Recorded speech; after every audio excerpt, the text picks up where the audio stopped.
Renowned songstress Robin has received an invitation.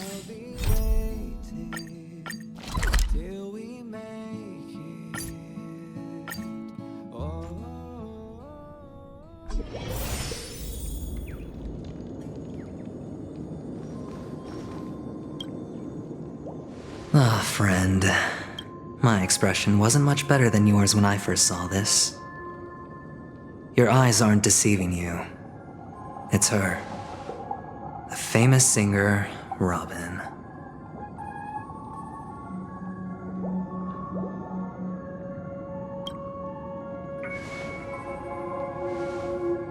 Well, first of all, can I just say that this had nothing to do with me? I'm just an unlucky bystander here. The family can testify for me. If you don't believe me, just ask anyone in the Bloodhound family. They hate me and they hate the IPC, so they'd never lie. This is not where the crime happened. What I showed you was a memory. The most basic light cone manifesting tech, authorized by the Garden of Recollection and owned by the IPC. Did you really think the Galaxy Rangers were outsiders this whole time? Penacony has made a solemn commitment to protect the safety of anyone inside a family dream. Any person in distress will be forcibly awakened and safely returned to reality. What gives them the confidence to make such conclusive statements? Because behind this promise is the harmony. The family's Dreamweavers link up their minds together to construct an unbreakable defensive line. Breaking through this line of defense to create death in the dreamscape. Not even a memo keeper could do that without the family's permission. Who could have done it, friend? The only one is her. The girl who calls herself a Galaxy Ranger. An imposter. An unsought guest. An emanator who hides her true identity.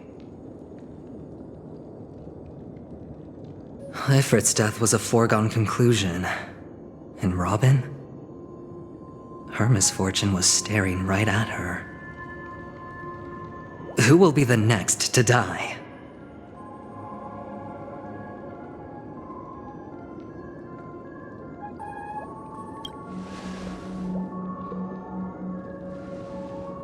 It's fine. Listen to your gut. Building trust always takes time, and I'm willing to wait. I just hope you realize that wherever that legacy is concerned, covert plans are already underway throughout Penacony. Everyone's got their own agenda. Careful you don't get stuck on the wrong side. If I were you, I'd keep my distance from Acheron. After all, any schemes out in the open are always going to be better than a monster in the shadows, right? Who's to say there isn't an even deeper conspiracy lurking beneath the surface? Memo Keeper, I think our little deal is finished. Aventurine is telling the truth. This memory is a real one. And there's no sign of any distortion grafting on. The IPC is not the Garden, and there are real limits to what they can actually do, but you know all this.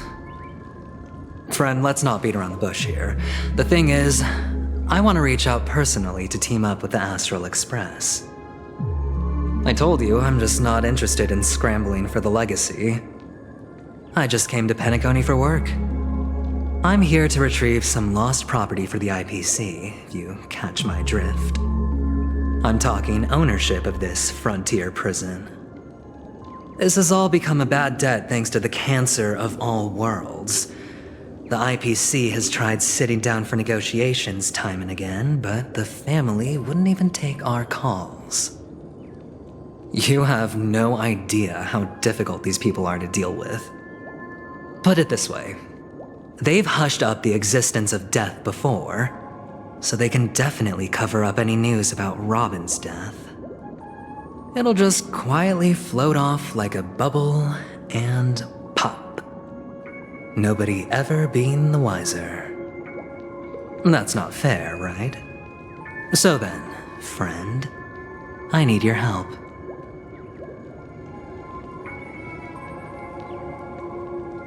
I have but only one goal. The family's front door is like a high wall, and to tear the whole thing down, I'll have to dig out a few chunks first. Once I find a weak point, the IPC will have plenty of means. Now we have our chance. So long as we can get to the truth behind her death, we can have justice for Robin, while also gaining a valuable bargaining chip for bringing the family to the table. Truly a once-in-a-blue-moon opportunity. I've been investigating and making lots of friends all over Penacony precisely for this very moment. This tragic news would be extremely bad for the family, so they'll be doing everything they can to stop it leaking, especially to the IPC. But I trust that there are still a few factions that remain exceptions, and that's why I need you all. The reputation of the Astral Express precedes you, and the Harmony will give you the fairest of appraisals. You get to find out really what happened and seek justice, and I get to put it toward completing my mission for the IPC. It's what you call a win-win situation.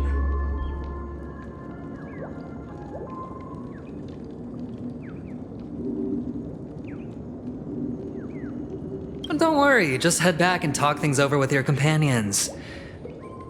That navigator is really smart. She must understand the value of this deal. Look, here's my contact details. If you come to any conclusions, call me. Oh, and take this. A thorough investigation can always use a little more funding. Don't mention it. So long, friend. I really am looking forward to uncovering the truth about death with everyone. Aventurine just sauntered off. He really doesn't mean to force it, but something still seems off. What now? What are your plans? Black Swan. What is she thinking?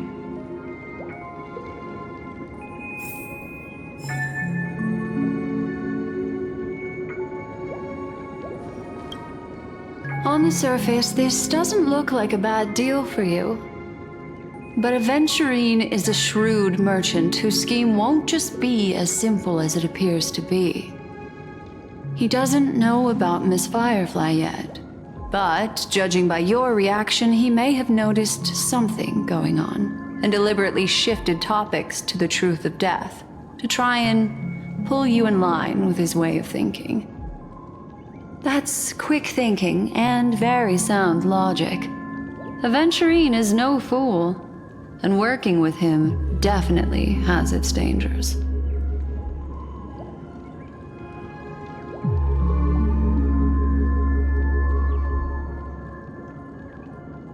But you're talking about real evil. Anyway, be careful out there. There's more than one way to blaze a trail. In a dark forest beset by wolves, ensuring your own escape to safety should be your primary concern. As for the other questions...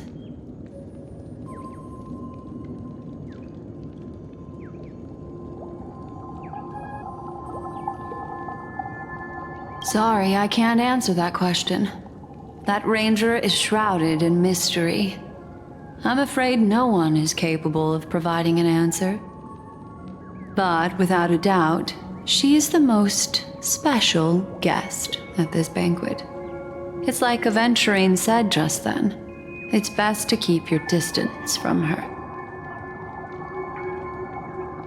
I'm not sure the two cases were committed by the same culprit, but that massive wound looked like its winged blade.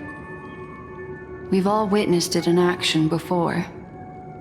Plus, it seems unlikely that there would be two lethal entities loose in the dreamscape.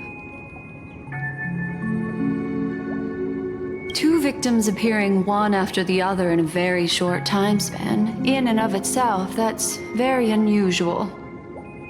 Two possibilities. The collapse of Penacony's dreamscape has started speeding up, making death extremely agitated and weakening the family's protections. Or everything has been planned out and executed by someone. If someone has chosen these victims deliberately, first a smuggler, then a family celebrity, then this murderer's motives are worth thoroughly chewing over. It's all happened so quickly, I can only make conjecture. After leaving here, go have a chat with your companions. I hope you can clarify the source of this confusion.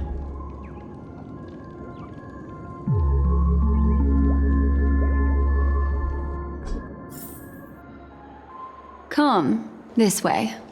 It's a short walk. Don't get lost.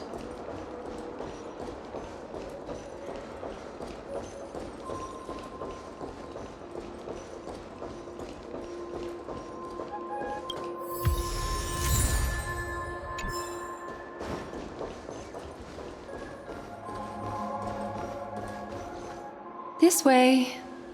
This is where we part ways. All of this is like a nightmare.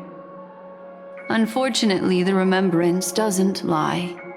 What we just saw is the reality that happened, and it won't fade from our minds just because we wake up. But follow your heart and don't be afraid.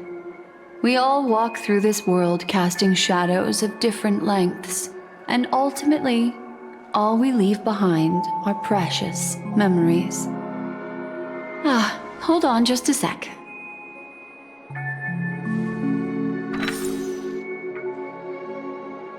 There you go. A small parting gift. If one day you unfortunately fall into the deep waters of the memory zone and there's no memo keeper to join you, hopefully it can guide you on my behalf. I also pay great attention to the ways of the world. Just think of this as an apology from me for hiding something from you. Then, I've something private to take care of regarding that Galaxy Ranger. Let's leave things there, shall we? What fascinating memories will you bring for me next time we meet? I sincerely look forward to them.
A family rep. Is Himiko okay?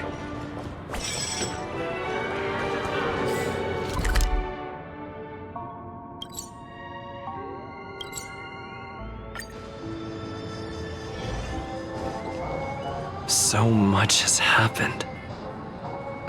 I should take a moment to gather my thoughts and wait for everyone to arrive.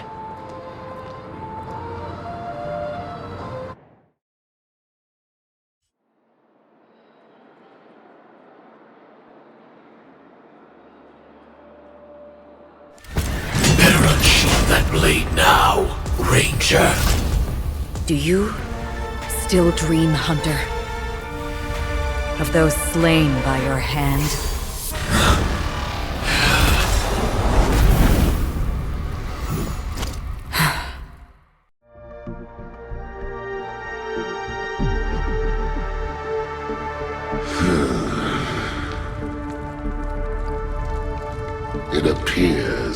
outcome has already been determined.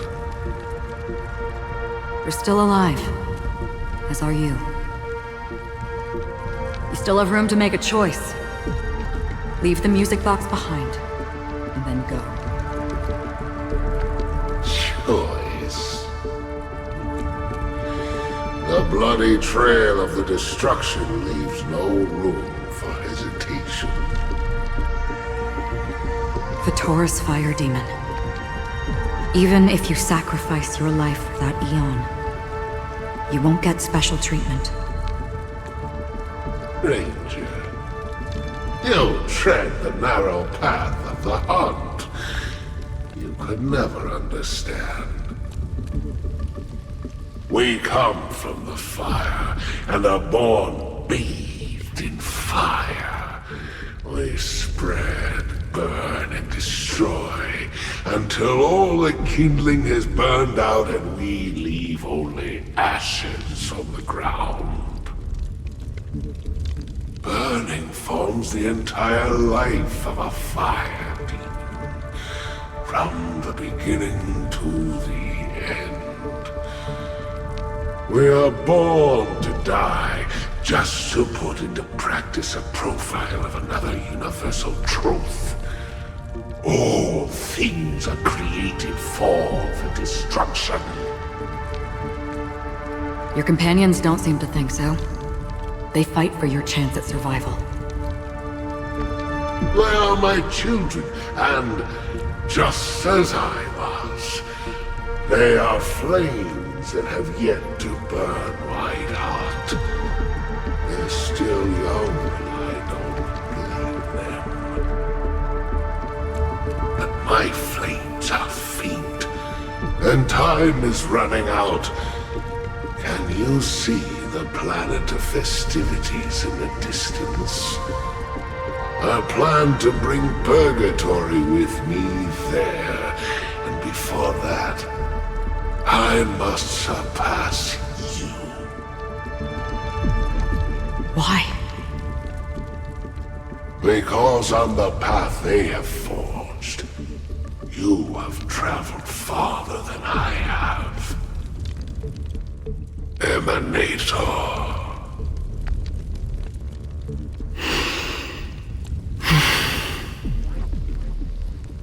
You cannot hide your true identity. Draw that sword, for we shall indeed remain here, bound to fight a decisive battle to the death, for I choose this. Destruction is intense, but brief. To cravenly cling to life is to endure an endlessly prolonged existence. Even if the answer turns out to be your own destruction. What is important is not the answer, but that it exists, just as you exist. Everything exists to be destroyed. Emanators are no different. Just as even sweet dreams may be born of the void, the so-called impossible is merely something that is yet to happen.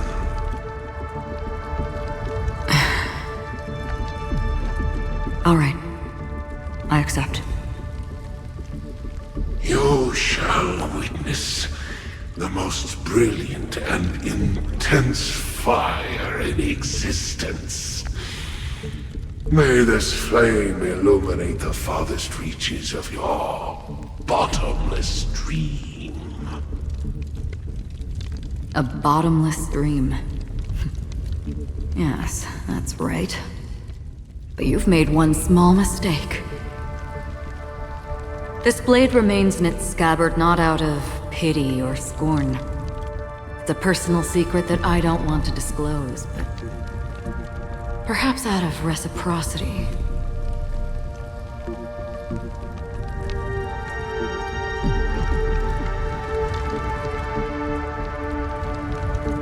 I'll reveal the truth to you.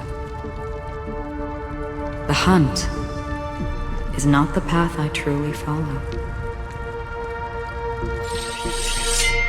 May death be the end of your boundless dream, guiding you back to the waking world.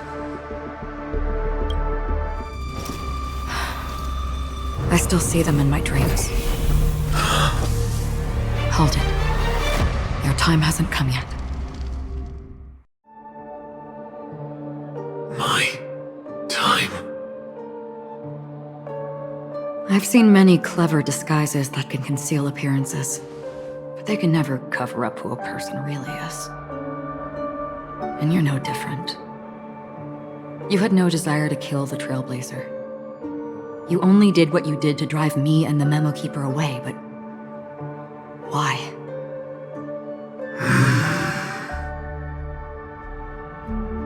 Did Destiny's slave make you do it? You know, Elio. I thought this is just the kind of thing that'd get written into your script. My script has always been brief. Other than that, anything beyond that is unnecessary. He knows my nature. There is but a single destiny from which no one can escape. And until then, I hold the privilege of choice. However, you appear to be ignorant of this, so it's time for me to inquire. Who exactly are you? Not your enemy, perhaps. That's not what I asked. I don't deserve your curiosity. Loners wandering the cosmos always have their secrets. Take me. I'm wanted by the IPC, so it's little wonder that I know something about the Stellaron hunters. That's all. Maybe I can help. What reason would you have for doing that? I tend to forget things. Which is why, rather than memories, I'm accustomed to using my emotions to capture what I normally wouldn't otherwise. So, I know who is inside that cold armor. How about it? Ready to take off that armor and sit down for a talk? It's not yet time. I don't need help, but I can give you a suggestion that would make things better for you and me.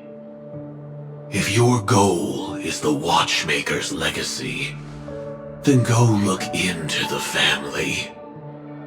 Not only are they covering up the existence of death, but they're burying the past and the truth about what happens inside the dreamscape. Already on it. And the Astral Express is no enemy of yours. I know that. I just never expected to hear you say it. What's next, then? The Trailblazer's been taken by Black Swan. Will you go look for him? No need for that. No harm in mentioning that Elio's only given me one instruction. Get all of the Astral Express to track down the Grand Legacy. I tried settling this in an easier and more direct way, but as you can see, here I am, confronting you. I failed. Can't ever go against the script. The so-called impossible is merely something that has yet to happen. That's it.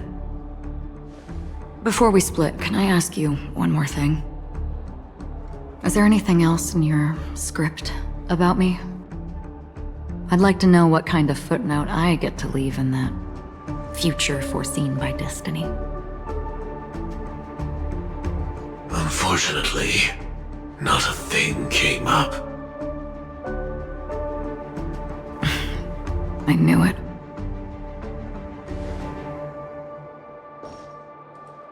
Hang on. I don't. Don't. What? Your first question was, do you still have dreams about everyone who died because of you? I don't. Never have. I was born without the ability to dream. I live for this cold, harsh reality. For a little light, and to burn, to keep on burning, until I turn to ash. So, I really envy you. Is that so? Then you're already living in the waking world.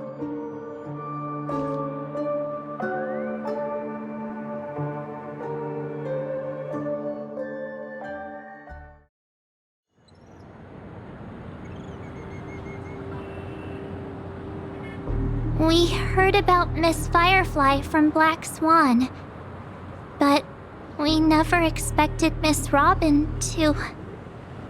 I'm sorry that I couldn't be with you then. Reality cruises on in serenity, while undercurrents bubble up from the dreamscape. Just like that memo keeper said. Stay strong, everyone. We can still do what we can for them. Starting with finding the murderer. Let's recap everything then. The Trailblazer just reminded me of something. March, do you remember what that family rep who negotiated with us said? Indeed, we trust that the Nameless has nothing to do with this, and we also beg each of you to help assist the family in verifying the identity of the deceased. That's how it was put, in reference to Miss Firefly. Looking back, he seemed a little evasive at the time. And he also failed to mention anything about the earlier murder, too. The family's planning on covering up all news about Miss Robin's death. If news gets out, Penacony's going to turn into a bloodbath. But the murder that followed closely after was obviously beyond their anticipation. The family had to try and turn things to their advantage by bringing in reinforcements from outside.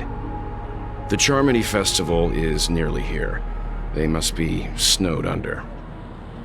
It may also be that Miss Firefly's murder had so many witnesses that it couldn't be covered up. So they went with the flow and let more people on the scene to control the situation. After all, the nature of the two murders is fundamentally different. The family's first protective measure should be against malicious actors among the guests, such as that IPC envoy.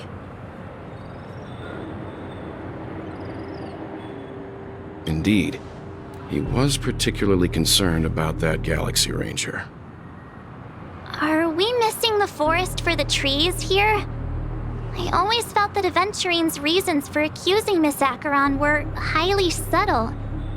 Can we believe him? At this point, I'm afraid the only ones we can trust are ourselves. Look, let's try to gather intel first and then list all the possible outcomes we can. Then we go through them, eliminating contradictions one by one. The fewer facts remaining, the closer we are to the truth. I've still got this sense of foreboding. It's like we're stuck in a whirlpool, spinning around that legacy even after everything that's happened. This time we're playing the role of a real detective. But before we start, what are we going to say to the family and Aventurine? As I see things, the family harbors no ill will towards the Astral Express. If they didn't trust the crew, they wouldn't have casually commissioned outsiders to investigate a case that's, in all likelihood, a scandal. Plus, this is the family's turf. teaming up with them should make things easier for us in the future. As for that Aventurine, well, I'd like to hear your thoughts. He's complex. He deliberately slow-played his hand during negotiations while running circles around us all the while. He appealed convincingly to both reason and emotion. It wasn't forced, but the intent was obvious. Still, it's good to have contacts among all this uncertainty. Aventurine showed his skills, and as far as our interests are aligned, he can become a reliable ally. We also need to keep a certain distance from the family. Never let them get too close. Teaming up with the IPC helps balance that out. If either side makes a move, we have the option to pull out. So you suggest accepting Aventurine's proposal to team up? Yes. It's risky, but we can only wait until both sides have played their cards before making any further judgments. I get why, but there's a whole lot of bad guys and girls around here, and I'm worried about getting stabbed in the back. He's been bullied a few times now, and I can't stand it anymore.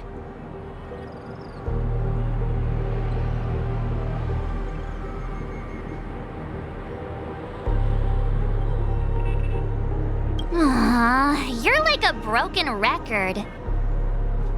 Forget about it. Just let me keep an eye on him. If that doesn't work, we can just turn the tables and use him instead. Then, could you please reply to Aventurine? Everyone, take this time to put together your thoughts.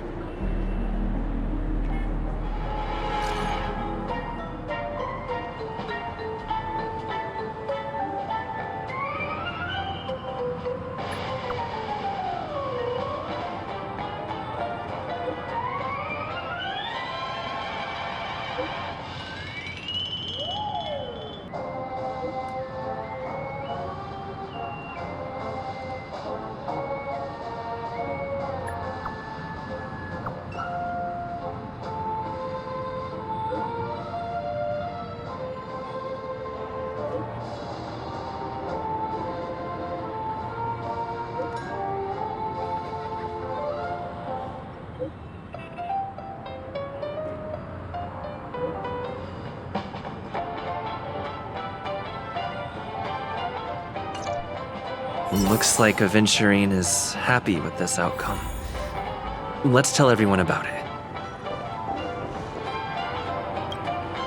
Aventurine's goal is to try and recapture Penacony for IPC. To do this, he'll have to bring down the family in its entirety to create a big enough chance.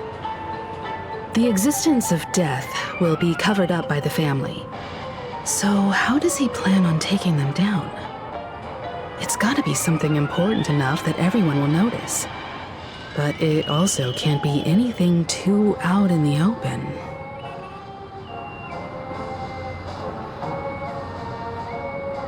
An attack on the hotel guests?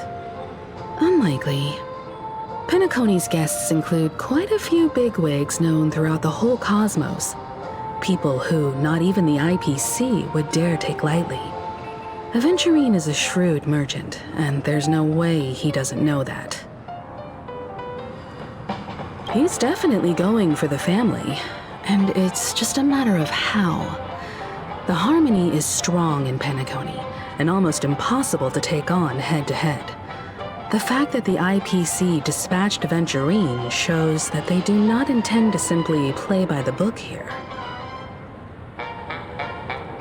Aventurine has devoted considerable attention to her. But this Galaxy Ranger, we know hardly anything about her, and can't rush to any conclusions. I was also considering this possibility, especially because he respects you so much, and has sought you out before a few times. Perhaps he's also unsure of your intentions and is probing you.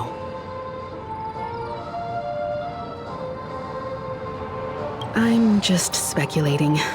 In any case, we have to be careful when handling Aventurine. He's skilled at reading people and discerning the right moment to strike. Also, he's clearly a born gambler if he's willing to go all in to win.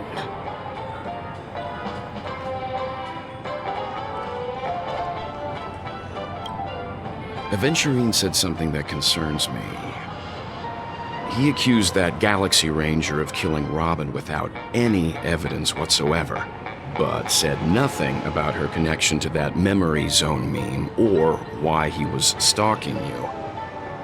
It was a groundless accusation, which only serves to make him seem more suspicious.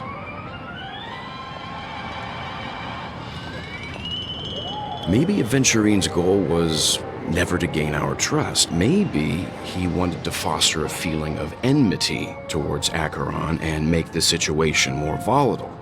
2 birds, 1 stone. However, I asked Don Hung back on the Express to confirm that story about the Annihilation Gang and the lost messages. It wasn't something that Aventurine made up out of thin air.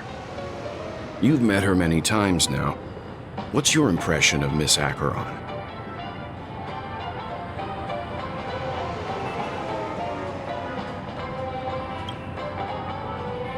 That fits the stereotype of a Galaxy Ranger to a T. They're eccentric, unpredictable, and fond of being alone. No wonder she's a suspect.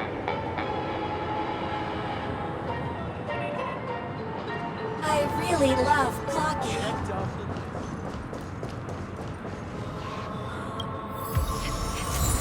The majestic hall of... I hope it's not too soon to bring it up, but I feel like Miss Robin isn't actually dead, but that she's still alive and well. Somewhere. That everything's just some horrible prank. Because aren't we supposed to be inside a dream? How could someone die in a beautiful dreamscape like this? Shouldn't only good things happen here? Whenever I see the Grand Theater, I just can't stop all these thoughts from flooding my head.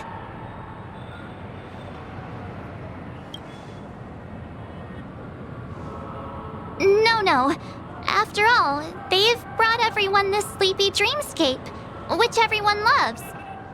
I just feel like I'm starting to understand them less and less. Everyone's still having a great time out there on the streets.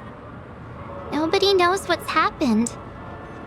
It's all so unreal. As if Firefly, Miss Robin, and us were all outsiders from another world. Aw, what a mess. I really want a nice cool drink of soda to help me calm down. But then I'd be just like everyone else out on the streets. Looks like Aventurine doesn't need anything else. Let's turn our attention to the family's assignment for now. Himiko, what do you think? Among our current clues, the 2 murders that he witnessed are the most directly connected. I suggest starting here. One thing I'm curious about is, if a person dies in a dream, what happens to them in real life? Seeing as we're at the family's behest, why not pop back out to reality and verify Miss Firefly's situation back at the hotel? Perhaps we could also make a few inquiries about her while out there. How about we split off into 2 groups? There are still some things worth focusing on inside the dreamscape. I'll investigate those, and we can link up again later. Worth focusing on? Oh. No problem. I'll leave it to you then. Huh? Aw, I thought I'd finally get to see Himiko and Mr. Yang go out on a mission together. Oh well. Take care then, Mr. Yang. I will. Keep in touch.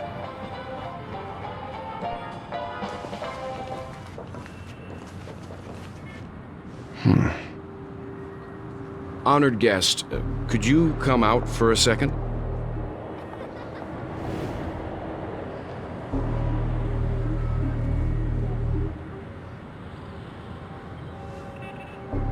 I'd be embarrassed too, getting stared at like that. Forgive me. My name is Welt Yang. I'm one of the crew members on the Astral Express. I believe you've met my colleagues. Welt. Is there something about my name? First, don't you want to know my name? I already do, Miss Acheron. You're a prominent figure in Penacony. What are they saying about me? Some claim that you're the real culprit behind these murders, that the Annihilation Gang's tragic fate at the banquet was a result of your blade, and that you're now attempting to unleash another bloodbath on Penacony. The Annihilation Gang. Ifrit of Everflame Mansion. Tragic fate. That Duke turned his dying body to flames and sacrificed his life as a martyr. He was a determined and heroic pathstrider. Not even a villain should be disparaged like this. And what's more, there were plenty of suspects invited. Do they really think that a blade is more dangerous than that black hole you're wielding? Keen intuition. Not even the family managed to point out the truth behind this cane. So you must surely know, Miss Acheron, that peering into a black hole is not a wise move. As a potential threat, your knowledge of us has reached uncomfortable depths. Reveal your true identity and intentions. Otherwise, brace yourself for gravitational disintegration. That shouldn't be necessary. But if it makes the Nameless feel less defensive, I'll be happy to abide. Believe it or not, Galaxy Ranger, Acheron, those are the names I go by to this very day. My trip to Penacony is solely to fulfill an old, final request. I'm here for the Watchmaker's legacy. And that's it. I think I've been honest enough. Still unwilling to reveal your true identity? It's not that I don't want to. It's just that I can't. I've come so far, and I can't sum up all of that in just a few words. Everyone has their own unspeakable past. Secrets that they don't want to be revealed. And I won't be asking any more questions, such as why the Astral Express is roaming around the cosmos with a Stellaron on board. Is he okay?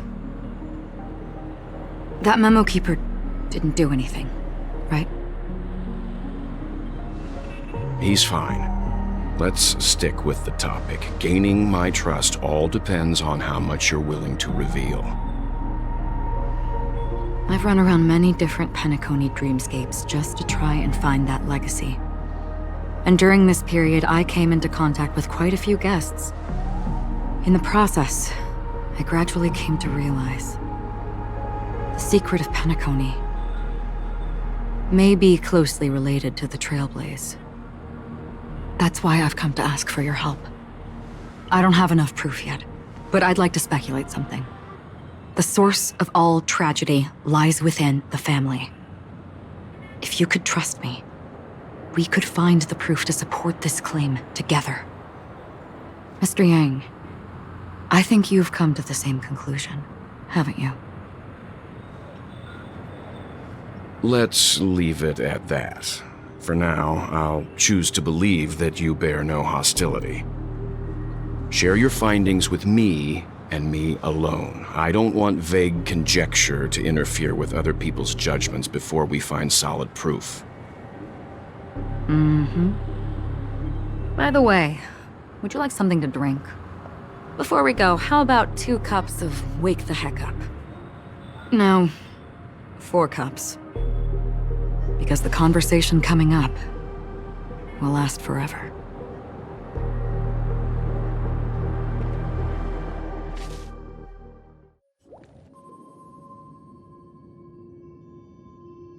I've been watching her closely for a while now, and the first invitation was in the banquet hall of the hotel.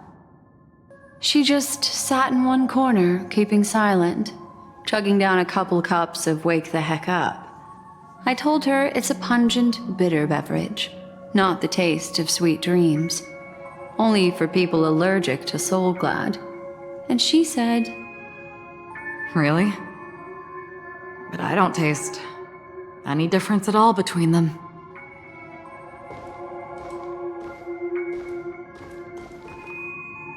the guest rooms are charmingly minimalist. An aesthetic you share, Miss Acheron. It's a cinch, this music box. The invitation received by the Annihilation Gang. There are latent memories that linger on it yet. You see, memories of you are not yours alone. They travel in other people, other things.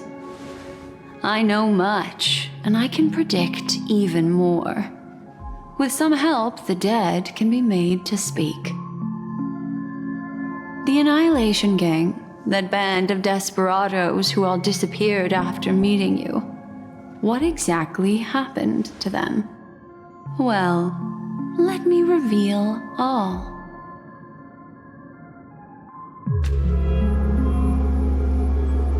Gradation 12. Dreamscape 12. Father, I dedicate this to you. Well done, Dubra. Wherever they go, shall be met by annihilation. There it is. It's hazy, but it's Ifrit's voice. The other one is probably his progeny. This is the residual memory from when the invitation was first delivered. They were abruptly interrupted. Then, what happened next is... They sought refuge in a land of sleep, merely wishing for undisturbed rest, away from the storms. Children of the flame, this marks your rite of passage. She won't be necessary. I alone am enough. When have thou, on the path of destruction, feared death?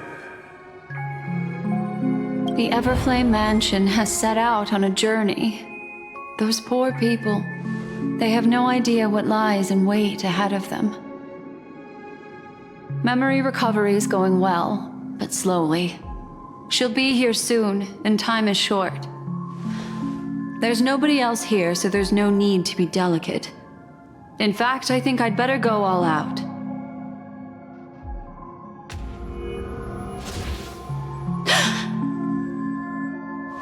What happened?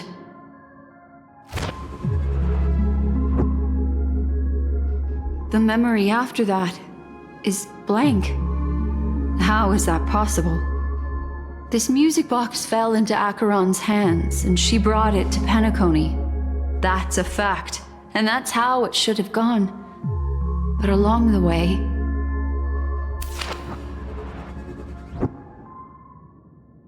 it's like it's been erased.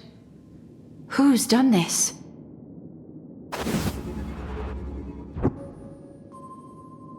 Who are you? Who are you?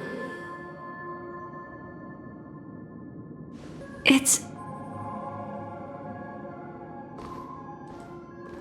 No. Is this not a memory? Oh, a memo keeper. Do you serve the Garden of Recollection? Or the Cremators? My name is Constance. A pleasure to meet you. We were supposed to meet in Penacony and spend an unforgettable time together.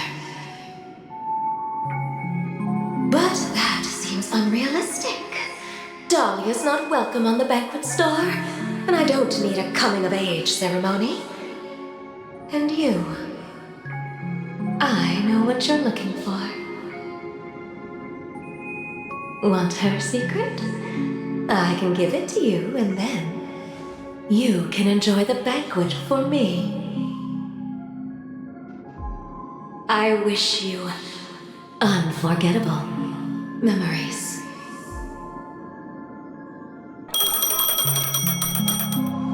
Oh. A phone. Wanna listen in?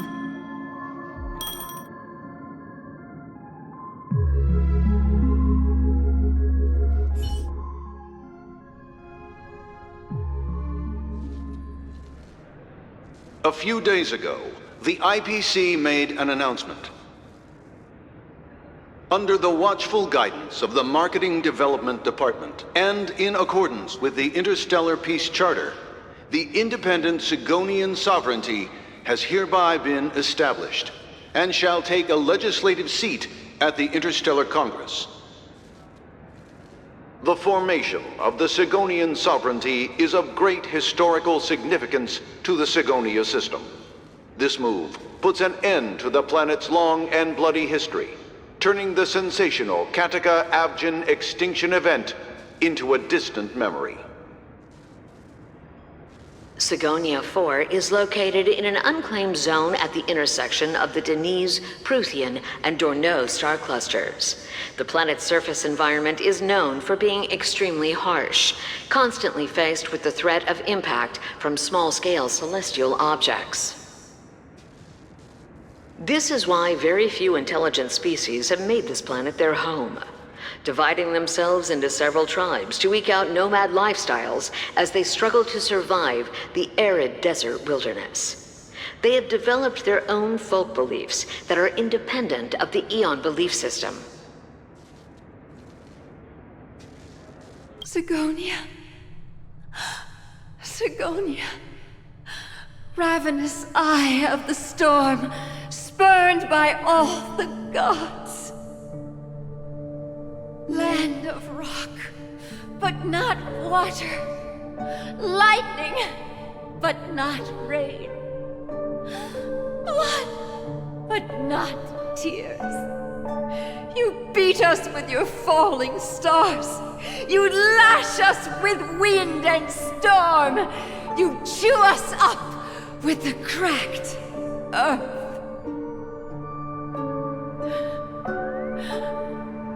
You promised us a land of honey, yet yoked us beneath a sword of bitterness. Oh, Gaiathra Triclops, if thou can hear me, please open up thy 3 eyes and gaze upon this child. When you took his father, my child was still sleeping in my belly. And where my husband went, I too soon must go. I don't ask for a peaceful death, just for you to tell me, does the baby swaddled sweetly asleep? Does he dream of his mother's heartbeat and the sound of falling rain? Please tell me whether this life is all just a fleeting dream. Otherwise, why would this child be born to face impending death? Mommy! Mommy! Mommy, the rain! It's raining! Raining?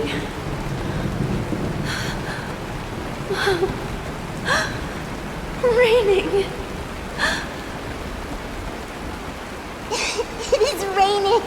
It's true! Those Outworlders weren't lying to us. They really did summon the rain. Mommy, we can leave here. We can go back home.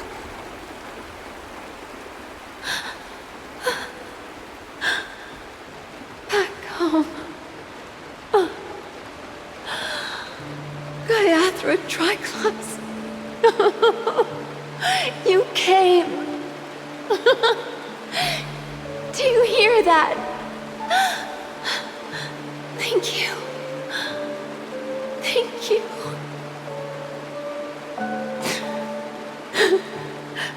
Darling, listen.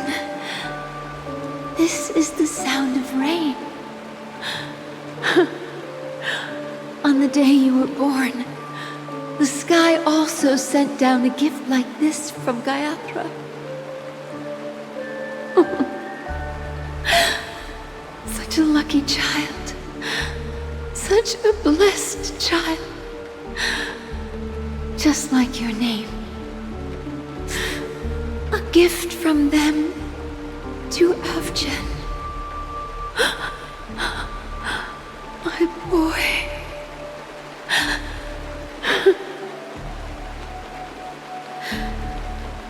May the goddess Gayatra close her eyes 3 times. Keep your blood eternally pulsing. Let your journey be forever peaceful, and your schemes forever concealed.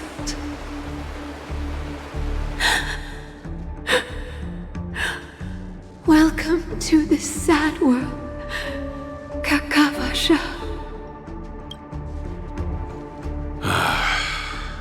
Time to wake up, gambler. Oh, heavens. I must have drunk too much Soul Glad. Didn't expect you to be back so soon. How is it? Find anything? Just as you guessed. Nobody outside knows about Robin's death. There aren't even baseless conspiracy theories. They are still streaming the rehearsal for her ceremony, using a stand-in, I guess. They must be dreaming. Of course. Who could imagine that death would actually descend upon the idyllic dream created by the family? Let alone that the victim would be the female lead of the Charmony Festival. To be honest with you, I didn't believe it. I even tested it a few times myself, until I discovered that I couldn't actually die. Whenever there's any danger, I'm forced awake by the dream pool, and it's all as if everything were just a nightmare. That's why I'm convinced that there are a few big secrets lurking behind the scenes. Then you must have heard about the Memory Zone meme. When I graciously deigned to establish connections with the Oak family on your behalf, they were quite in a pitiful state of disarray. Besides Robin, there was another body. I don't know the exact details, just that it was a stowaway. 2 murder cases? I told you something seemed off about the Nameless. He must have come across the other one. This murderer is a psycho. But I have to admit, the case should be easy to crack. We can leverage the family's malfeasance and let the IPC use this as a reason to intervene. It's just that their trickery runs deeper than I thought. Robin's stand-in was all ready to go. These 2 murders are definitely getting hushed up. What should we do? Let me think. It's too rare an opportunity to miss out on, so I gotta be careful. Incredible, gambler. Have you already exhausted your limited repertoire of tricks so soon? There are plenty of chips, but it'd be best to choose carefully. The most straightforward has to be Robin. Remember? That masked fool once told me to find a mute as a friend. Robin is what she calls the mute. She has lost her voice, and while most people can't pick up on it, you and I cannot mistake that sound. Not produced by any voice box, but rather by the resonance of the harmony. If that girl hadn't gone hoarse from singing practice, there'd only be one possibility. Something was up with the family. or Robin herself. To get to the bottom of this, I tried every way I could to meet her. But she died. Right before my very eyes. A complete and utter loss. Incidentally, it seems to have resulted in your rather undignified arrival on the interrogation stand. There were eyewitnesses at the scene, and the family, in their graciousness, has tentatively accepted your alibi. However, for the foreseeable future, you shall, regrettably, find yourself under the vigilant watch of the hounds. Well, things aren't looking too optimistic, Doctor. I'm starting to break out in a cold sweat. Do you reckon there's still any chance of a comeback, given how things are? A probability? Yes, it exists, but it verges on the infinitesimal. To phrase it in a manner more befitting the vernacular of Penacony, you're dreaming. But if you simply can't control yourself and want to try your hand, then there just so happens to be a suitable candidate. That man wants to see you again. Who? Sunday. Is this a public hearing or a private trial? If it were the former, it would hardly befit my stature to stoop to the role of a mere messenger. Fine. Oh, that's great. It's all great. You see, the dead can't talk, but the living can. Ratio, I'm convinced now that there must be something wrong inside the family. Oh, just you wait and see. That man's sister has died. He can't sit on his hands. Well, without any further ado, let's set off. Lead the way. The show is about to begin.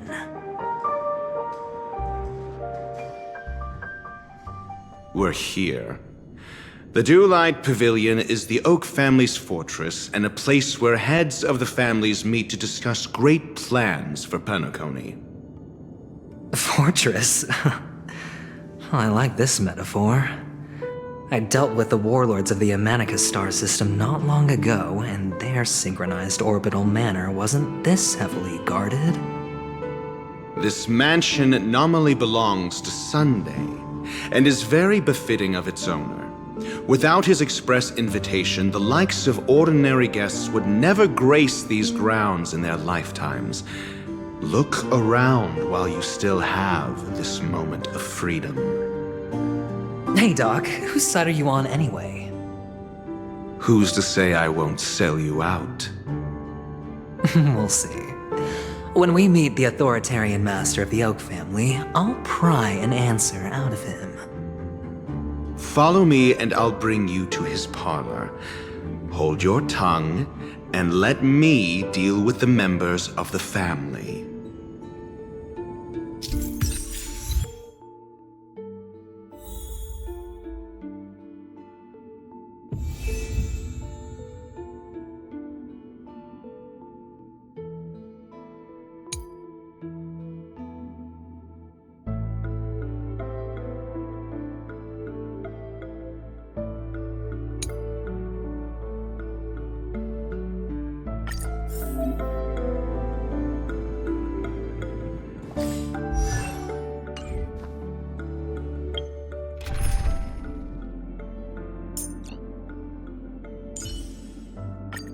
Keep to yourself, gambler, and spare me the false display of concern.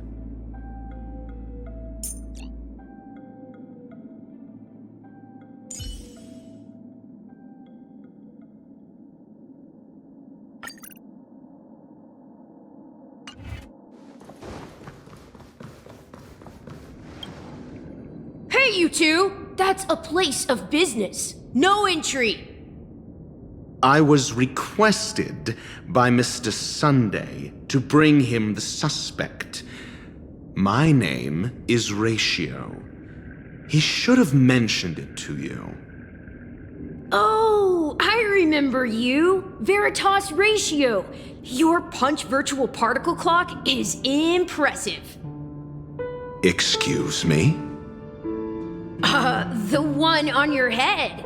Of course, it's nothing compared to my full pocket dimensional annihilating power armor of the Mobile Knights. Right, and as I mentioned, that fantasy raiment of yours doesn't exist. That's because you can't see it. Like I say, only family can see the glory of the Mobile Knights. Enough. Get going. Don't keep Mr. Sunday waiting. It seems like the idiocy index here is no better than it is out there.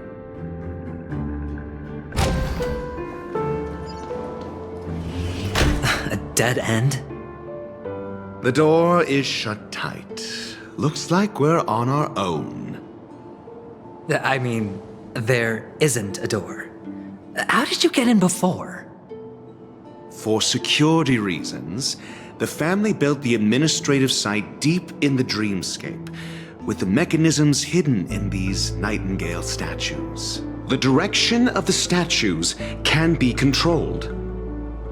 On the previous occasion, an attendant named Kona had gone to the side room to verify something before setting the statues in the correct positions.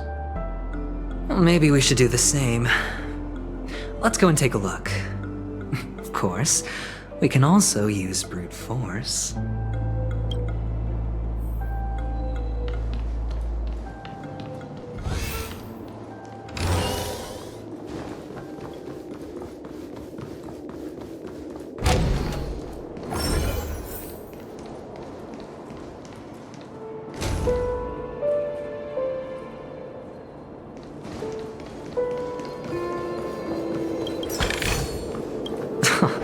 This is hardly enough for a seat at the table.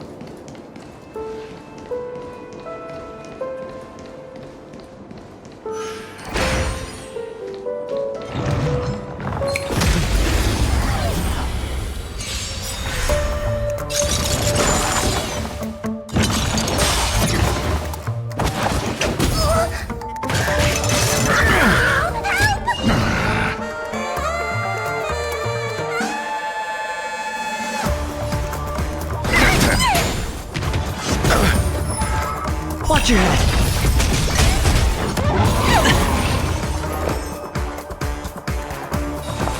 Eternal.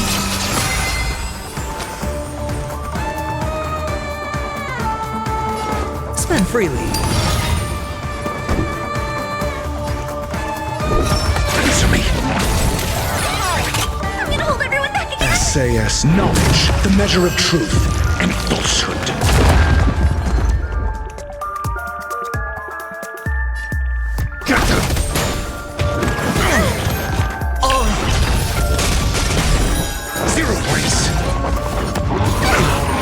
Watch your head!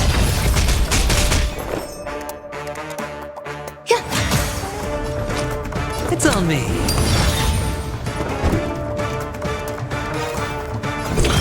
Test. Fail. I can do this! 0 points. Don't come any... These are devils. I'll crush them all! Every petal in life's garden. All will be swept away by the wind.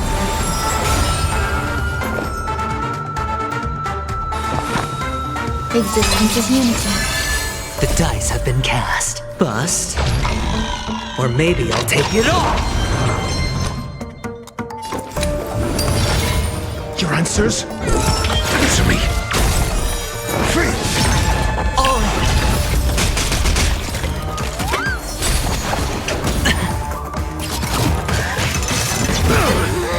Watch your head. Attack me. Get them.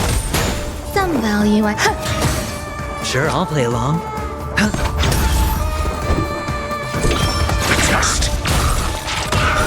0 points. SAS knowledge, the measure of truth and falsehood.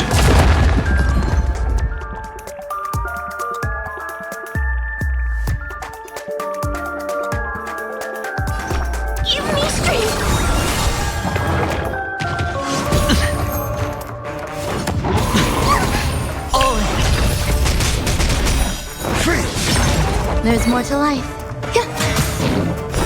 0 points. Hedge your bets. It's on me. The dice have been cast. Bust. Or maybe I'll take it all. Watch your head. Defense? Answer me.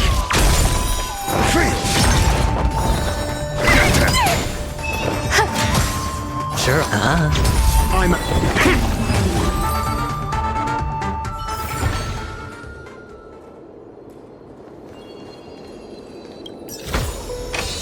Fortune follows luck, just like it always does.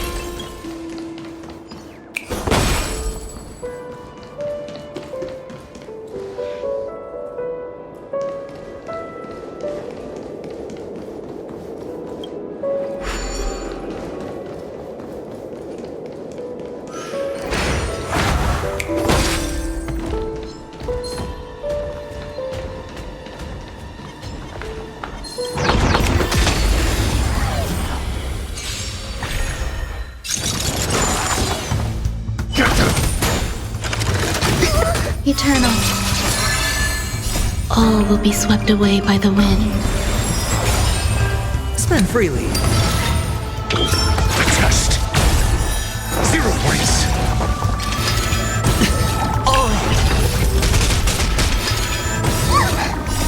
Fiends or devils, I'll crush them all. Knowledge, the measure of truth and falsehood.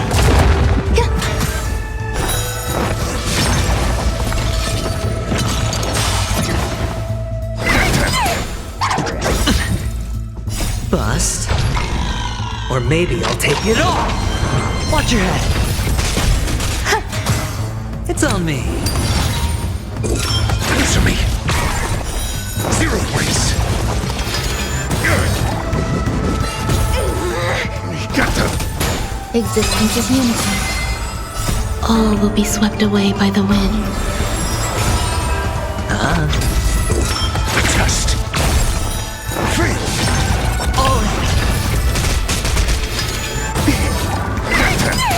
Spend freely.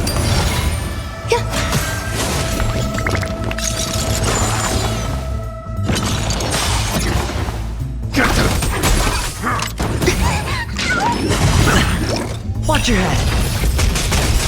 Bust. Or maybe I'll take it all. It's on me. Answer me.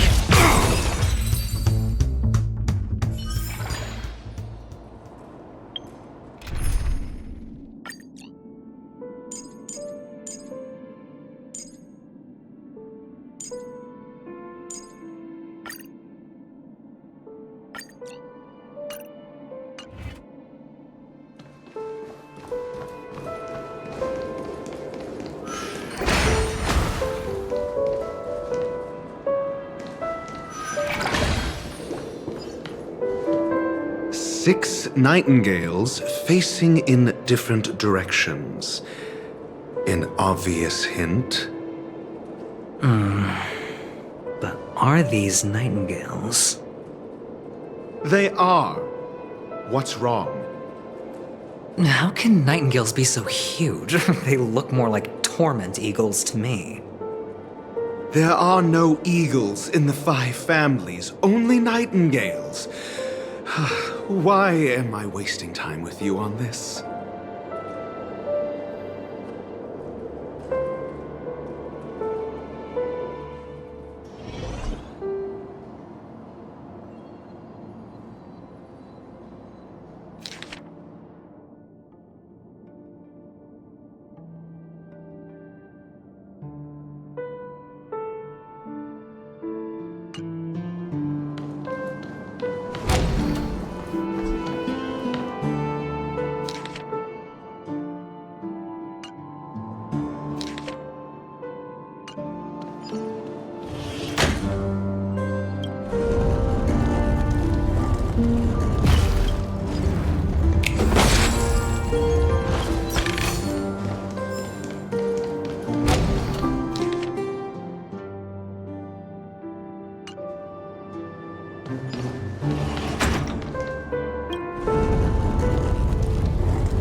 Just as I thought.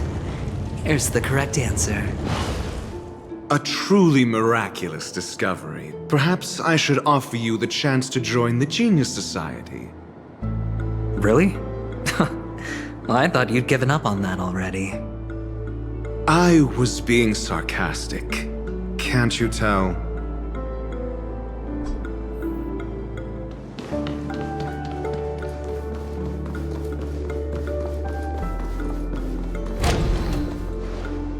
Oh, impressive. So much for Mr. Sunday's reserved, virtuous image. Do you need me to remind you? We're in a dreamscape. No matter how grand the mansion looks, it'll not affect Penacony.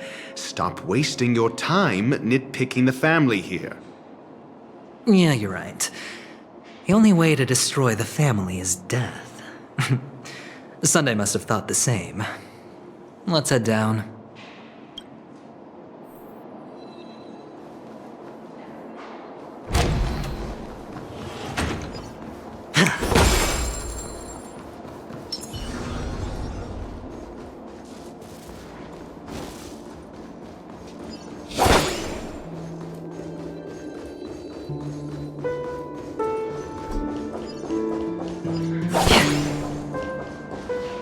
Hold on. Huh? What's wrong? Are we heading the wrong way? No, but this door is locked. My friend? Did you really make an appointment with him? It's a trial. You got to prove your worth to Sunday before you can speak with him. If I'm not wrong, we need to find a way to open this door in the hall, or this place will be our prison. Oh, an escape room. My favorite. Get serious. I've no time for games. Let's head back. The hint is probably in that prominent sandpit. Wow. That's an enormous sandpit. I'd love to build a tall building for myself. Once I have enough savings.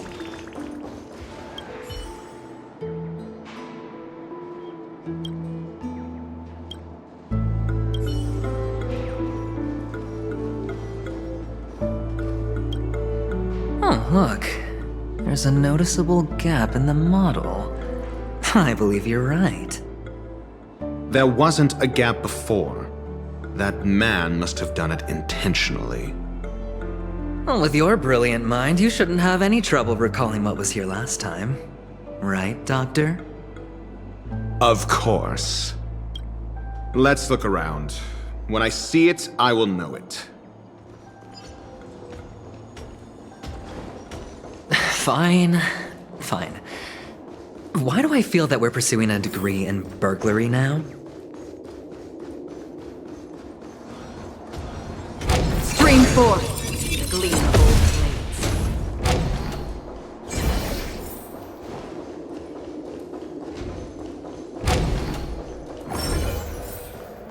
Found it. This is it.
Everyone's a customer!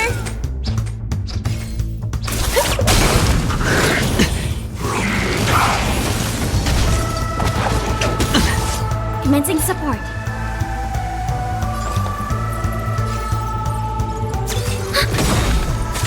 Sure, I'll play along. Net markers activate. Time for a good old counterattack. I weep for the departed. It too shall fall. Spend freely. That's half the work.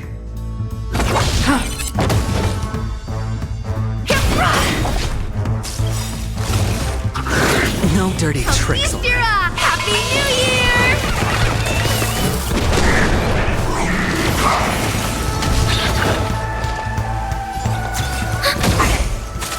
Hedge your bet. The dice have bust. Or maybe I'll take it off. Watch your head.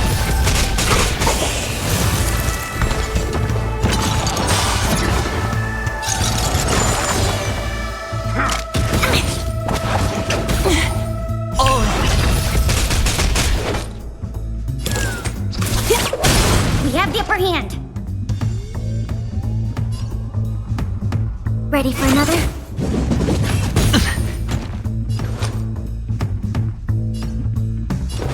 It's on me. Destined for oblivion. Glad I trained! I weep for the departed. It too shall fall. We have the upper hand.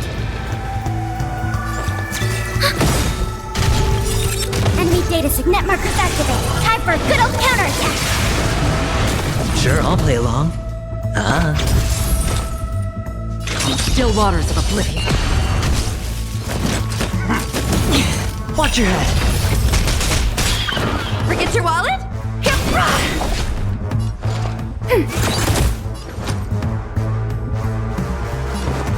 Spend freely. I'll feast your eyes! Happy New Year!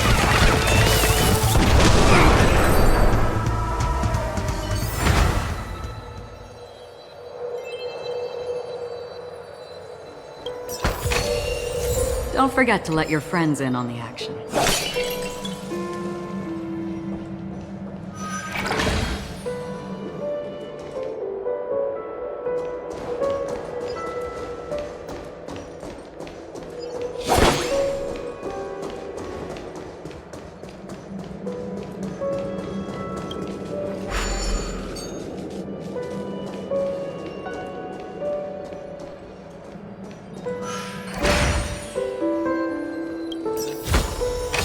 This is what exploring the cosmos is all about.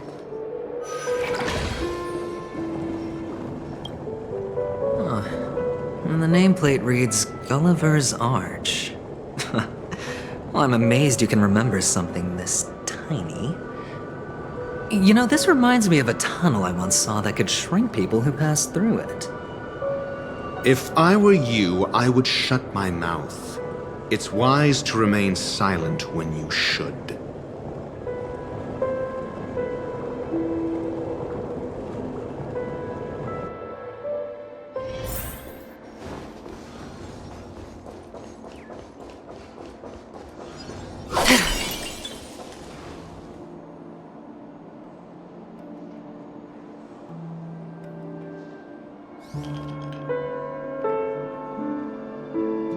Oh, this reminds me of one of those building toys. You know, with the blocks. I've never played with them before. I wonder if it's more interesting than stacking chips. Oh, look. The gap is closed. And it fits perfectly.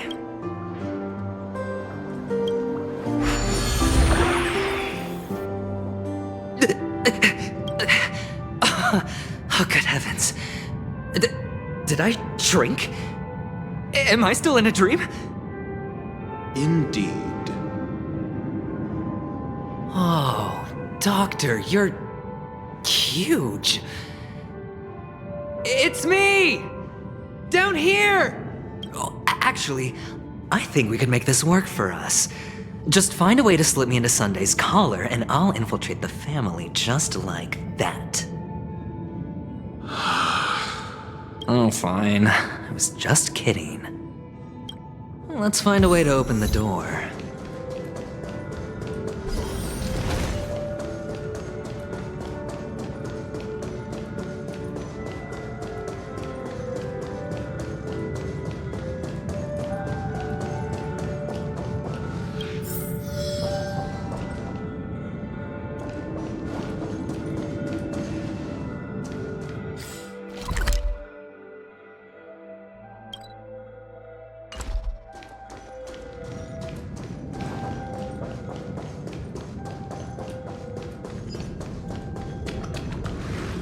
Hello! Welcome to the Golden Hour base model. I am an Oak Soldier. I will be here to guide you through the tour of the base model. Happy to be of service.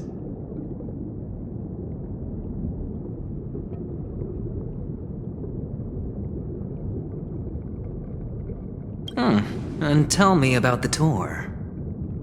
Hello! Welcome to the Golden Hour base model. I am an Oak Soldier. I will be here to guide you through the tour of the base model.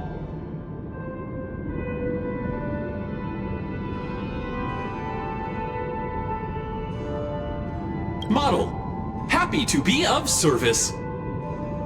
Generating guide. Please wait patient.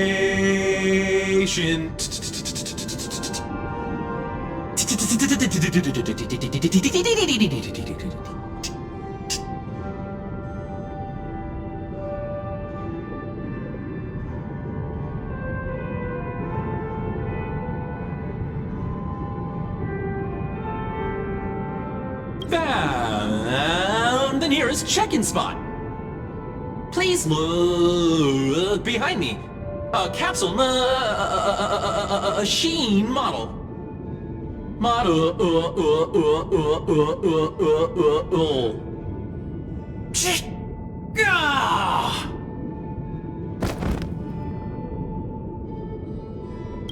What's up with that? Now the family's toys are trying to frame me? I didn't do a thing. Oh, capsule machine. There's no mechanism on the floor. Could there be one at the top? Doctor!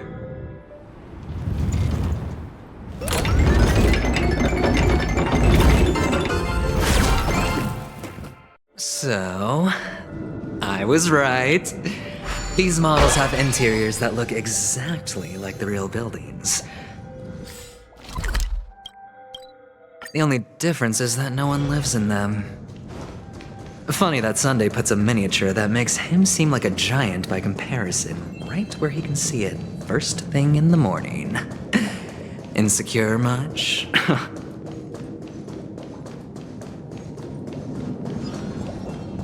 Stream 4.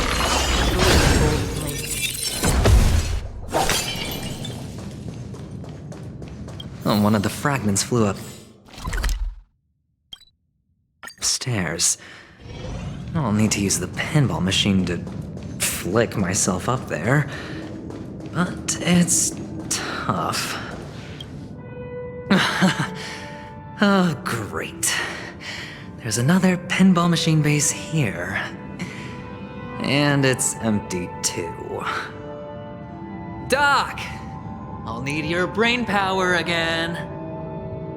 There's no need to yell, I can hear you. The pinball machine must be hidden somewhere in the hall, like the arch. Wait here, and I'll be back in a minute.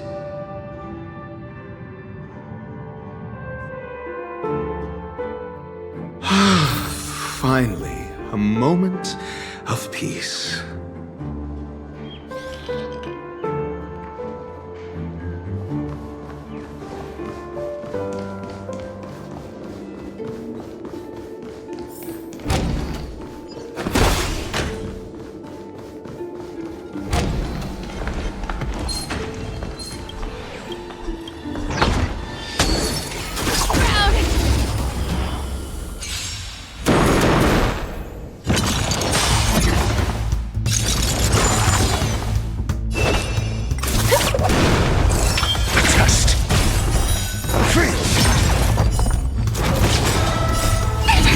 devils! I'll crush them all!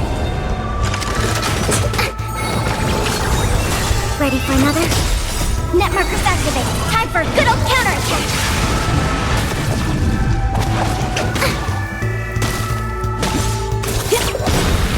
Happy New Year! Answer me!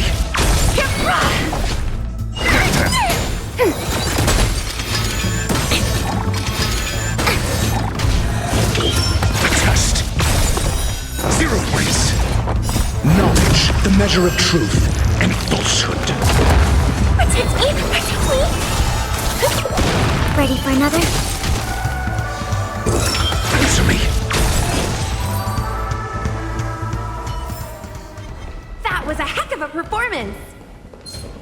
Proud! Don't throw the gang!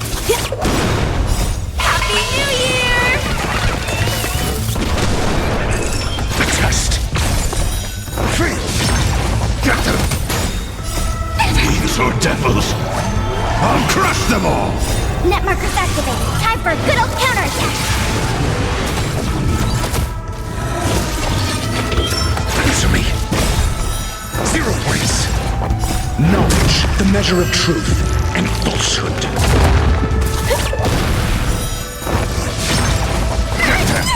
Ready for another? Net markers activated. Time for a good old counterattack! Test. 0 points. That was a heck of a performance!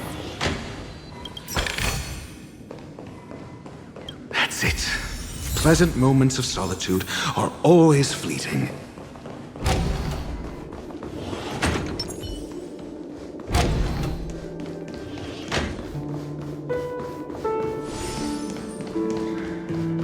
Oh, you're back. Just place it.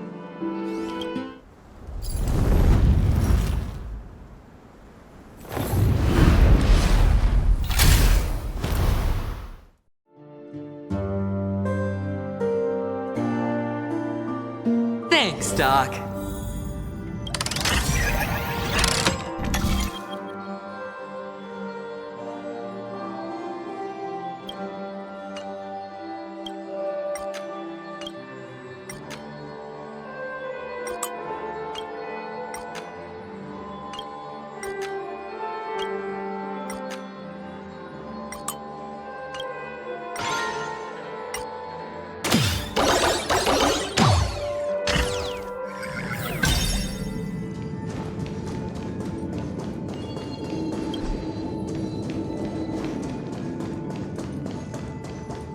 Oh, Ratio, you should come in here and take a look. The view here is breathtaking. Honestly, you could easily squash me with... All done. Piece of cake.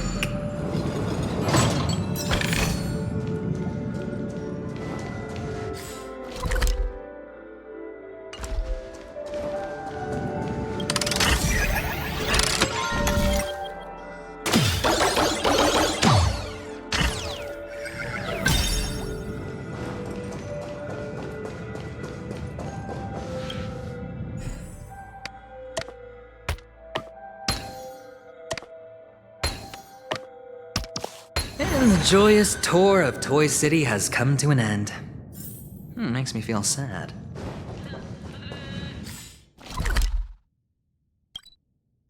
Penacony isn't all bad, right?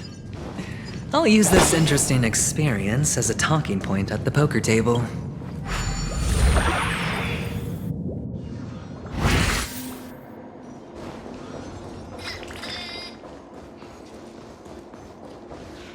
It's a pity you made it out of the sandpit alive. Sunday is just beyond this door. From my limited understanding, he's not someone easily handled. Are you prepared? Yeah. Only I believe he's the one who should be prepared to face me. Tell me about your plan. I don't have a plan. I'll just play it by ear. There are only two kinds of bargaining chips when dealing with people. Benefit or fear. Looks like sincerity isn't in your dictionary. Am I not sincere enough? There's no need to emphasize it. We've got to make good use of death. That man's sister is dead. He won't be able to turn a blind eye, and that's fear. And I'll help him find the murderer. He can't do it due to his status and position, but I can. And that's benefit. On what basis do you believe he's incapable, necessitating the delegation to someone from a rival faction, the IPC? Simple. Because that murderer could very well be a traitor hiding inside the family.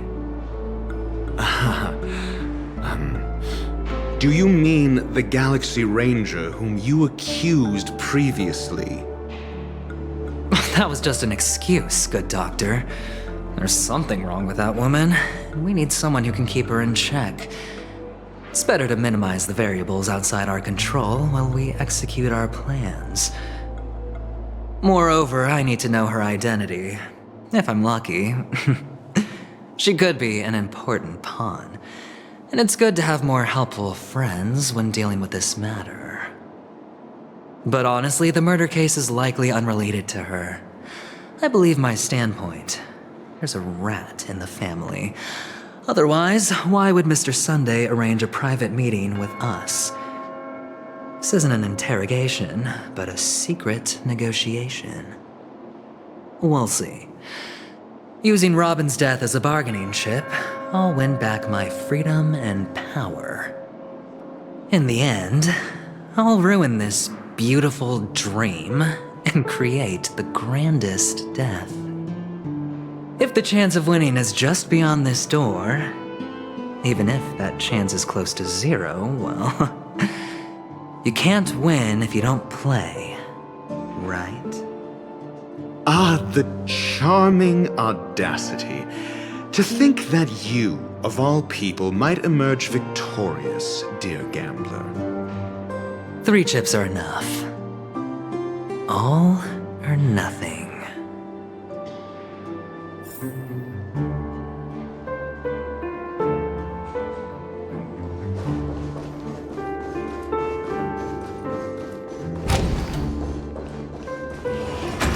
It seems my puzzles are too effortless for you, IPC Ambassador. I appreciate your words.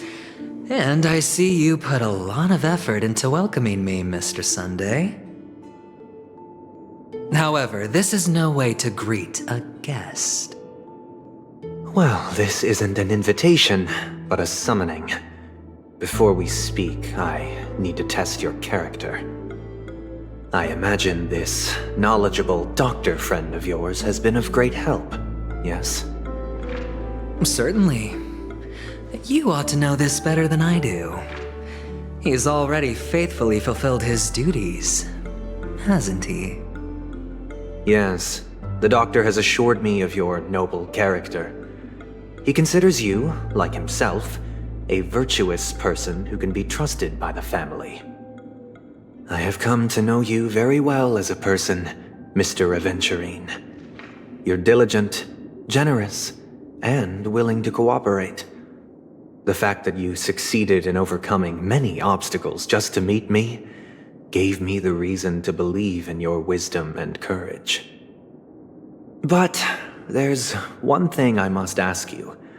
That is, you've used your wisdom at the wrong place to meet the wrong person and put yourself in a situation where you shouldn't be, witnessing a tragedy that shouldn't have happened. You don't look too well. Am I making you anxious? If not, then it means I'm on your side. If I wasn't mistaken, you'd just made a serious accusation against the family. No, you weren't mistaken.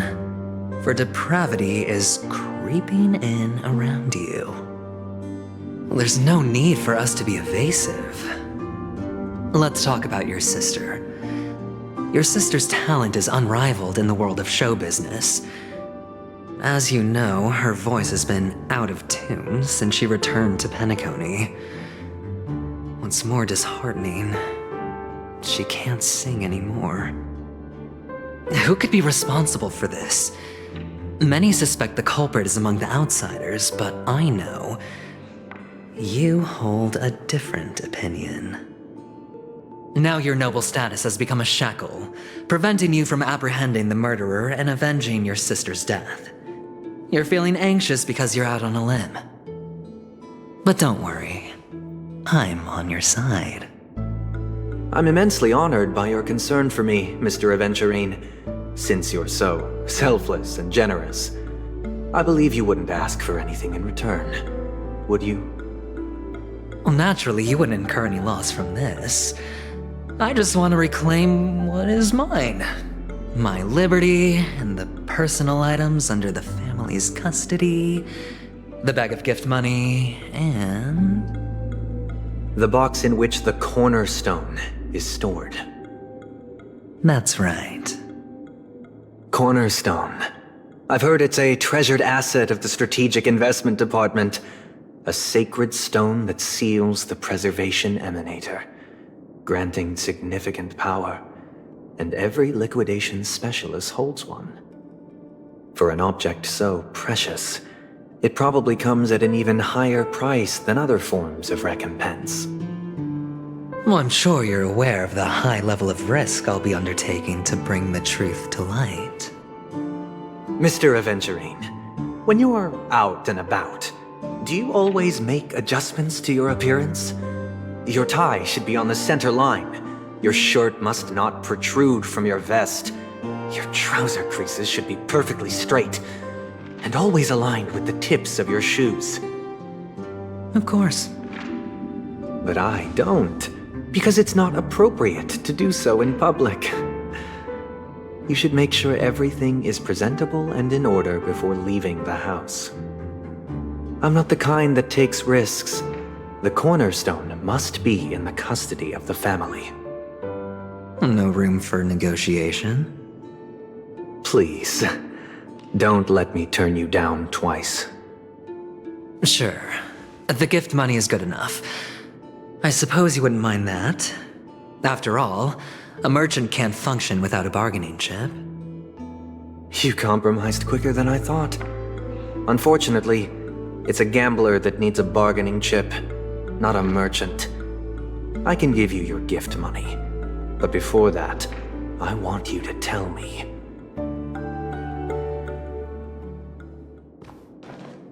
The fact that you can decisively forsake the box you asked for, what exactly is stored in it?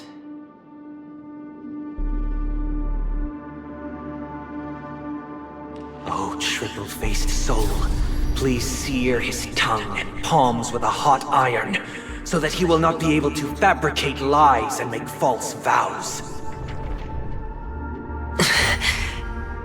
What have you done? Under the light of the harmony, all wickedness is revealed. I implore them to shed their light, and I'll ask you questions on their behalf. Next, you have 113 seconds to prove your innocence and gain my trust. And if I refuse to answer? You can try, and we'll see if the harmony rejects you. Question: do you own a cornerstone? Yes. What a simple answer. You, too, understand that idle chatter leads only to poverty. Did you hand over the cornerstone to the family when you entered Penacony? Yes. Does the cornerstone you handed over to the family belong to you? Yes. Is your cornerstone in this room right now? Yes. Is your memory free from any kind of tampering or deletion, encompassing but not restricted to the techniques of the Garden of Recollection? Yes. Are you an Avgin from Sigonia? Yes.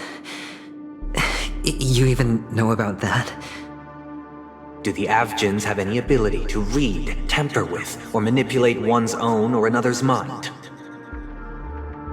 No. Does it matter? Do you love your family more than yourself? Yes. All the Avgins were killed in a massacre. Am I right? No. Are you your clan's sole survivor?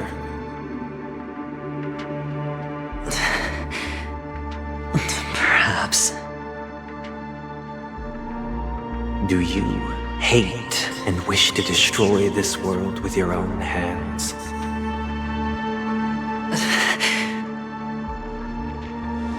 I don't know. Interesting. Now, the final question. Can you swear that at this very moment, the Aventurine stone is safe and sound in this box?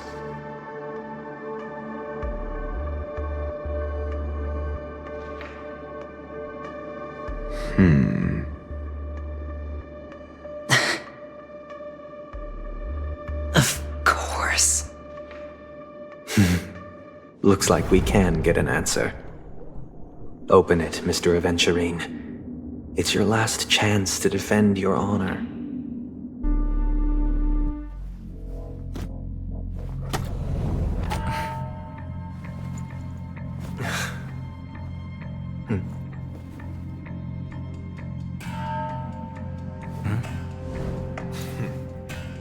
Please.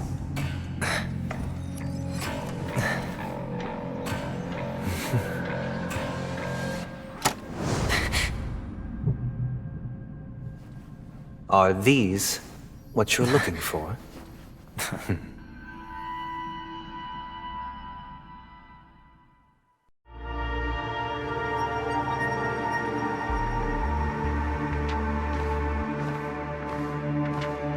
Since you came as promised, learned doctor, does this mean that you are willing to take the side of the family in this farce?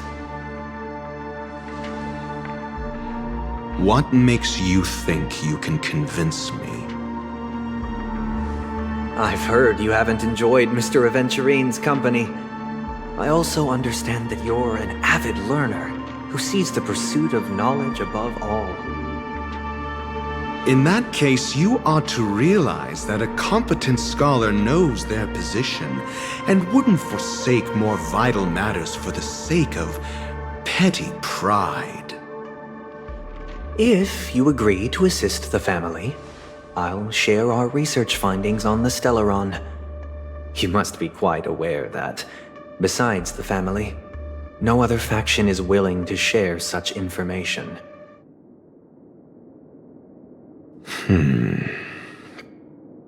Cut to the chase. What do you need from me? I need Mr. Aventurine's comprehensive plan. Haven't you confiscated his cornerstone? You can't expect a featherless bird to take flight. But I've also heard the 10 elites in the Strategic Investment Department have united, progressing together in the interests of the IPC. You'll have to speak more clearly than that.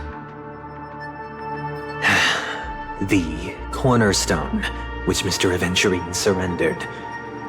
Was it really his? You question whether he would entrust you with someone else's cornerstone. The 10 Stonehearts aren't as united as you think. Cornerstones are significantly more precious to them than their very own lives. But you know that he's a crazed gambler. The more vocal he is about it, the more cautious I must be. I never imagined someone would share his way of thinking. Honestly, you should see a shrink. Bring it. The box containing the cornerstone is unique, and only IPC senior staff and related members can access it. But I happen to be among them.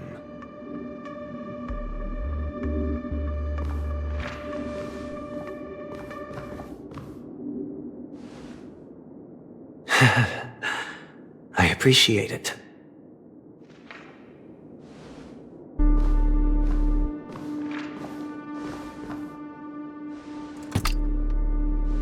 Unfortunately, your guess is correct.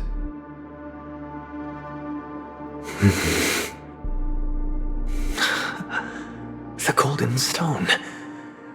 Its color and glow are similar to that of Klepoth's body. This is the very ruse he intends to use to fool you. He won't reveal to you that the 10 Stonehearts chisel their own will into the cornerstones, granting them an unparalleled radiance. And this golden statue is also known as Topaz, not Aventurine, and it belongs to Topaz. So, do you wish to confront him? Not at the moment. I'm more interested to know the location of his cornerstone. The safest place somewhere you'd never think of. Because he never intended to hide it. In fact, that cornerstone has been in your hands from the very beginning.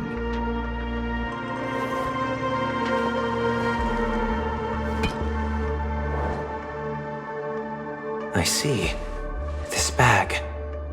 Mixing a cornerstone, more precious than life itself, with a bunch of worthless jewels, disguised as a gift of money waiting to be confiscated, is indeed in line with Mr. Aventurine's style.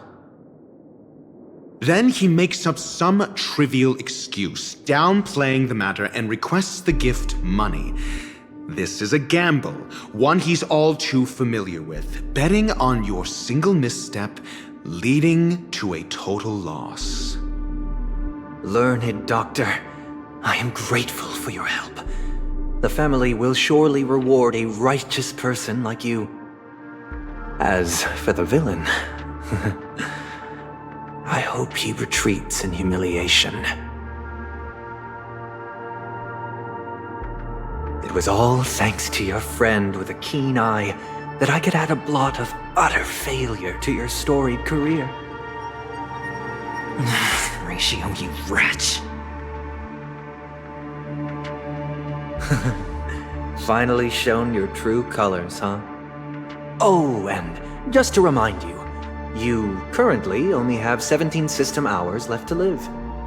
Treasure your remaining time, and savor the delectable aftertaste of defeat. You might as well explain yourself a little more clearly. What I performed on you just now was the Harmony's consecration. You were to show allegiance beneath the illumination of their grace. Yet you acted willfully, uttering nothing but falsehoods, transforming the consecration into a trial. I genuinely see no reason to absolve you from it. Is this what the Harmony represents? Is it built upon constraint and coercion?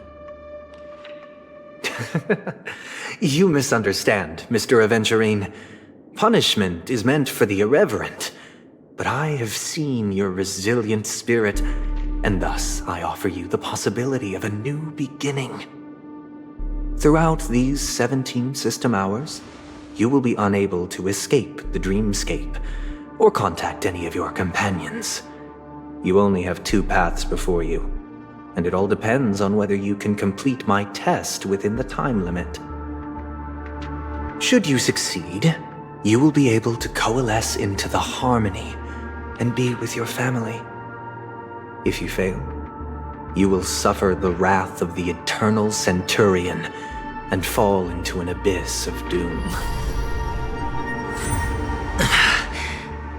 Sounds like I'm gonna end up the same either way. I indeed do need a servant to help me uncover the evil hidden in the family from an external perspective. I will purge the evil from the inside and bring the real culprits to justice within 17 system hours. When the time comes, compare your findings with mine. If both our findings align, or if you can provide me more insights, then they will truly be able to grant you mercy and honesty. Shameless hypocrites. You took everything from me and still demand the truth? That isn't fair. Your carnival reeks with the stench of cash. Nothing is achievable without it.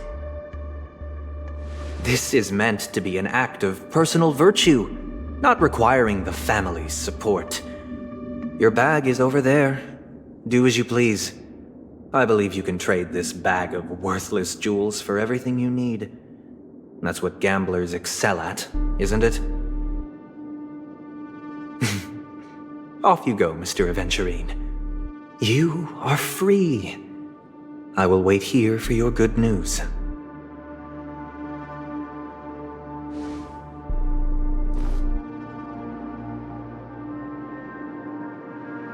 This meeting isn't an interrogation or a negotiation. It's an outright execution. Why would I do that, Mr. Aventurine? I'm just wondering what a passerby who stumbled upon a scene of a murder could have found out. That's all. By the way, before you go, I have a personal question. What is it now?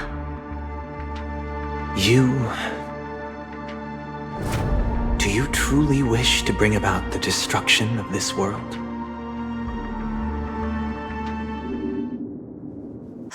Kakavasha! Where did you go? Oh, are you injured?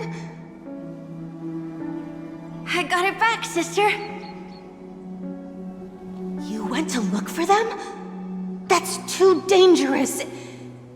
It's just a necklace. It's neither food nor water.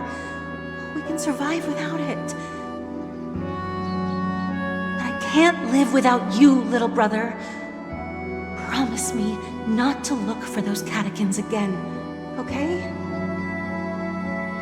Sister, don't be afraid.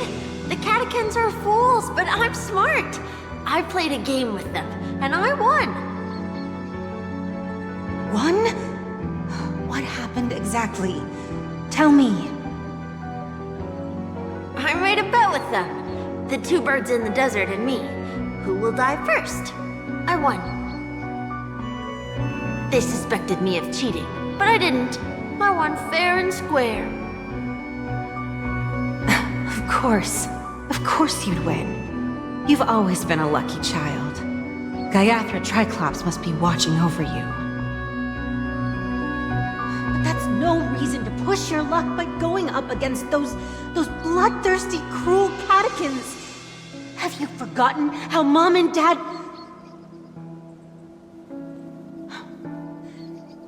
Look, this is just a necklace.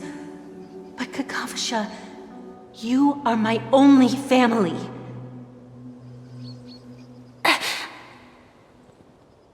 I'm sorry, sister. I thought you'd be happy. Because Mom left you this necklace. There'll be no next time. It is important, but not as important as you, my dearest brother. I don't blame you, but you must remember what Mom said. Pain and poverty are the trials of Gaiathra Triclops. She has also granted us a chance. And that's your good luck, Kakavasha.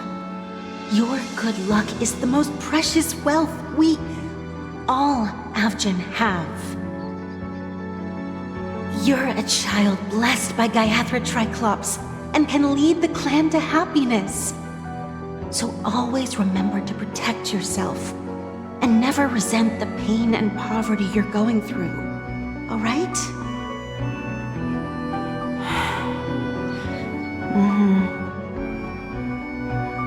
Listen to me and swear to Gaiathra Triclops. Okay. We'll swear to Gaiathra Triclops to protect this wealth. But sister, if Gaiathra Triclops was really watching over us, then why did she not protect Dad when he was swept away by the quicksand? After all, Dad went to the Catechins' land only to prepare for Gaiathra Triclops' offerings. And where was Gaiathra Triclops when Mom was shivering in our arms? Mom was still pleading for Gaiathra Triclops' forgiveness under her breath until the moment she closed her eyes. Sister, everyone praises me for being smart, but I don't get it. If every rain pour was Gaiathra Triclops' forgiveness and grace, then how bad were our sins? So much so that we were born in this world of death?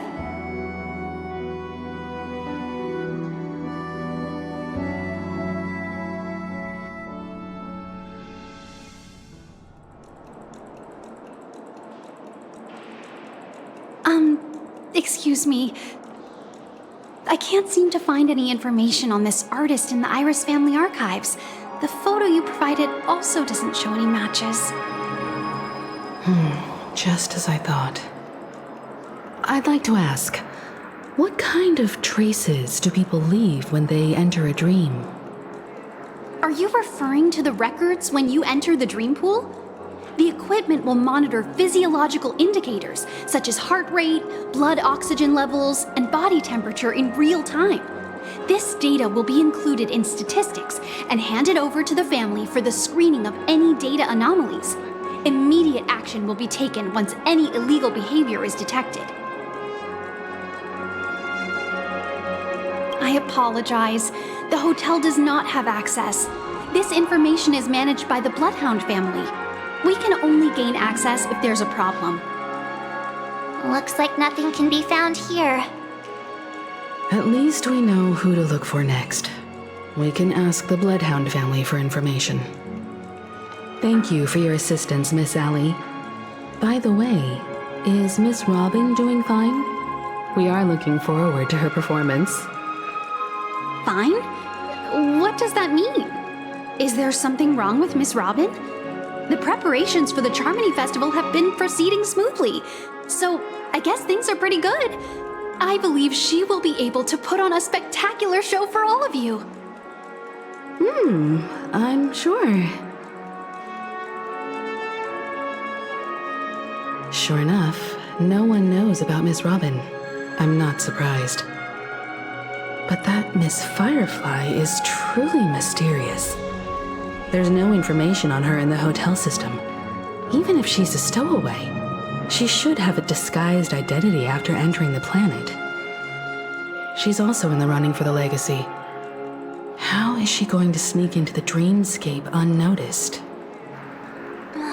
Is there any other way to enter a dream? Besides the hotel room's dream pool? The Memo Keepers have abilities that are difficult for normal people to comprehend. In the memory zone of Penacony, they thrive effortlessly, a fact proven to us by Black Swan. The hacker girl from the Stellaron Hunters used extraordinary means to unlock the Dreamscape Hotel's seal. According to the scene witnessed by him, it is likely that they are behind Miss Firefly's case. The Garden of Recollection and the Stellaron Hunters.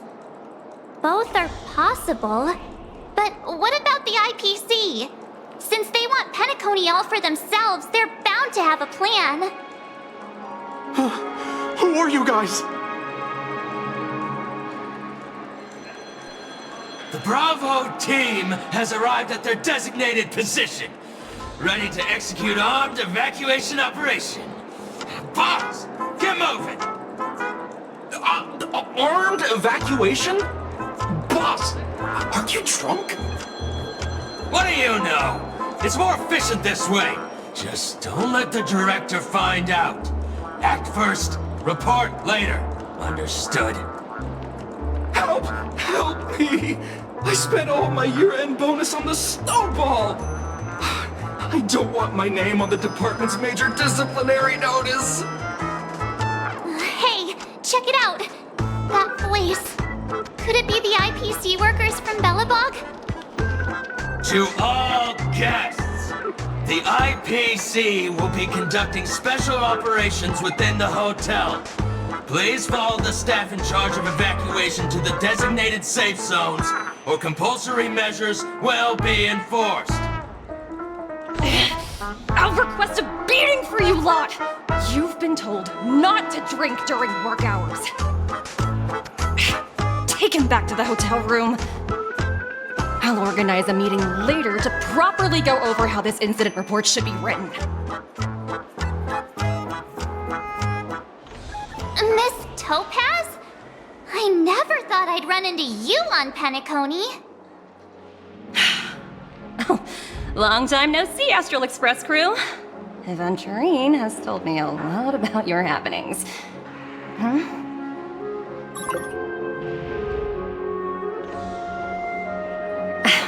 It's fine. Do as they ask and try to avoid any conflicts with the family. Report to me before taking any action. Yes, all right. As you see, the IPC isn't very popular here on Penacony. Cordiality from the family is a mere facade. The former frontier prison has turned around and cuffed its shackles on the IPC staff now.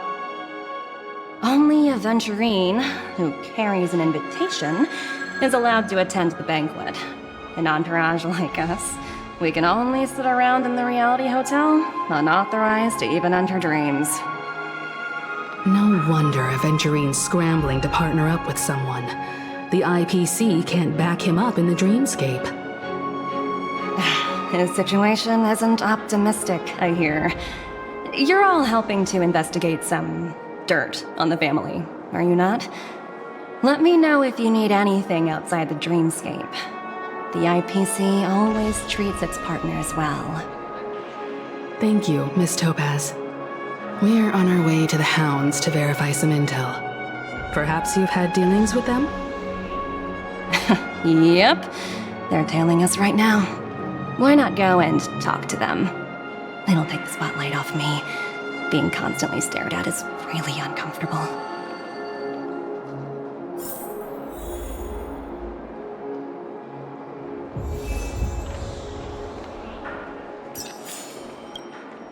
How does it feel to be in business with Aventurine? I bet you're not used to it. That's just his style.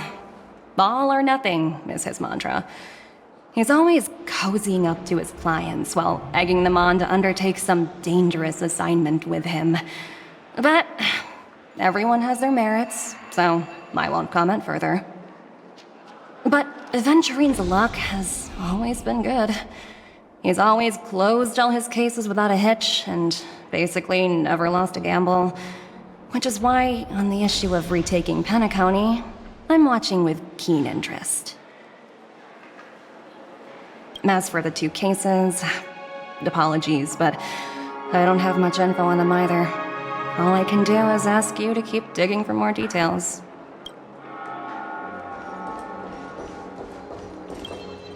We're carrying out our captain's orders. What do you want? We made a mistake last time, and we're working hard to rectify it now. We don't have time for anything else. Surveilling the IPC executive Topaz, ensuring that she stays put at the Reverie Hotel during her time on Penacony. We've got the right one this time. So that's it. They were the pair who were after Firefly at the time.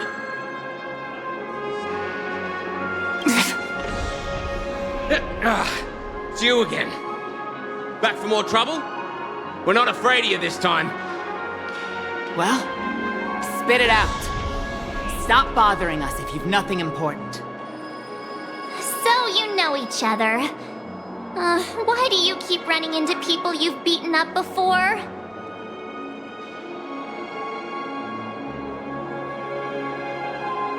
That's right. We're investigating a murder for the family. Can we speak to your captain about the case? Well... Hey! The security officer instructed everyone to shut their traps. before he returned from Dream's Edge. What murder? You'd better stop spouting nonsense.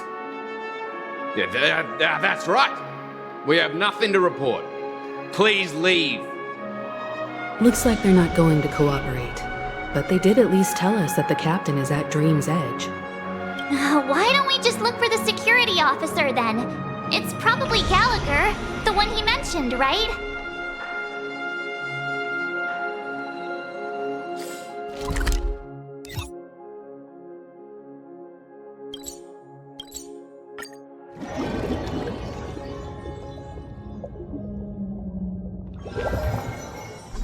Such tight security. I bet they're stumped by the case as well. Gallagher. Apologies. The Bloodhound family is running an investigation up ahead. No unauthorized personnel allowed. Hold on a minute. I think I've seen you before. The gray-haired one. How much trouble have you stirred up exactly on Penacony? Not possible. It was you the last time, yelling about some clockwork friendship while beating me up with that silver-haired girl.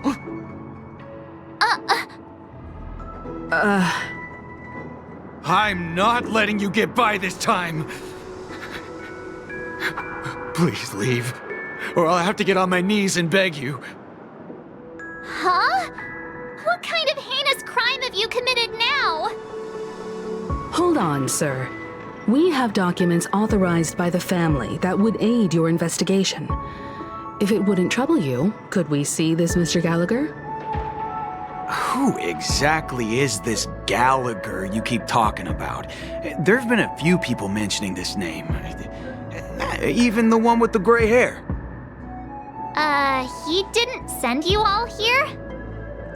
It was the security officer who dispatched us. That's all I can divulge. He'll do! He's the one we've been looking for!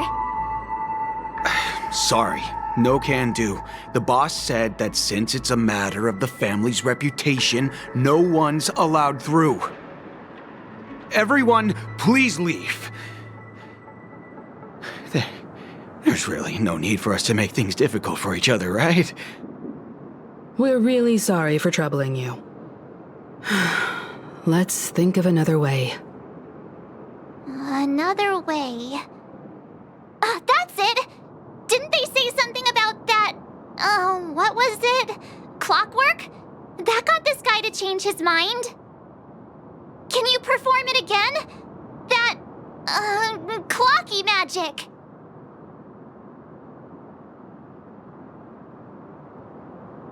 Please?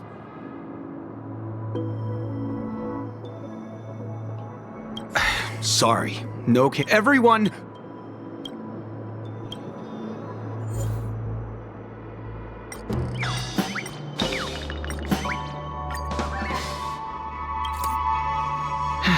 Let me see what time it is now. Whoa! It's time to clock out!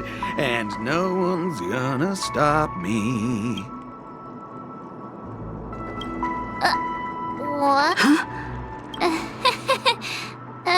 This clockwork trick of yours, it's kinda dangerous.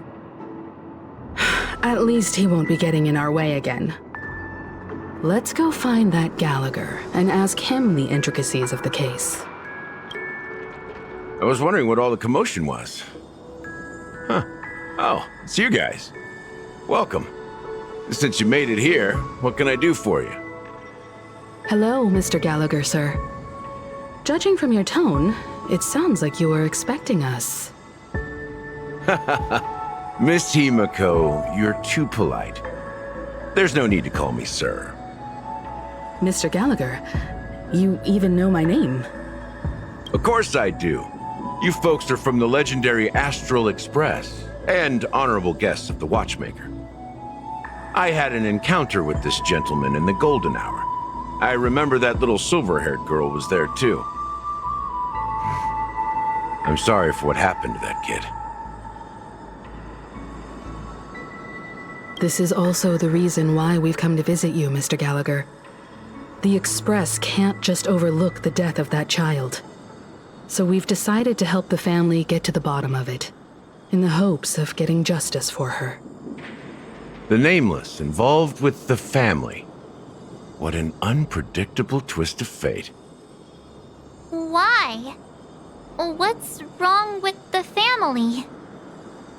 It's nothing. On Penacony, everyone loves the family.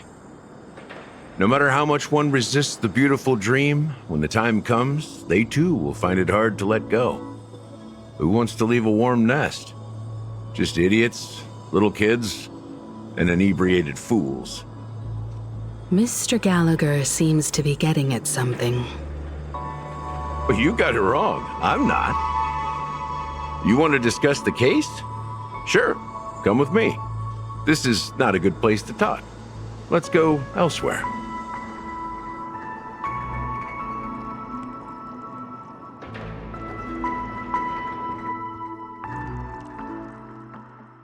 Even after that chilling tragedy, this dream is still running effortlessly. Other than the family of the Harmony, it's hard to imagine any other power in the universe that could sustain a building of such magnitude. The family itself is a huge, perfect building, like a living idol. Each member of the family sees themselves as a piece of the divine puzzle, revolving around a singular core and a shared ideal. Under their command, they loyally fulfill their roles, offering themselves while also receiving sustenance in return. Interesting analogy. Perhaps that's why Penacony's beautiful dream has persisted for so long. But the human body has its limits, and so does the divine's. That doesn't sound like the kind of comment a Galaxy Ranger would make. Just pointing out the facts. Mr. Yang will definitely have a better sense of what's going on than I do. Why do you say that, Miss Acheron? The beautiful dream is crumbling. But not because of a particular eon, a particular faction, or a particular visitor. Its collapse stems from a certain inevitability of human nature. The family refuses to acknowledge this, and it has ultimately backfired and become a catalyst. As people immerse their souls in the dreamscape, where consequences and pain cease to exist, and only ease and pleasure prevail, they draw closer and closer to necrosis. Regardless of the perceived bliss, death looms as the inevitable conclusion. Also, this necrosis will diffuse and spread. One piece of the puzzle's mutation will eventually cause the entire building to shake, break, and crumble. In the end, the dreams that people built in the name of freedom became the cage that imprisoned them. I'm sure you've gained a lot from this trip, Miss Acheron. Are you willing to share your findings with me? Of course. That's if I remember.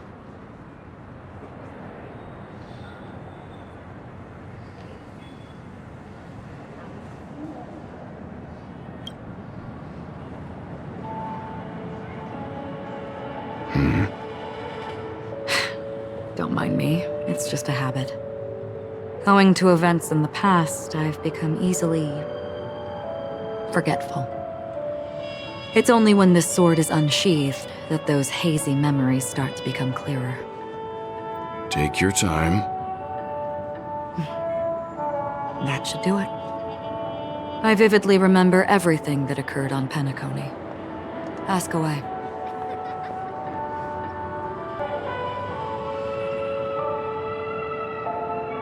The moment of daybreak.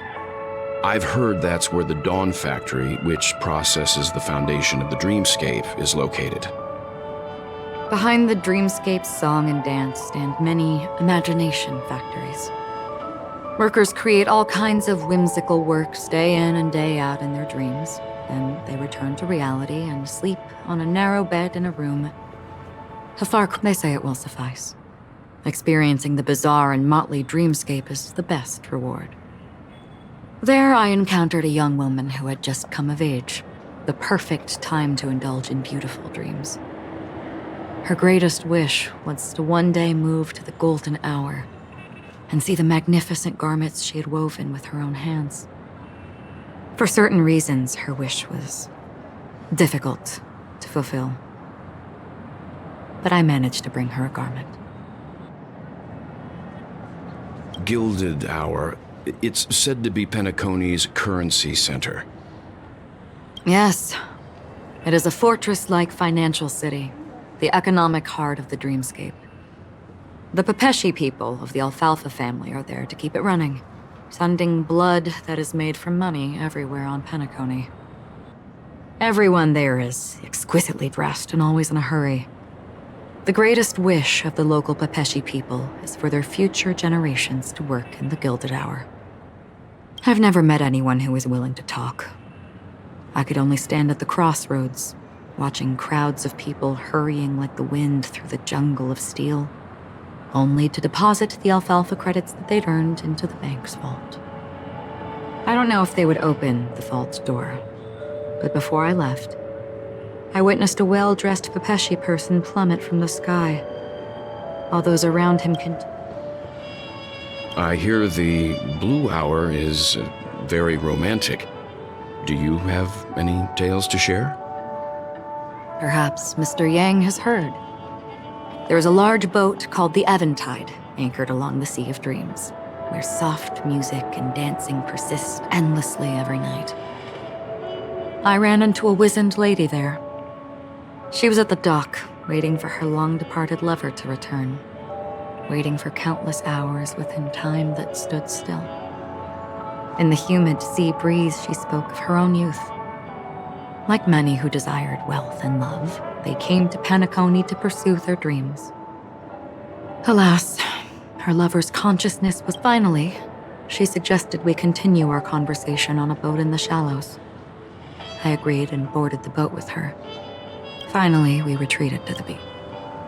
The dreamscape of chic, luxury, and consumerism, the moment of dusk. My companions have been there too. Then you all must have seen those who are attempting to realize their dreams. Or have realized them, scattering money as if it were dust and betting it on all or nothing. Everything has a price, and everything can be bought or sold. Even I saw an Intellitron there, who was preparing to auction himself. When someone wins a bid under stipulated periods and rules, he would do the buyer's every bidding, becoming that person's very possession. That Intellitron had been auctioned off 12 times, and I participated in his 13th. That was the grandest banquet I had ever attended. But never again did anyone cast another glance at him. This time around, there were no successful bids for him. This is what I've seen and heard along the way. Someone once said to me, Penacony wasn't like this a long time ago, nor should it be. I've traveled through the reality and dreamscape of the planet of festivities, watched the tides of night rise and fall when time stopped for people, where the spirits of the rich and impoverished remain forever fixed on their own scales. This is why I think the collapse of the beautiful dream is inevitable. There might be a way to change everything. Perhaps. But if this is indeed the world that people desire, if this is precisely why life chooses to slumber, should we still seek to change it?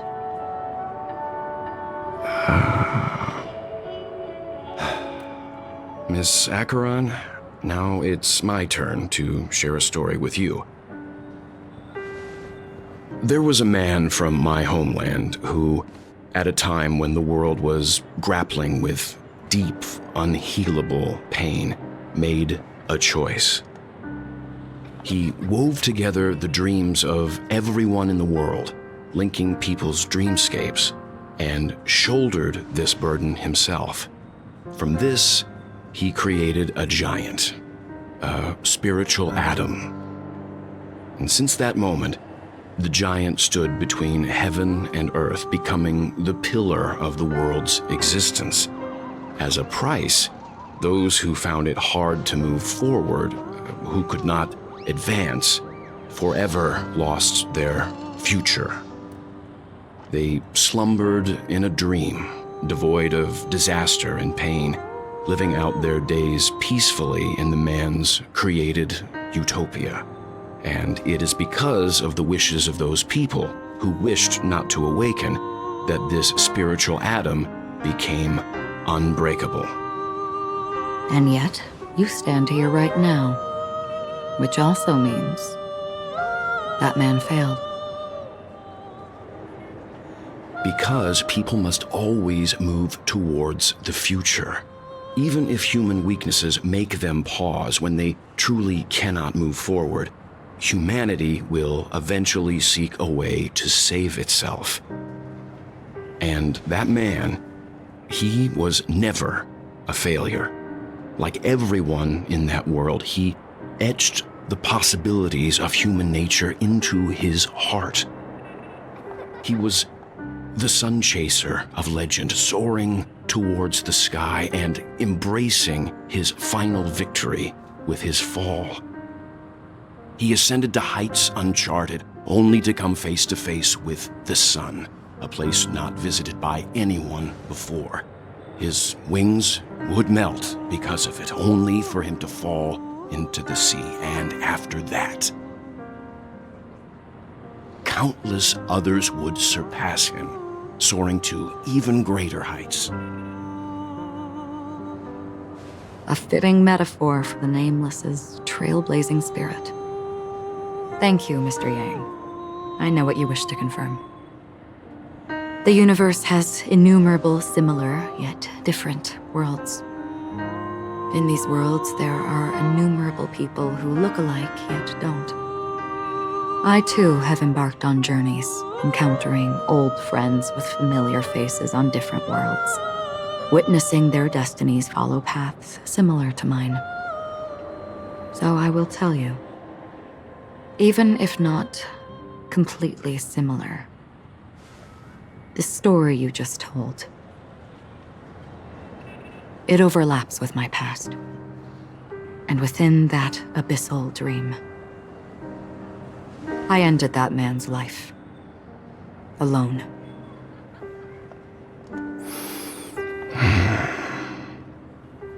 I am not who you think I am. Nor will my home be as fortunate as your world. I am sorry. It's fine. I don't mind, so long as I can alleviate your suspicions. There's something I still wish to know, Miss Acheron. Under that representation of the hunt, exactly what sort of power is it that has motivated your solitary journey thus far? Mr. Yang, before answering that question, I wish to continue the previous topic. I like your analogy very much. Indeed, birds are born to fly. But in a distant past, their ancestors could only gaze at the sky in envy. They saw that faraway ray of light from above the heavens, piercing through the clouds and blanketing the earth. And so, time and time again, generation after generation, the birds spread their wings and took to the sky, attempting to touch its ceiling, all because the sun was there. Then, what if the last bird finally soars into the sky, only to realize that the end of the light is not the sun, but darkness? Then why, exactly, do we even walk towards the light?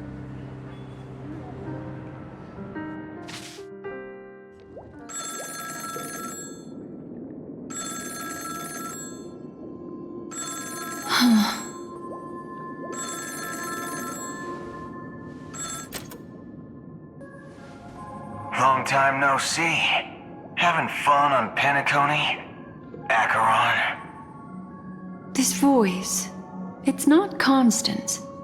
Could it be her companion?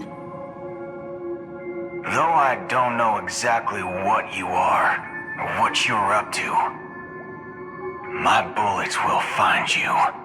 Until then, you best find a casket store on Penacony and ask the owner to reserve a good quality casket for you, imposter. Imposter? I see. She gave my whereabouts to someone who's tracking Acheron too. Who are you? Huh? Did I make a mistake? Who the heck are you? I'm the Garden of Recollection's memo keeper. Not bad. This is the kind of tough challenge I like. You that imposter's bodyguard? Never mind. It's fine. I'll leave a round for you. So get that forehead clean and wait for me. I don't know what you're talking about, but you know Acheron, the Galaxy Ranger, yes? I have something to ask you. Are you asking me to write your will? Sure. Go ahead. Not quite. I only want to ask, how exactly did she become a Galaxy Ranger? She's clearly not a path strider of the hunt, but you are, aren't you? Tell me, what's Acheron's deal? Sure. Heck, never thought I'd come across an ally. What a stroke of luck. Well, I'll be on Penacony soon. Memo keeper, go buy a bottle of Donna's White Oak and warm it up, and I'll raise a glass to you. That lady's passed. Well, nobody knows. But if all you want is a simple answer, sure, you best get a chair and take a seat. That woman, named Acheron, is an emanator who should not exist.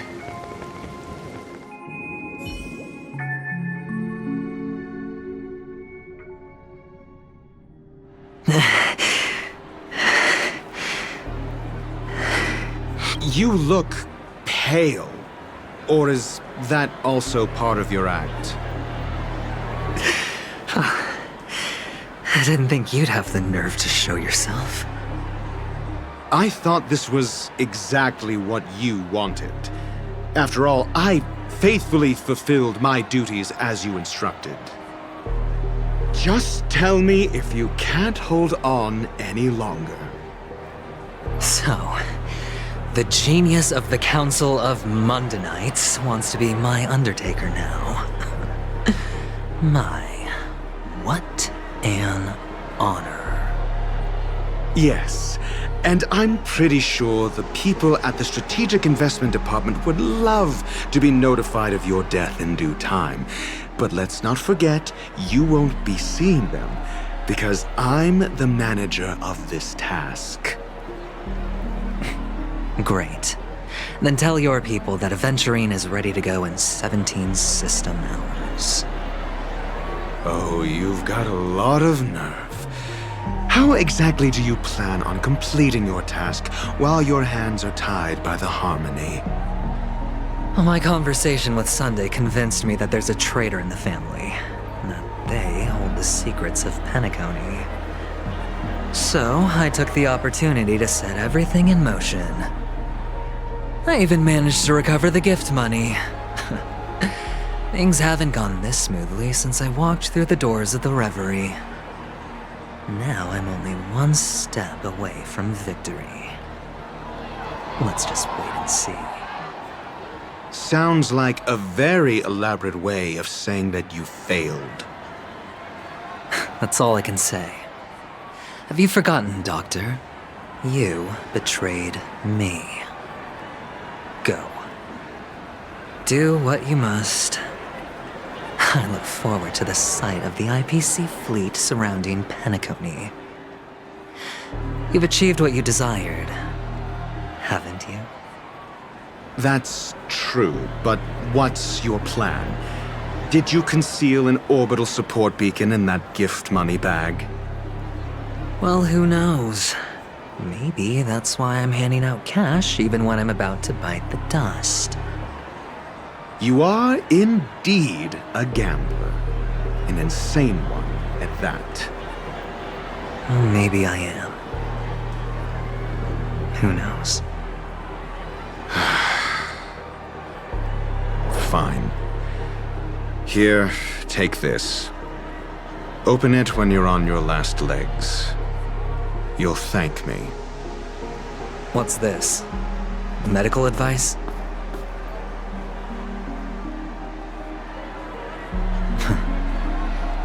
You catch on pretty fast, Doctor. Asking me to solve a case without giving a single clue. How typical of you, you wing-headed scoundrel. But the way you're all on edge about that stowaway, it's just as I guessed it would be. As for now, let the rain of wealth from the IPC fall evenly on everyone.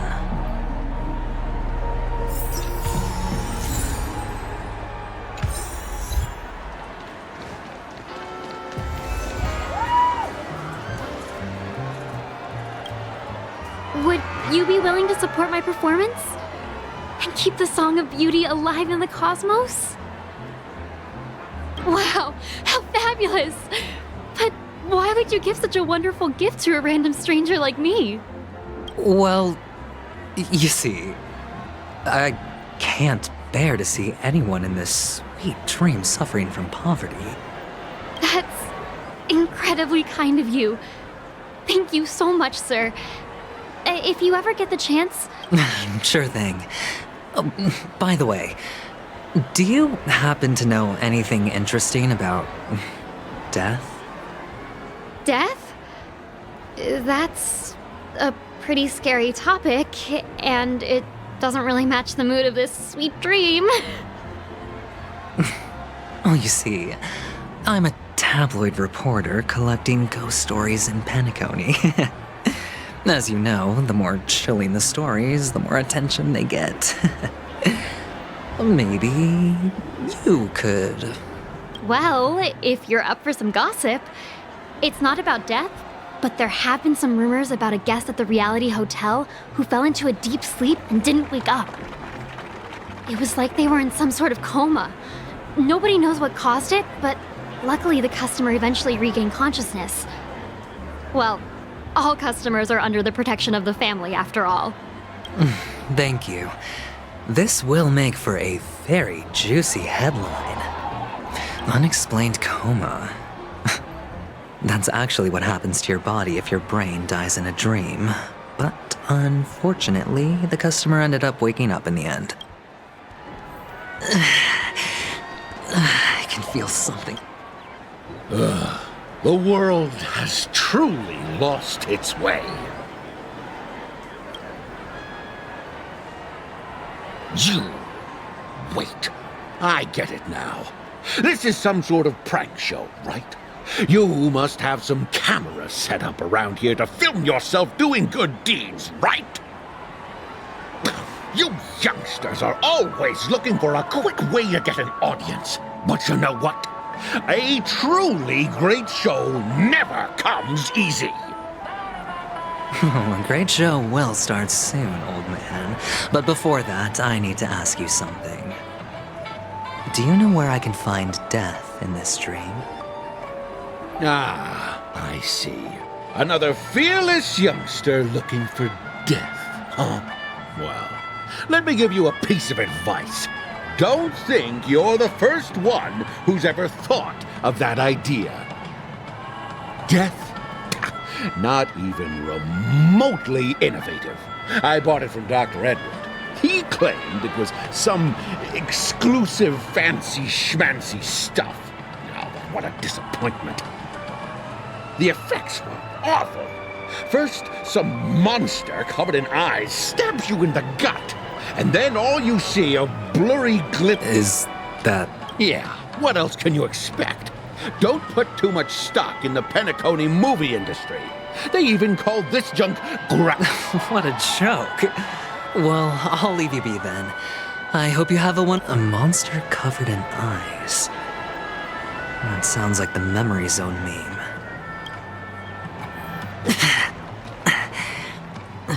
Disturbing. A sip of liquor. A blissful reprieve. To drown 1,000 sorrows. Let worries leave. Oh? You're giving these gems to me? Didn't expect to meet such a generous soul in this place. Or are you just pitying me? Well, it really doesn't matter. As long as I have Soul Glad, that's enough. This is just a dream after all. You really shouldn't drink so much Soul Glad, my friend. It's not good for your health. Oh? The devil of Soul Glad? Care to elaborate? Yeah. It's a seahorse with a long neck. They say it loves to appear to drunk people, especially the ones who... Yeah. Does everyone have to go through so much torment before joy? Take care, my friend. If you ever find yourself in danger, remember that the hounds are always ready to help.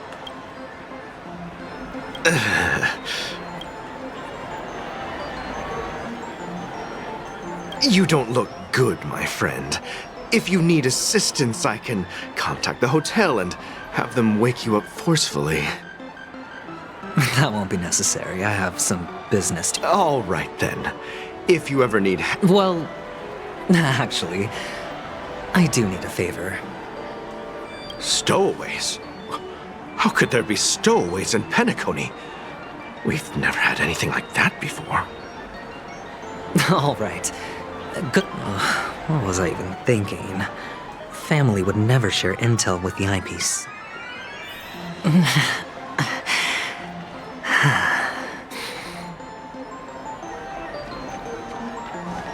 is the one.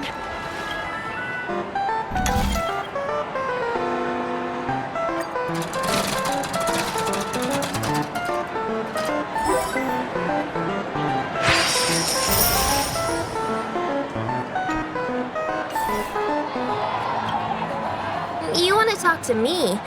Sure, but nothing too sensitive, okay? Huh. Wealthy people have fancy ways to enjoy this dream. But to be honest, I've never seen anyone who gives out money to others like you. So, are you trying to be the prince from the tale, handing out his gold leaf garment and melting his lead heart in the fire? I'm flattered. I'm no prince, and I just thought these gems would help you speak. So, as an investigative reporter, maybe... Another curious soul. I see. Well, that was actually the topic I was most into when I entered the industry. How did your boss talk you out of it?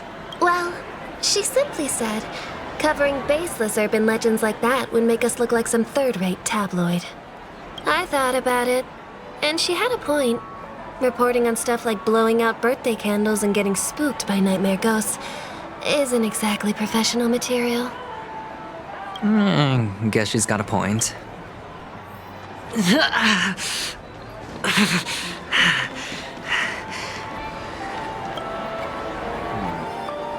Were you wanting to talk to me? Sorry, I thought you were checking... Is this a gift? For me? Are you sure this isn't some kind of Yes, it... Is this for real? Someone is actually giving me a gift. Not for my parents, but for me. No, it's not much. I just want to ask you something. I knew it. What's on your mind? Are you trying to ask about my father or my... Neither. I just wanted to know if you've... Oh, you sound just like my father. Always warning me about danger, even in dreams. He's an Intellitron, so his dream entry methods are different from us organics. Can't count on him to protect me if something does go haywire. Funny, right now I'm still under his protection. How ironic. Hey, stay positive. Gold will always shine one day, right? The Devil of Soulglad, Dangers in the Dream, and Nightmare Ghosts. Well, surely death is a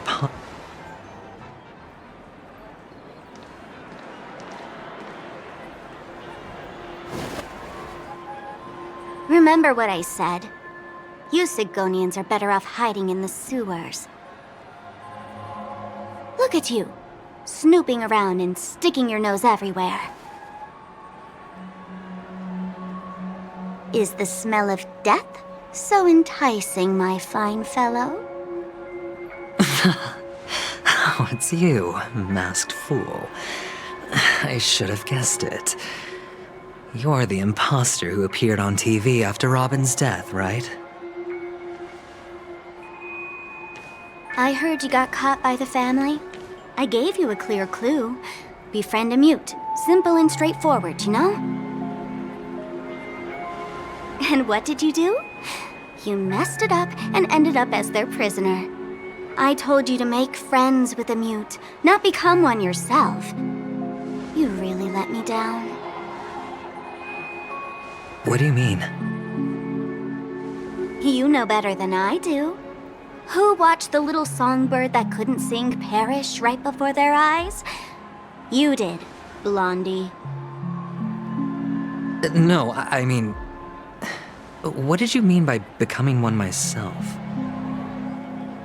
Well, it means you'll soon end up like her, unable to speak ever again.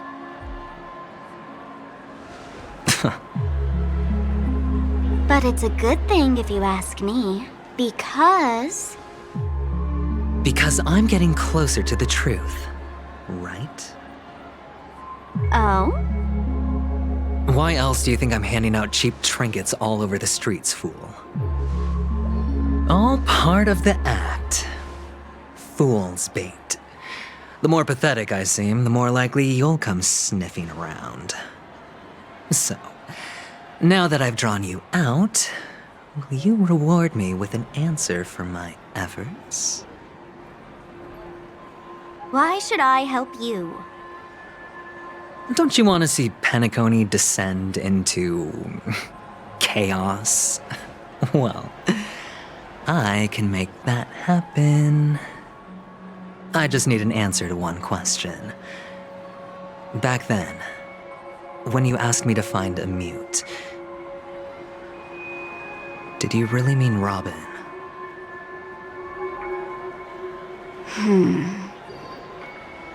And what if I say no? Then I'll thank you. Oh, the word no has never sounded so pleasing. Well done. I admit I underestimated you, but what difference would it make? Let me tell you something. There were 2 mutes, but one is dead now, and the other, though he's still in Penacony, I'm afraid you'll never find him again.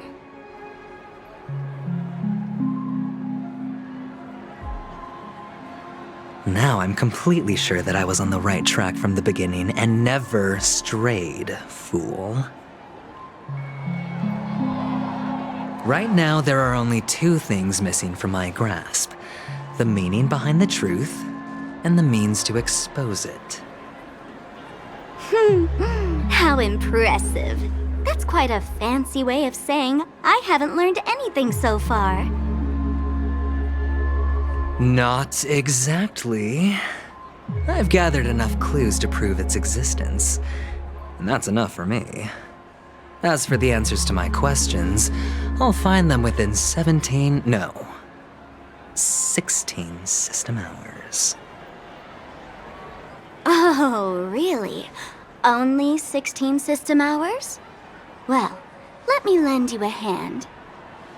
Here you go. This is my precious, mutually assured distraction button, and I have one just like it. When either of us presses it, the other and the whole of Penacony will go up in smoke. If you're really so desperate for the IPC to take over Penacony, blowing up the chessboard isn't a bad idea. Start from scratch. That's where the IPC excels, right?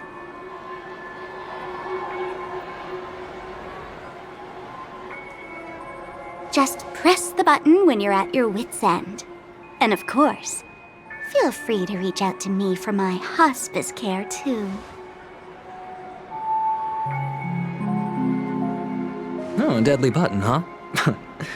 Well, I guess the family didn't take your threat seriously at all. Otherwise, how on earth did you manage to bring it in here? I have my own ways. That's all you need to know. Well, I'm afraid I'll have to decline your offer. Who knows if your little gadget will actually work. By the way, I have no plans to search for the other mute friend you speak of, but it's good to hear that he's still here in Penacony. I'll handle the rest myself. I'll orchestrate a grand finale for the downfall of the family. And at the climax, the walls will crumble, people will wake up, and those who couldn't speak will find their voices again. When that time comes, go ahead, press the button, light up the sky with a magnificent fireworks display for me. Catch you later, fool. You're still talking big, but sure, if that happens, I'll stay true to my word. Just don't let me down now, okay?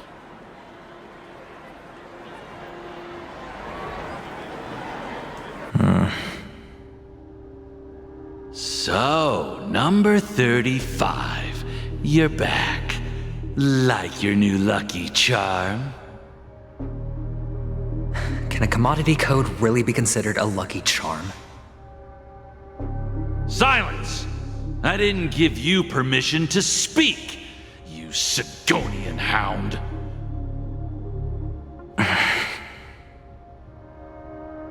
The guys in black didn't say much, so I've no idea what you did to save your skin in that massacre back in the day.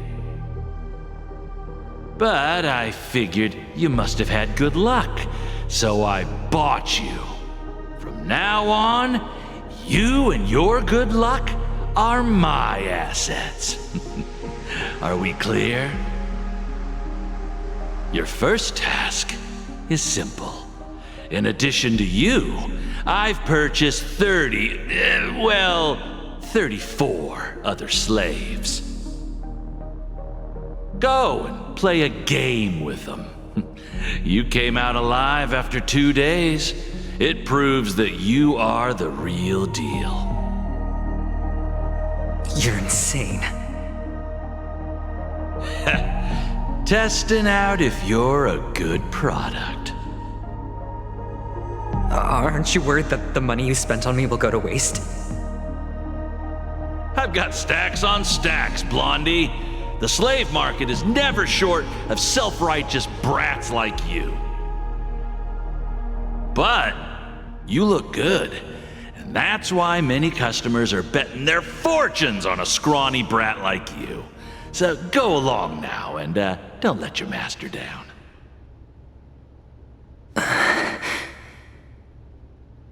How much did you spend? What? My price. How much did you pay for me? Huh. You really want to know? Well, it was 60 tanba. No more, no less. I'll take my chances. 30 tanba. If I come back alive, you'll give me 30 tanba. Deal? Are you trying to strike a bet with me? Oh, you've got some guts. Yeah, sorry, but that won't do. Don't forget your place, slave. You're not qualified to be at the table. You're just a chip. A life thrown away in someone else's hands. Either you come back with more chips for your master, or you never come back. It's all or nothing. Don't embarrass me, my lucky hound.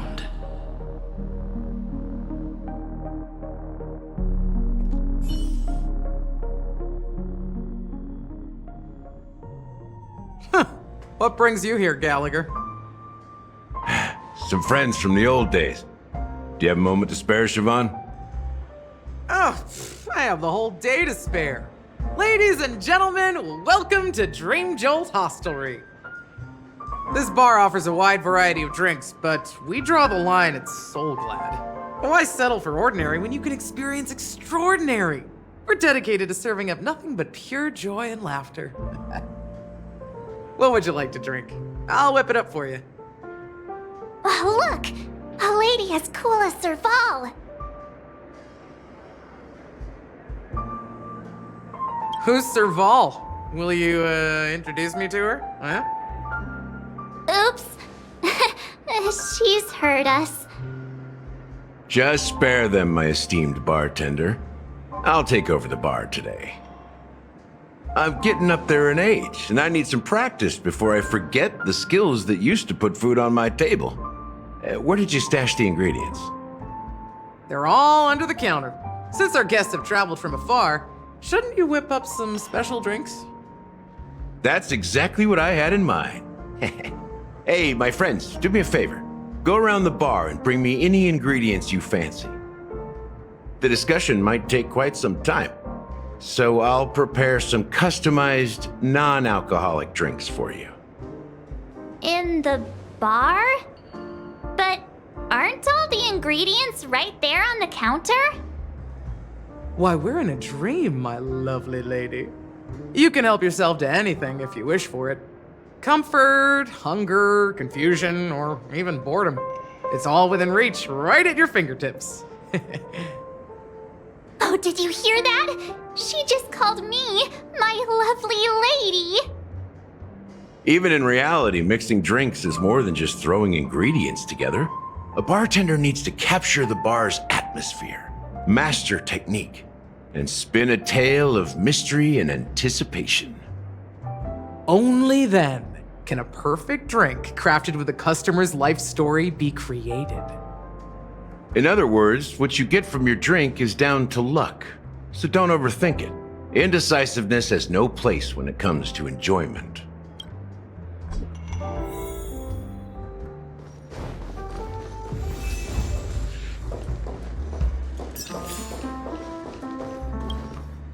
Hey!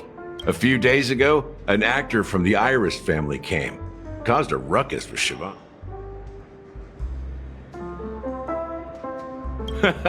That's a clever metaphor. That being said, opening a bar in this place, filled with monsters? You'll have to ask her yourself to find out. But I have a feeling she won't budge unless you impress her with an incredible drink.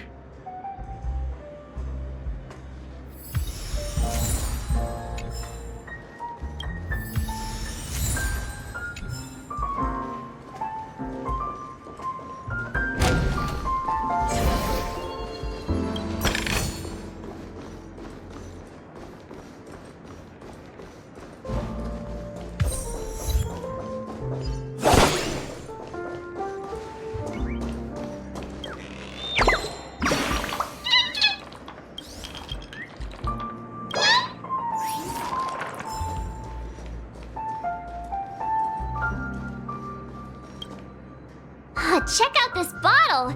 The liquid inside looks beautiful! And The label reads Dream Syrup, thick. I don't see half an amber era. Ugh, drinking this stuff can't lead to... That's true, but this really doesn't seem... Did you find the bottle of syrup I've been hoarding?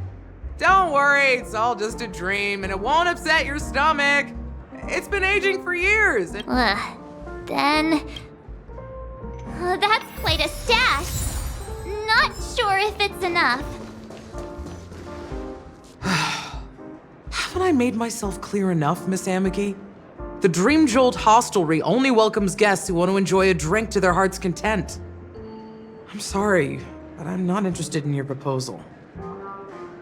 But you have the talent. You'll attract a huge audience. You're destined for the Iris' stage, not for this rundown shack. Come with me. We'll become the talk of Penacony, a shining light into every corner of the dreamscape. Please, Siobhan, I really need you. As you see, I'm entertaining my guests. Don't make me repeat myself. Fine. If you don't come along, I'll just sit here and not go anywhere else. Give me a sparkling drink. Sweet. With extra ice. Just... one moment. What's her deal? We can't discuss the case with other people hanging around the bar. Hey, can you do that clockwork trick of yours again?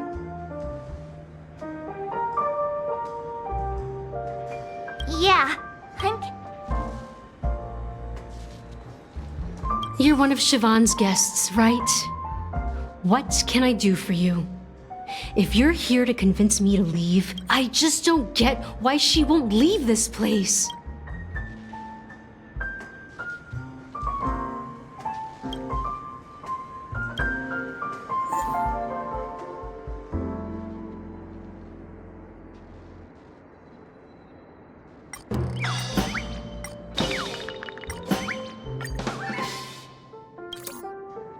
I've seen it. The moment when Siobhan and I share the crowd is going wild, applause crashing like waves, the aroma of irises fills the air. A beautiful melody playing. Ribbons, I've seen that scene countless times in my dreams. Want to raise a glass?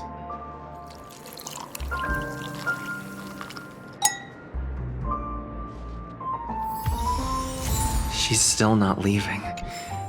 Maybe... I just don't get why she...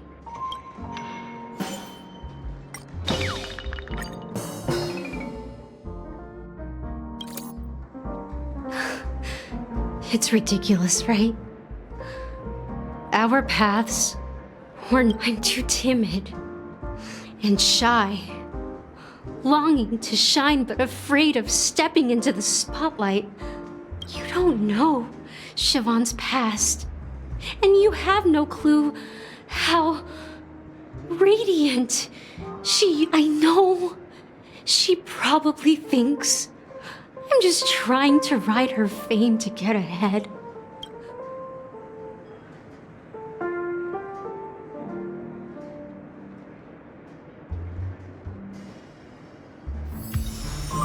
She's still not leaving. I just don't get...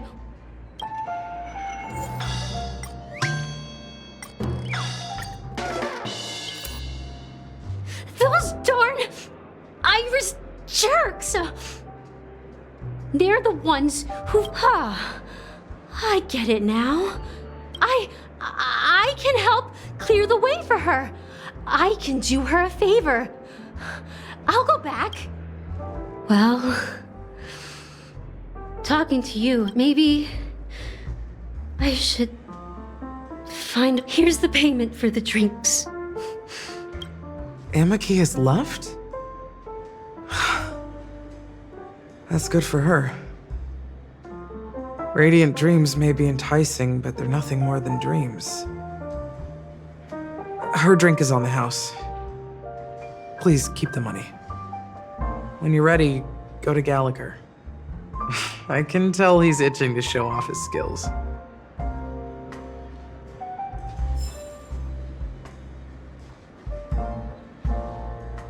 That being said, mixing a drink is way simpler than you'd imagine, so go ahead. Nice work. Let me take a look. You found some interesting ingredients there. Now, take your pick. Each drink has its own unique flavor, and the base ingredient sets the tone for the initial taste. You won't find a sweeter drink anywhere in Penacony. And that's what today's dream seekers crave. Now that you've chosen the base, it's time to pick the adjunct. The ingredient that'll create a marvelous chemical reaction with the base. It should give an unforgettable taste without overpowering the main tone. So, what's your choice for the adjunct?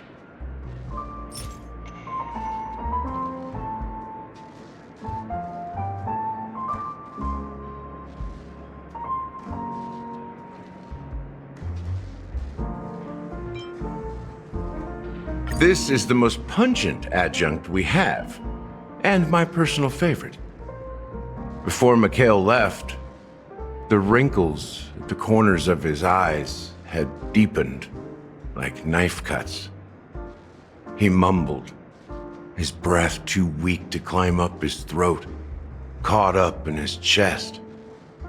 But I could smell it. The lingering scent of Penacony itself on that night. Mikhail. Almost there. Let's pick a decoration. Which style do you prefer? Anything you need, I've got it. Concentric circles. May you always remember where you started. Well, it's done. Here's to you, sober one, with this glass of a dream within a dream. To our forebears who dug their own grave. Well done, Gallagher. You're not over the hill yet. So, are you satisfied? Oh, the flavors! They're way more sophisticated than Soulglad. The richness and layers of these flavors are a masterpiece, especially with the adjuncts. I can taste the spicy and sour notes with a hint of sweetness. I'm not entirely sure what it all means. Maybe Mr. Gallagher can shed some light on it. Well, if you're expecting a profound answer, I'm afraid I'll disappoint you. The imagery it implies is pretty straightforward. It's just a glimpse of what this dream truly tastes like. Nothing more. Does this true taste have anything to do with that, Mikhail? Yeah, that name does sound familiar. When you got knocked out by that masked fool girl, I think I heard someone calling that name. Do you remember? I was right about you. You guys seem to know quite a bit.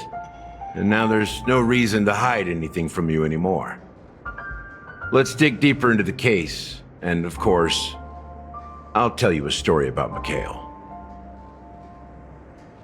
Alright, let's start with what we know based on the clues the family has. It seems that Firefly isn't a local or an invited guest. In other words, she's a stowaway. She managed to fool me at first. My age must be getting the best of me. But here on the planet of festivities, stowaways are a common sight. You're bound to run into one sooner or later. After the incident, the hounds wasted no time searching for that girl in both the dreamscape and reality. But here's the thing. We only received bad news, and the trickiest kind at that. She simply vanished, leaving no trace in the dreamscape or reality, as if she had never come to Penacony at all. Huh? Does that mean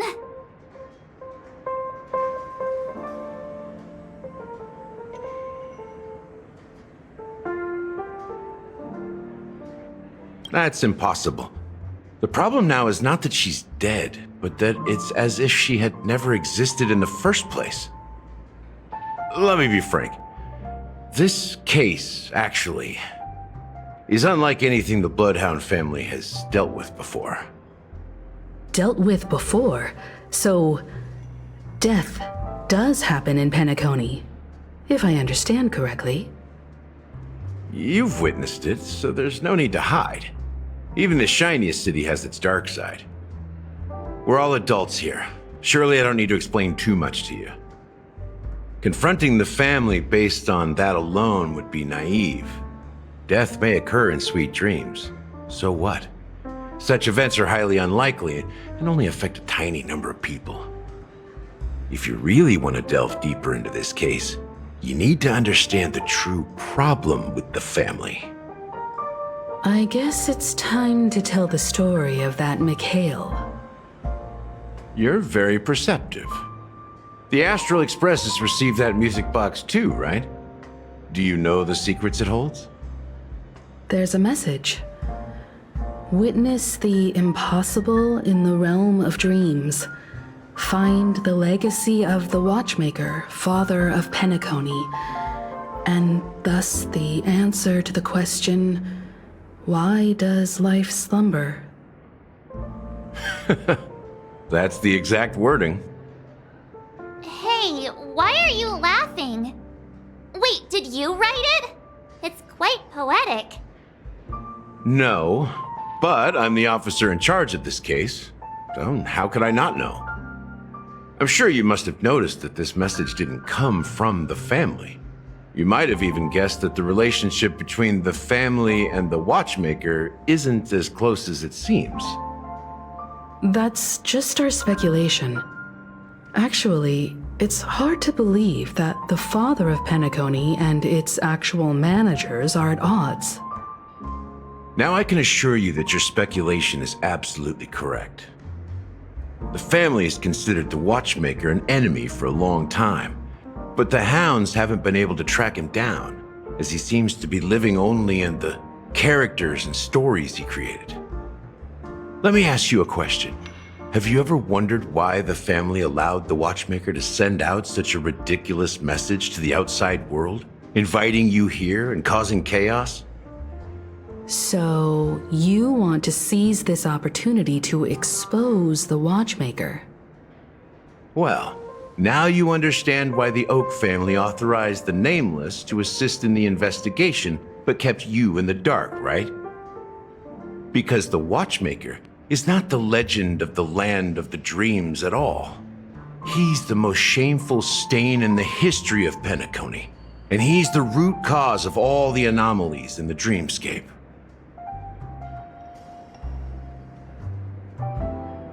You don't get it? Well, I mean, Mikhail, the betrayer of the family, he's the Watchmaker.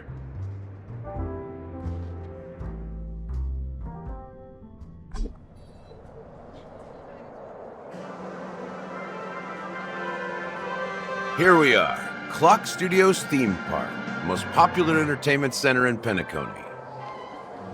Wait, aren't we supposed to be discussing the Watchmaker? I would have expected you to take us to, maybe, a library, or an archive room of sorts. But an amusement park? The culture of a city reflects its history in the most authentic way. To you, it's a fun place. But to me, it's a prison for the planet's past. You know that Penacony used to be the IPC's prison planet, right? All the prisoners were brought here, helping the Garden of Recollection salvage the leaking memoria from the macrovoid. The prolonged exposure to high concentrations of memoria caused a unique phenomenon. The dreams of countless prisoners intersected and overlapped, and people started meeting each other in their dreams, living lives that were almost identical to reality. But everything has a price, and sweet dreams are no exception. In the end, the dream world was unable to alleviate the suffering of prisoners in reality. One of the prisoners broke free from the IPC shackles and fought for freedom. He is Hanu, the great leader of Dreamville, the great peacemaker, and the faithful companion of the underdogs.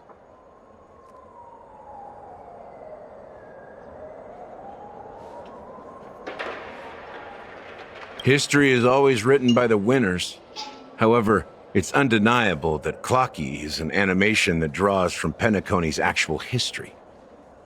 These characters not only exist in Dreamville, but also in the distant past. Once you realize this, you'll understand why we're here.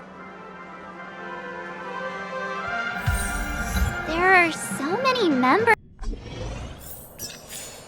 so many members of the Bloodhound family around here. They just received a lockdown order, supposedly from Sunday himself. Who knows what it's for?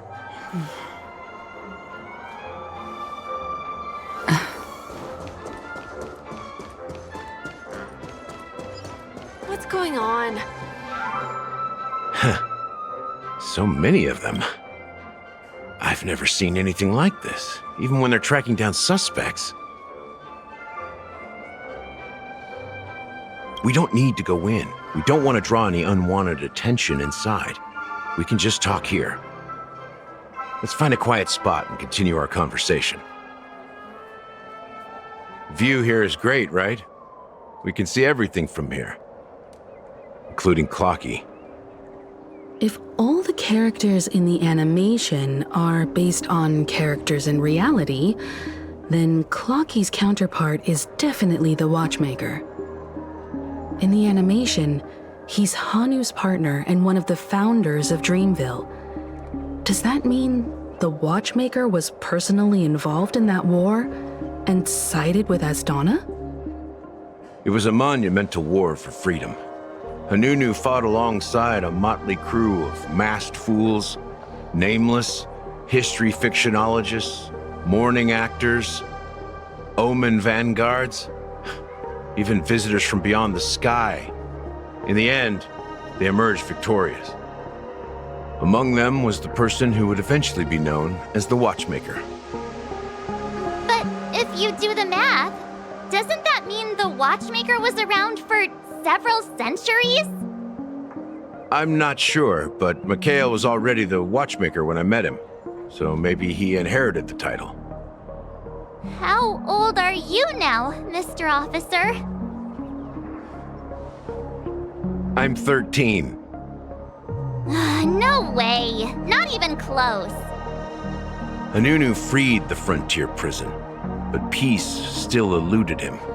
With limited resources, threats from the outside world, and internal conflicts between major prison districts, the future of Asdana was uncertain.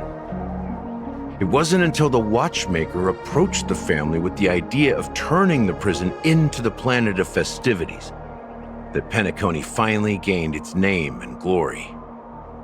Thus, he became known as the Father of Penacony.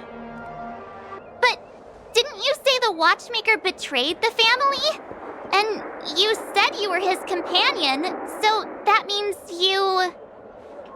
No, I'm not his companion, but rather one of his many children. But I am indeed a traitor. Not to the family, but to Mikhail. What did you do? I did nothing. And that's the worst betrayal of all. Just like you, I had close companions. We dedicated ourselves to Penacony. But the Oak family, they set us up. Mikhail was too old to protect his children anymore. So we left the family to find our own path. We were branded traitors of the Harmony, even though the true traitors were someone else. While they continue to praise the Watchmaker's name in the world, behind closed doors, they condemn him on a pillar of shame. Nevertheless, we wanted to clear his name.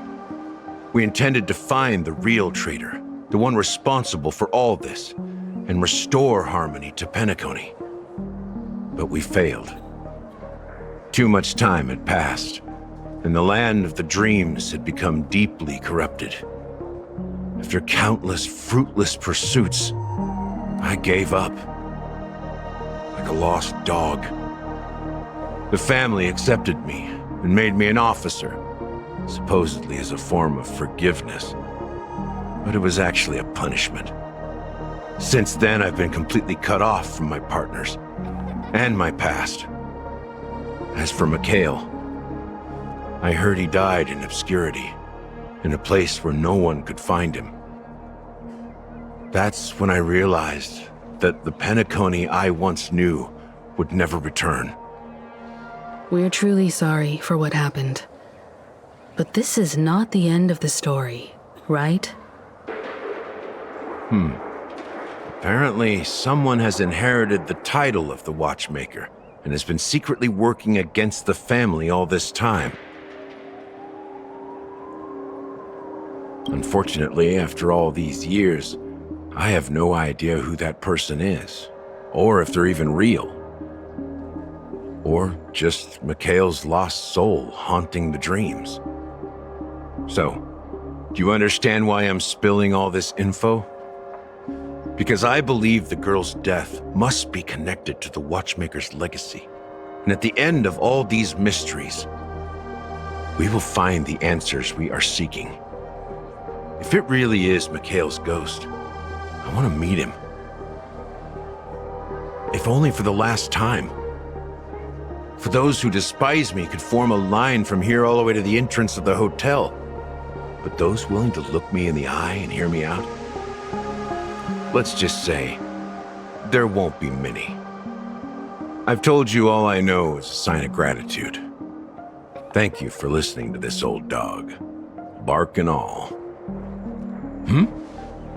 Something just happened at the theme park. Now if you'll excuse me, good luck to all of you. How ironic. What's so different between the stowaways rejected by Penacony today and the dream seekers once hailed as pioneers several amber eras ago? Gallagher does have a troubled past, it seems. While Firefly's whereabouts remain a mystery, his stories shed light on our suspicions about the true identity of the Watchmaker, his connection to the family, and the power struggles hidden behind sweet dreams and death. Exactly. Gallagher suggests that the real traitor is someone else, probably within the Oak family. That lines up with what we've gathered so far. Firefly got involved in this mess because of the legacy, and now we're sure that Aventurine's accusations against Acheron are baseless. You're really into Clocky, huh? He's just a fictional character, not a real person. Speaking of which, that Clocky who only reveals himself to you is quite intriguing. It's a shame we've never met him since then. Now that we've confirmed a lot of our suspicions, let's take a moment to think about the clues we have.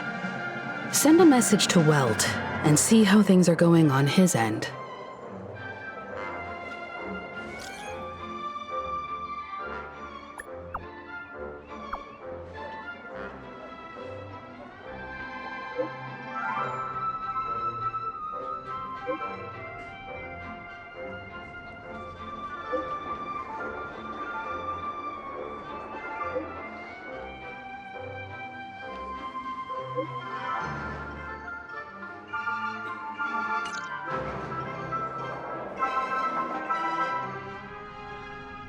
Are your companions worried about you? They're just checking up on me. Let's get in and get out. Seems they've made some progress. Looks like we're about to enter the depths of Dewlight Pavilion. It's been a smooth ride. Almost too smooth for a heavily guarded mansion. Let's see if there's anyone waiting to greet us.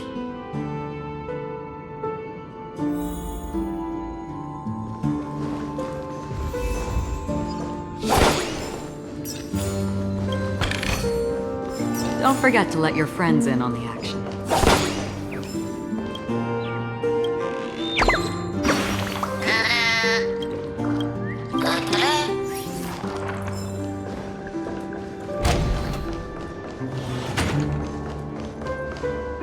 Something feels off.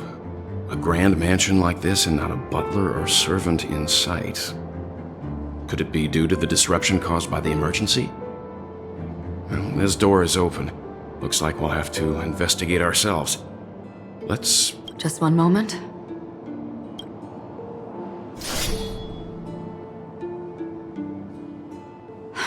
Light. I've made myself less noticeable.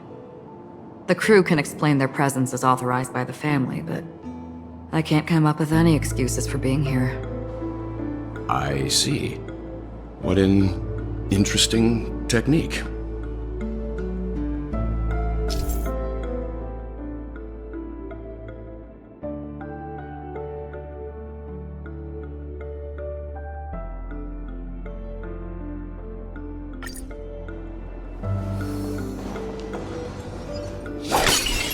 Screen 4.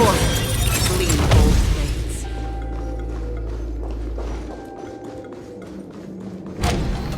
The model in the sandpit. It's the golden hour, isn't it? Maybe the heads and the footprints here are different from the rest. Can you identify the people who left these footprints? Well, there's a unique pattern here. Flamboyant, even.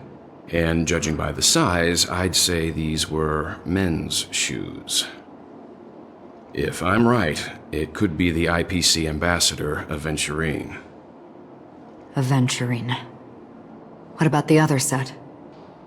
It looks like they were walking side by side as opposed to one behind the other, so the second individual is likely equal in status to Aventurine.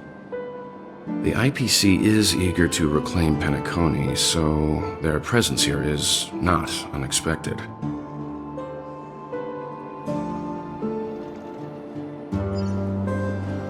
Screen 4. Gleam old blades.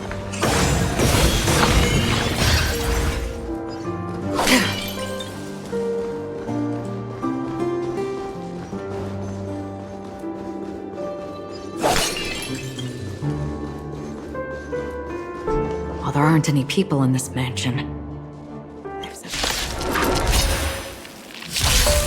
Everyone's a customer!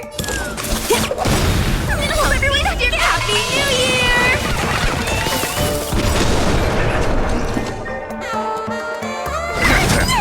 Enemy targets detected.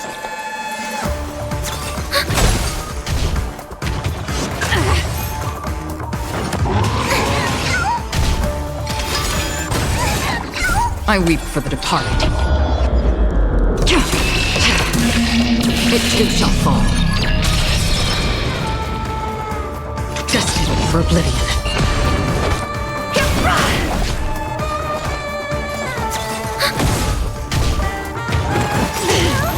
Enemy data net markers activated. Time for a good old counterattack.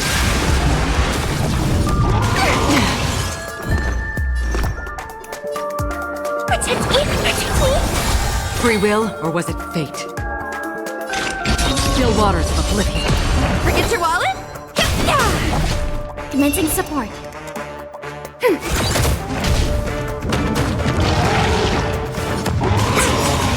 Please, scared. Stop it! Fiends or devils, I'll crush them all!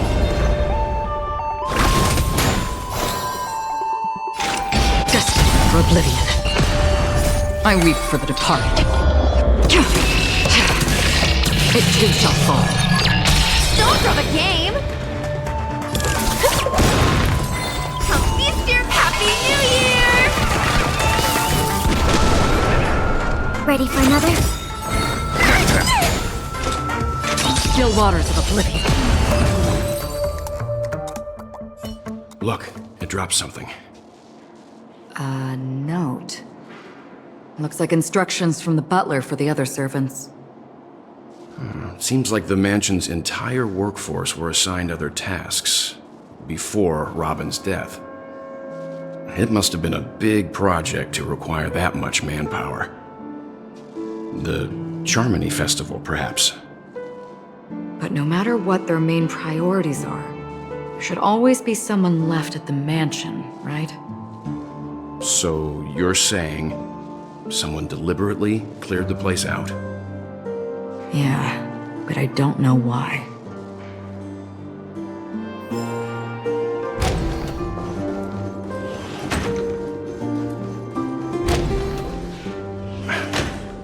No one here either. Since no one's around to entertain us, let's make ourselves at home. Stay close to me so that my white can cover you too.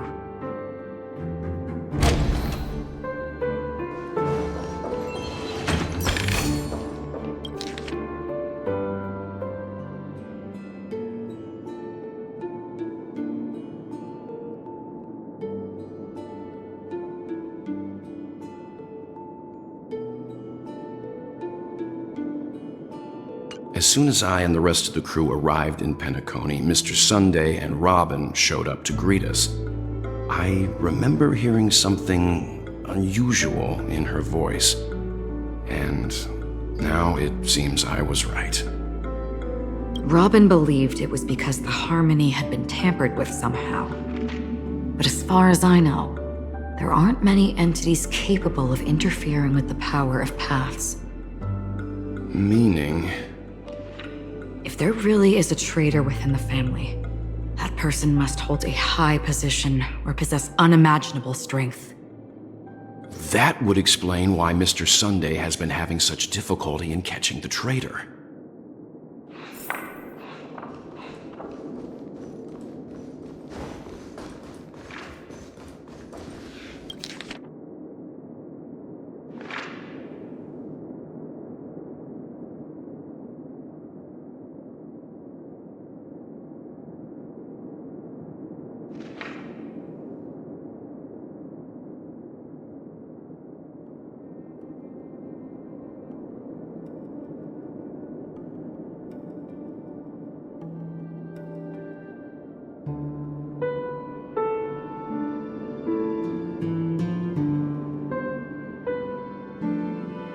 The information about Robin, Firefly, and the other victims. I don't see any commonalities among them. Looks like the rumors were right. Death does seem to be targeting random victims. And based on Sunday's notes, he's no stranger to death. He's just surprised that it has resurfaced. This light cone is securely guarded. It must hold some important memories. According to Robin's interview, despite having performed on so many grand stages, her favorite performance was a pretend show she put on with her brother when they were just kids. I wonder how their relationship is now. Growing up brings gains, but also losses. Yeah, time has a way of smoothing things out. The beautiful dreams of youth will eventually fade away.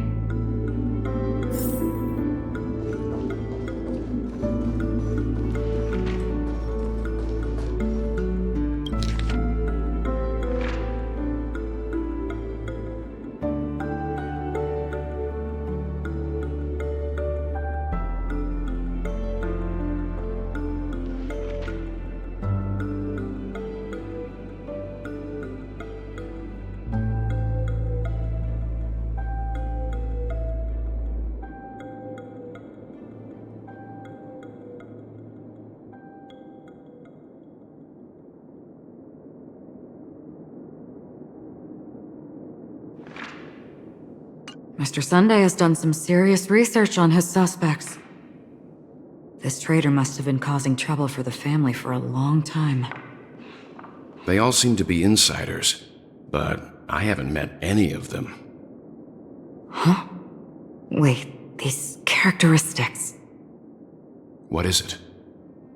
No, nothing. Maybe I'm just overthinking things. However, if this traitor really exists, could they be responsible for Firefly and Robin's deaths? Perhaps that's why Sunday is taking this matter so seriously.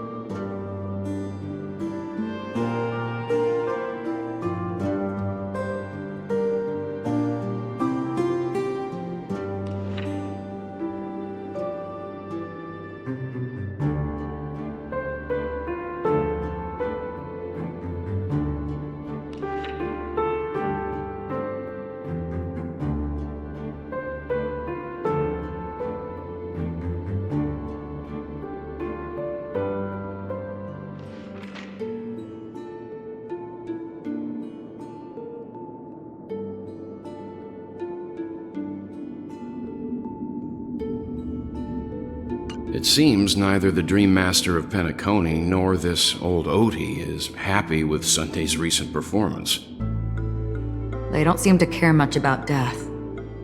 Instead, they're more concerned about the Charmony Festival and the Watchmaker. Maybe the other family heads don't think death is a big deal. One thing's for sure. There's a lot of internal conflict within the family, and everybody has their own agenda. That's all for now. Nothing more noteworthy. Before coming here, I had all sorts of scenarios in my head about dealing with the family. I did not expect an empty mansion. Watch out! Someone's approaching. I don't think trespassing on forbidden areas is the way to be a guest, Mr. Yang. And... Acheron? The Galaxy Ranger? Our apologies, Mr. Sunday. Nobody came to greet us, so we entered without permission. I hope you can forgive us. But even if there's no one to greet you, you should wait for the host. Don't you agree? Even without the famous Galaxy Ranger. As far as I know, the crew has officially accepted the family's commission, so coming here will be unnecessary for you. On the contrary, that's exactly why we're here, to ask you about the case and gather more information. We don't want any loose ends.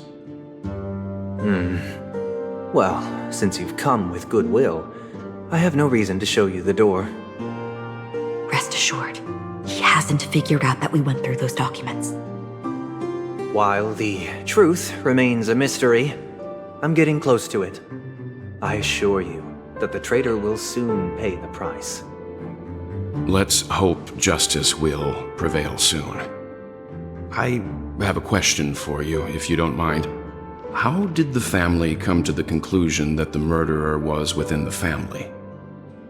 With all due respect, it's in the IPC's interest to wreak havoc before the Charmony Festival, and the family has every reason to suspect the IPC's involvement. Well, other family heads share the same suspicions as you, but in my opinion, the true murderer would never have drawn as much attention as that ambassador did. Not to mention, I personally shackled him a while ago. However, I'll give you a suggestion regarding your suspicions, Mr. Yang. You should be more cautious of Aventurine. While the wicked can't break through high walls, they can plunge their evil dagger into the heart of the righteous. He's a businessman, not some philanthropist. But right now, he's out there handing out his wealth on the streets. And he went to the Clock Studios theme park all by himself. Who knows what kind of scheme he's cooking up? While the family is dedicated to keeping our guests safe, it might be wise for you to stay alert. You never know what unexpected troubles could arise.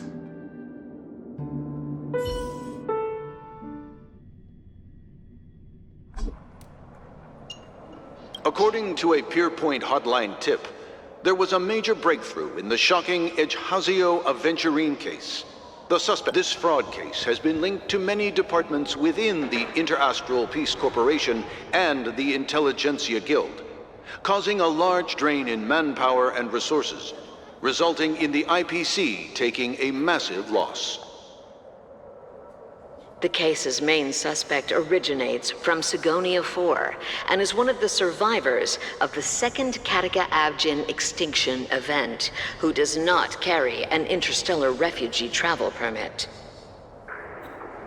As per Strategic Investment Department Head Diamond's sentiments, the IPC has appropriately relocated the suspect in the spirit of the Charter and will continue to conduct further investigations as to the motive of the suspect. What pretty eyes. Tell me, do they shine in the dark? Well, if they did, I'd sell them in a heartbeat. You don't know how many people long for your eyes to be closed forever. As a servant, you should not resist your master. Yet, you went and killed that man anyway. No lawyer has the audacity to defend you. Perhaps you ought to represent yourself. Not difficult, but definitely pointless. You're pretty confident on your eloquence. Did you also think that when you lied to the Intelligentsia Guild? Ask and you shall receive. You wanted the perfect construction material. All I did was offer a possibility. It was just a small wager. If your luck holds out, the IPC will dig something up from the golden sands of Ejihazo. Maybe even the Sand King's remains. Pity your luck has run out. I'll admit that. What I'm more curious about, though, is why such a grand scheme failed to benefit anyone in the end, including the perpetrator himself. Madam, I already have what I want. To be brought before you for the next high-stakes gamble. Then let's talk about the second gamble. Tell me, what are you prepared to wager this time? My life. I bet you won't send me to the gallows. What do you want, then? I want your Lenore to meet with me. I have something to say. And then what? I want cash. It can't be that simple, can it? It is that simple. 30 tanbas. The remainder of my market value. 30 tanbas. No more, no less. With this money, I'll climb to even greater heights than you. Grasp even more riches than you. I wager you won't give me this chance. Which is why you should call him here. Interesting. A pity Diamond won't see you. No one gets to see him. From here on out, I am Diamond's representative, and I will decide on his behalf. You're wrong. 30 tanbas. I'll give you that. And much more than that. Wealth, status, power. The IPC will give you whatever you want, even what you don't want. Kakavasha. A good name, but unfortunately destined to be buried in the dirt. You, though, you deserve to live, to create even more wealth for us. Go, pick the clothes you like, then choose your desired identity. And then, use them well, child. May your plans never suffer failure. Life is like a long-term investment. Those who choose correctly, do the correct things, reach the correct outcomes, and show the world their value. People can't always make the right choices in their lives. But luck has always been on my side. I've never lost. Is it because Gayathra blesses me? Well, if that's the case, she must also be looking upon me right now. My success is inevitable. But what then?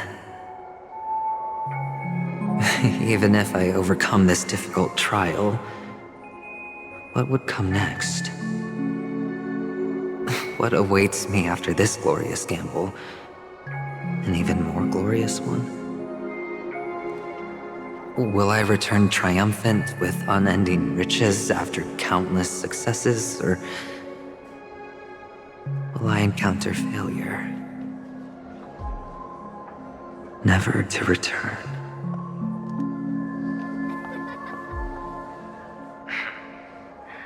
I'm pretty sure you already have some ideas. Lowly gambler.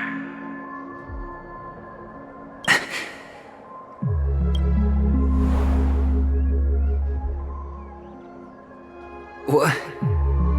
What? What?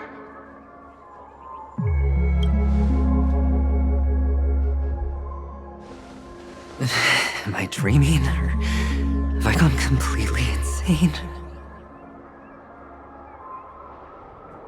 Perhaps both. Forgotten me already? When you were strapped to that electric chair by a mannequin warlords, who was it that gave you the idea? Fine. I may be crazy, but I'm not stupid. Get out of my head, newborn of the Harmony. The Harmony? Oh, don't play the fool. It's not the first time we've met. No need to be so polite. I'm you, and perhaps even more aware of yourself than you. Of what exactly you want. You're dying. And you still want to drag a bunch of unfortunate fools with you through death's door. That's why you're here, isn't it? A grand unveiling. You really think you can pull it off? Why not? Well, you may have fooled everyone, but you can't fool yourself. I can show you. Before you're entirely gone, I'll be with you for the last stretch of your road. Let's have a heart-to-heart while we walk.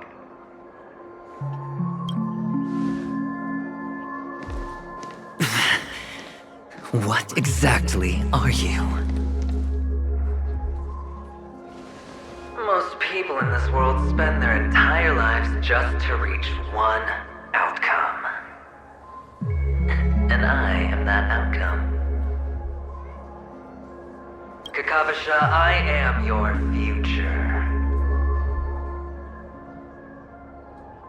First, I'm hearing things, and now I'm seeing them. Great. Am I going to be elevated into the Harmony's just a Pepeshi? No. A child.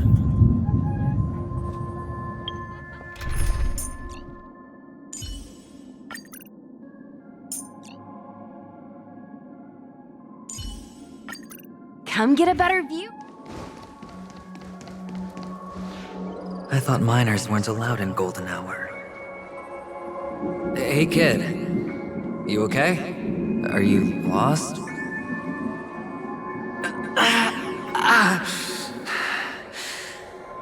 What's wrong, mister? You don't look well.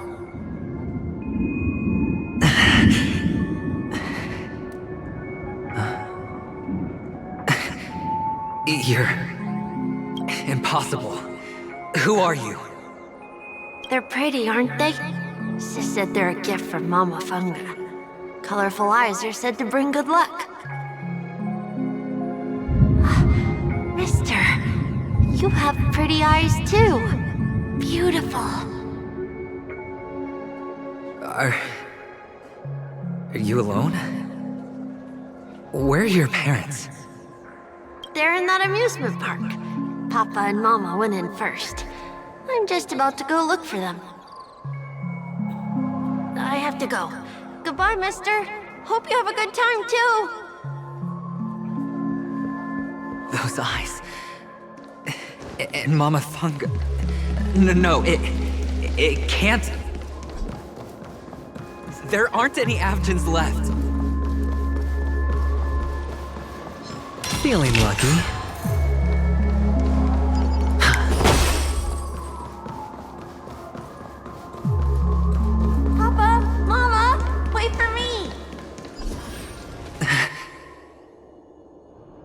Only on Penacony, am I right?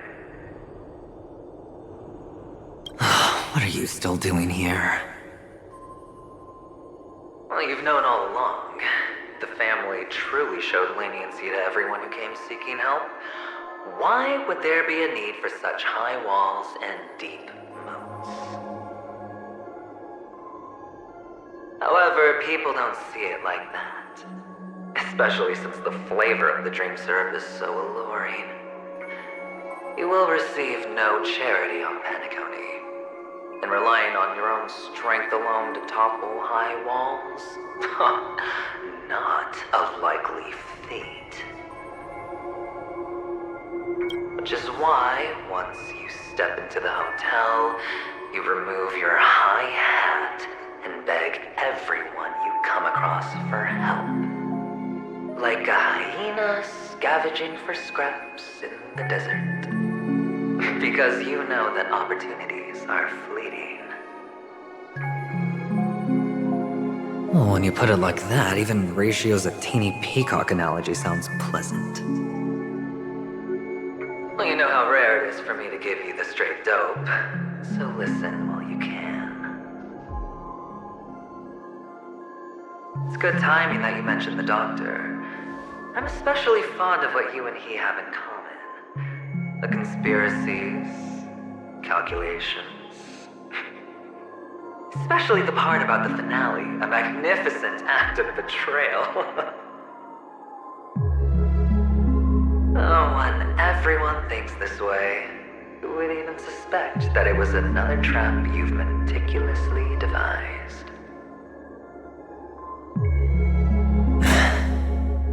Go on. Tell me I'm right. You know who you really are, Mr. Cavalier Gambler. Uptight, overcautious, massive inferiority complex. You've won so much, and you're still so afraid of losing. They only see your big bets, your bravado, the full house, the straight flush. They don't know the other hand is below the table, clutching your chips for dear life. It's a heck of an act. No wonder the tavern sent you an invite. You're a natural kid. You don't stop at fooling the audience, you fool yourself too. Well, the best way to prevent others from seeing your true colors is first being able to fool yourself. Of course. I know you all too well. But it's strange. Why did you decline that invitation? You had the chance to embrace elation. Was that not what you most wanted? But you chose the IPC instead. For the preservation?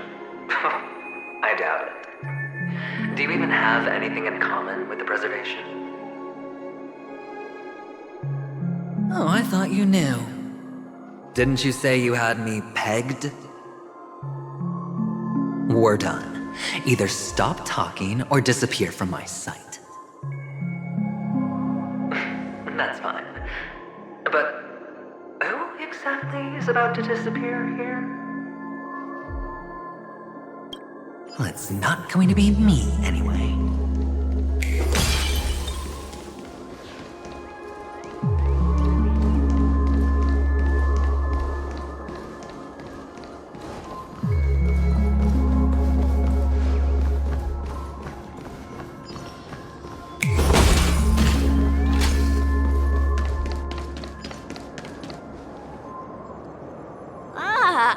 Playing hide and seek. I'm really good at this.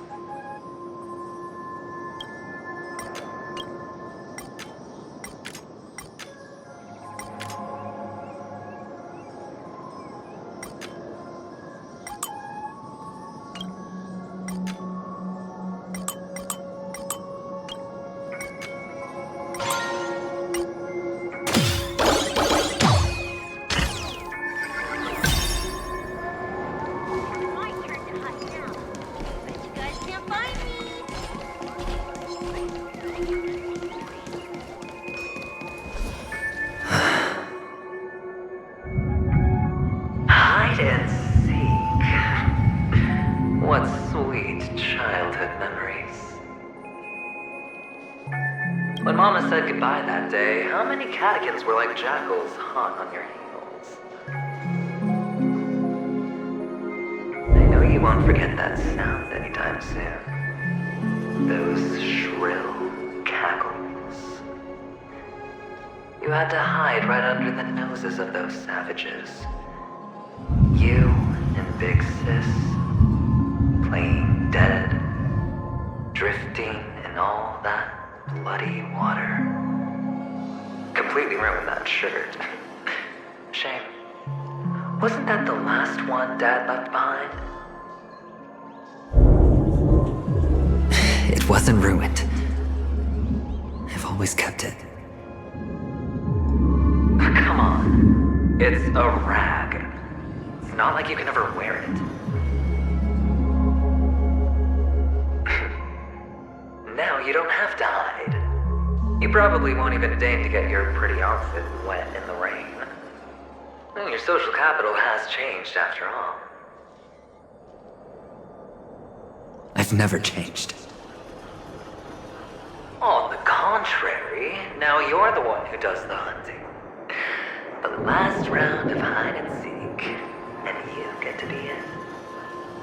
You should enjoy it.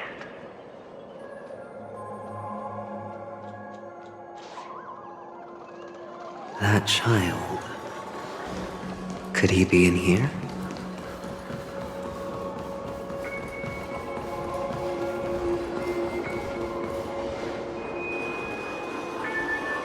Is this a topaz? What is this doing here?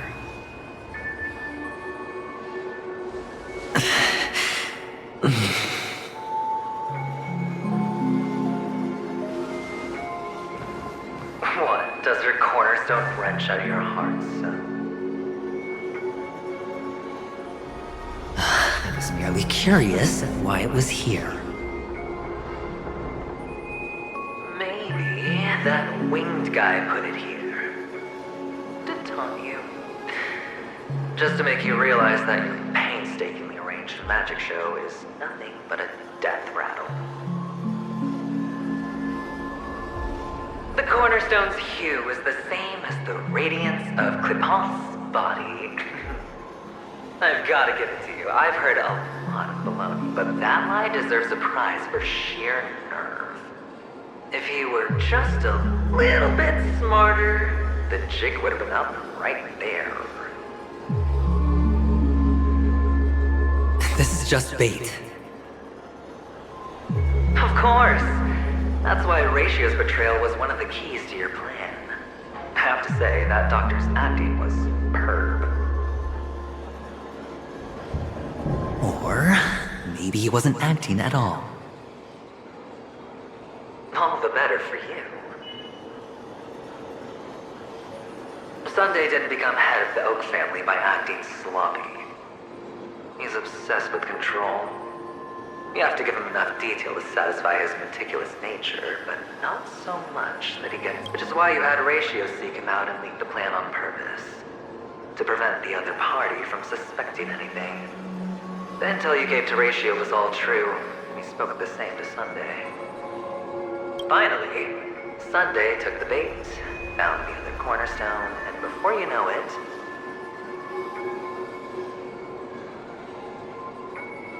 everyone's distracted enough for you to steal the third stone right out from under them. Why don't you stop rummaging through my mind? Your mind? It's our mind. You're me, and I'm you. We're the same.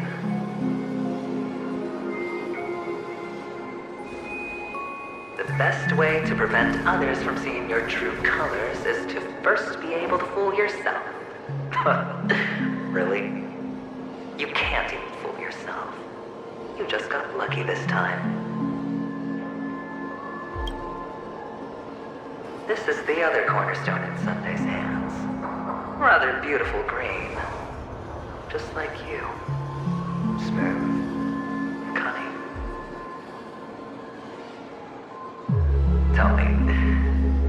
What's its name?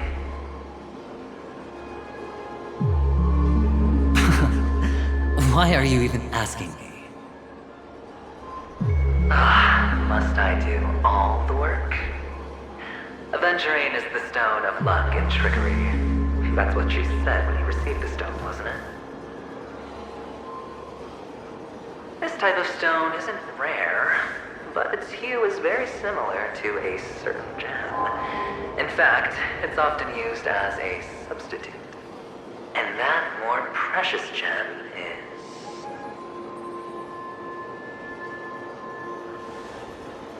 jade. Even Sunday can't tell the difference. Oh, looks like jade can be substituted for aventurine, too. Sauce for the goose. Aventurine, topaz, jade. 3 elites, 3 cornerstones who, for a measly Penacony, offered their everything. Oh, you're even more united than... As I've said before, 3 chips are sufficient. All or nothing. But will it be the former or the latter?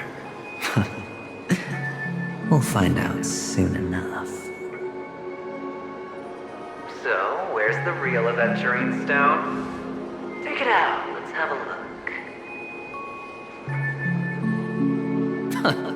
Suddenly you don't know where it is?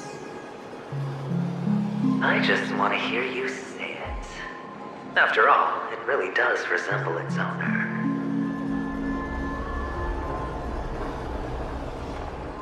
As you wish, then. They never went anywhere. They're right where they belong.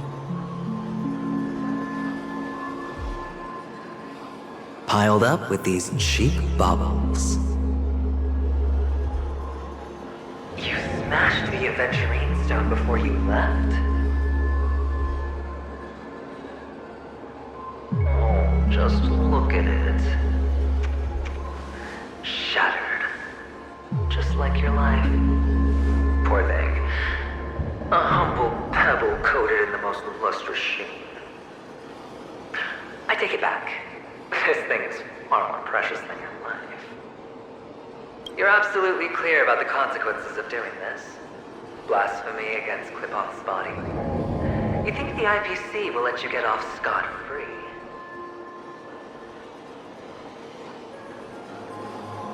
Well, Diamond has always been all about results.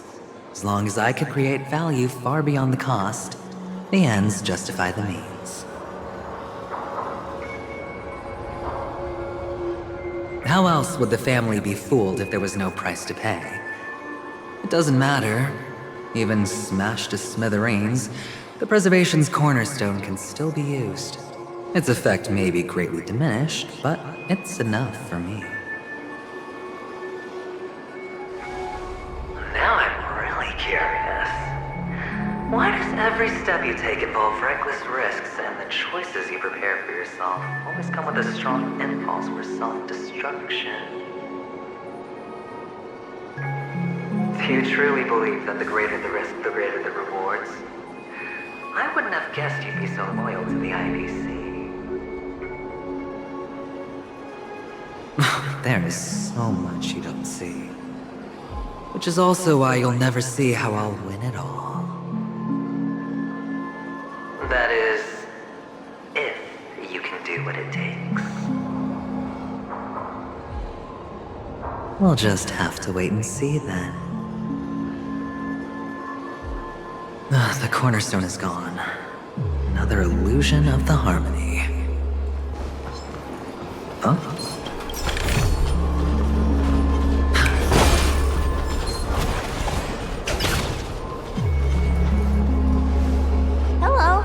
We meet again, Mr. Pretty Eyes. Yes, we meet again. Did you find your mother and father? Of course! Big Sis is there too. The 4 of us were just playing hide and seek. I'm so happy. On our way here, Papa even brought me to see a blimp. I think you mean film. Yes, that's it. Putting many drawings together and turning them into a moving wall painting. They put me, Papa, Mama, and Big Sis together, turning us into one big family. You should give it a try too, mister. You look sad. The amusement park will cheer you up. Sure.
How's that? Not a bad score, eh?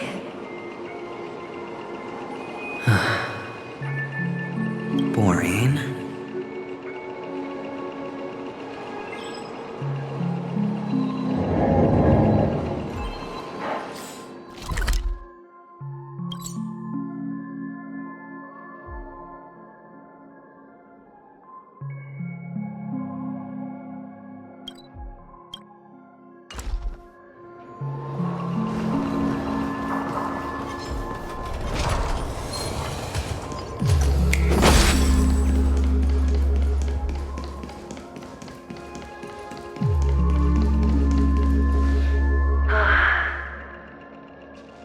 Why aren't you talking? You've piqued my interest. I'll admit that there are still aspects of you that I don't completely understand. Well, you sound sincere this time, at least. Well, sincerity is one of my traits that everybody likes. And I have precious few of those. Moving on. See that maze over there? Our quaint journey through this amusement park still isn't over. And I wouldn't mind stretching this out at all.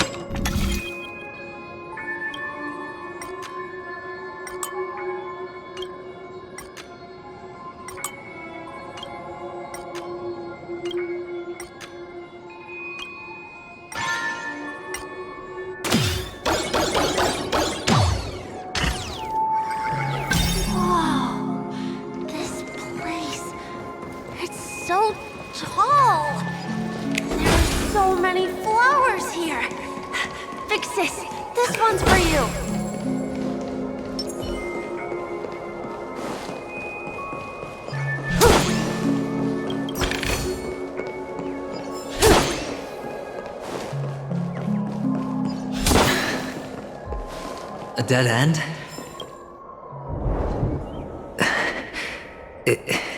Is this... Oh, what's on your mind? It's got nothing to do with you. Do you need a hint? These are manacles on gave you your first job. You made your first pot of gold. I remember it all too well. You wrapped that iron chain around your fist, for that is the only tool you could find. Then, in that maze, you... Shut up! Oh, you don't wish to face your past? Unwilling to admit that your life is worth only 60 tamas? Well, from what I see, you refuse to confront it, because it only proves your weakness. How could a weak person take such daring risks? Oh, that's right. You love the thrill of danger. But you refuse to let go of meaningless sentiments. Even in this beautiful dream, in your hands, those who follow you could have become joker cards. They're far more useful that way. It's not like this is the only place the family ever cut corners. You could have had tons of action if you weren't so all or nothing. All it takes is a meager sacrifice. I bet Opal would have resolved this without a fuss. A pity you're not him. Well, you wouldn't be in this state if you could just get with the program. And why couldn't you? Out of professional integrity. Those techniques you mentioned are highly efficient, but it's not that I don't know about them. It's more like I couldn't care less. Get it? What fun is it if the fight isn't fair? Fair? You assume your opponents would fight fair in the first place. The odds are obviously not in your favor, so how are you just breezing by? But did that masked fool's words awaken something in you? Well, she gave me an answer that could turn everything upside down. Everything? You mean it could make all the cards on the table just disappear?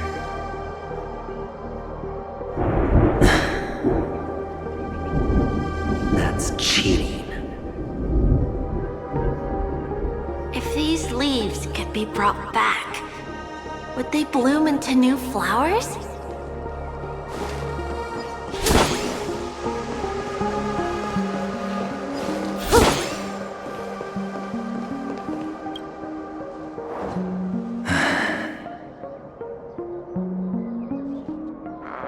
Your expression right now is hard to put into words.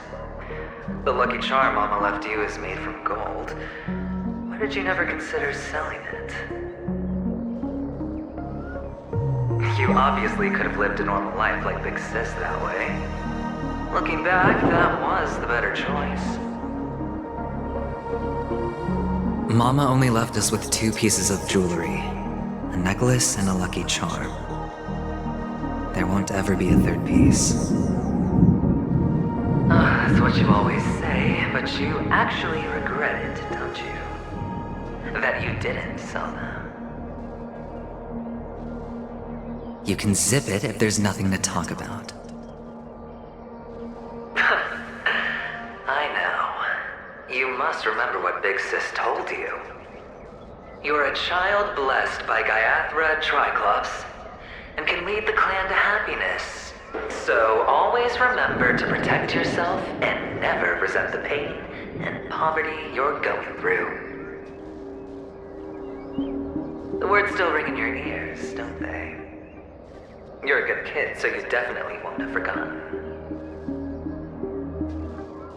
So, you surely won't forget how tragic her last moments of life were. How the piercing laughter behind you felt like it was drilling into your heart. You ran away without looking back, just as she told you to. Tisk, tisk. A lifelong regret, indeed. Enough! Do you not have anything better to talk about?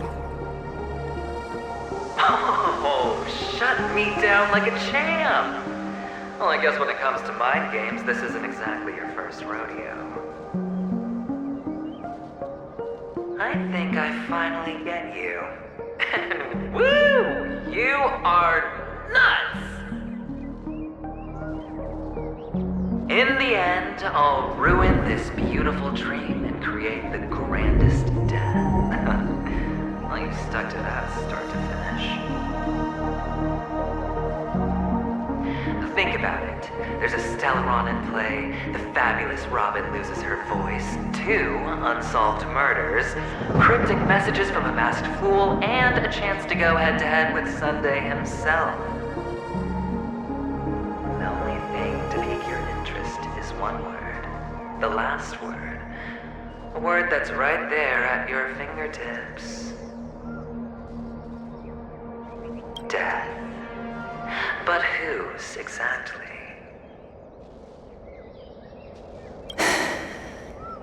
We'll know when the dice falls. All right then. Reserve a seat for me in the audience. I'm curious to see just how capable you are. Still, you never answered my question. If you could start over, would you still want to be the child who received Gayathra's blessing?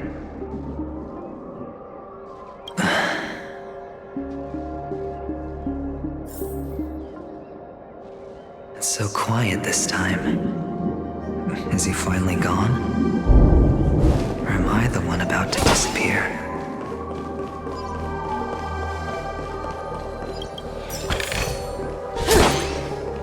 Finally, made it out of this place. Going home? But I don't want to go back yet.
one place he can be going.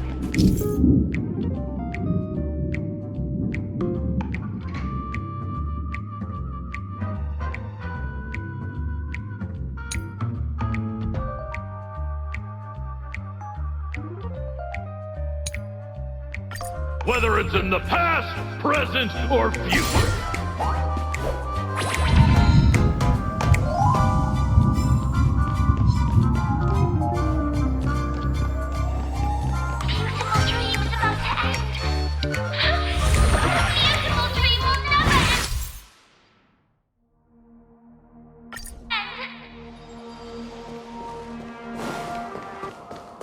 Mister, is that you? I hear the sound of Ah, it really is you. I don't know why, mister, but you always give me a special feeling that makes me more curious about you. It's sad that I can't get to know you more. We have to say goodbye. Did you have fun? You're going back? Yes, I should go home. The day's getting dark, and it's going to rain. I don't want to worry the others. You're home. Where is it? What a strange question. It's where Papa, Mama, and Big Sis are. In this dream.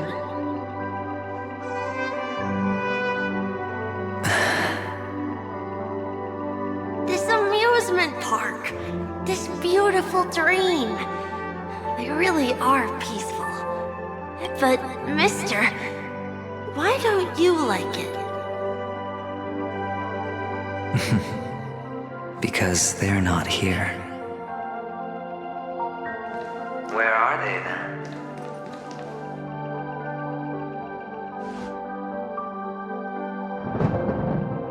I don't know. You do know, but there's no point pressing the issue.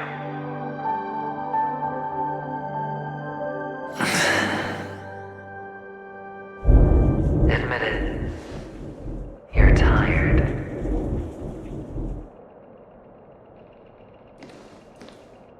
We all are.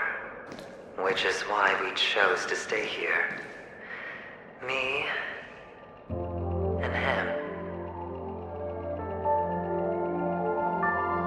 Your past and future. How long will you stay?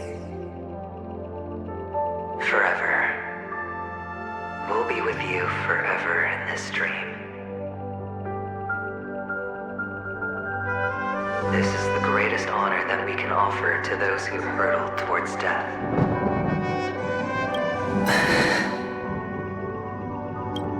The road less traveled is less traveled for a reason.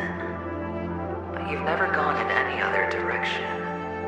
Your own life is the chip you're most eager to lay down. Always has been.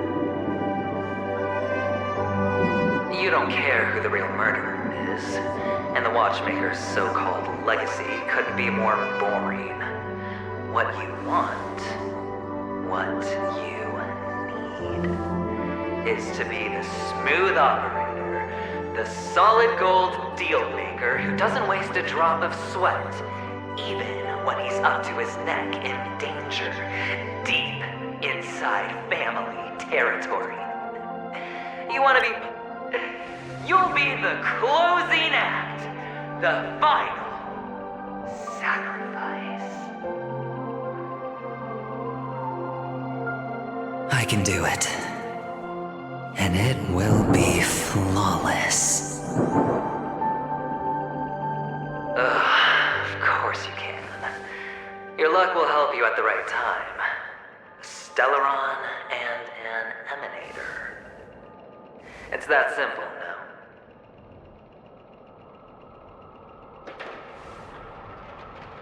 That way, the IPC will earn a place at the table. And as for you, You'll just happen to slip the leash, leave the rat race, extract yourself from this endless debacle. You'll have the freedom you've always dreamed of. This isn't the first time. You've been an escape artist from day one. This fiasco started with a death, and its curtains will fall on another death. Oh, so that's why Diamond chose you. He's just after Penacony. No matter the means, no matter the price. It's not personal.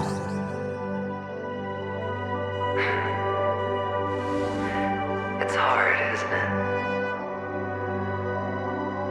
Well, don't get soft on me now. What, did you suddenly grow a conscience? Hey, I was born from yourself. I'm well aware that climbing out of the hole you've dug is basically impossible. I can't stop you from doing what you want.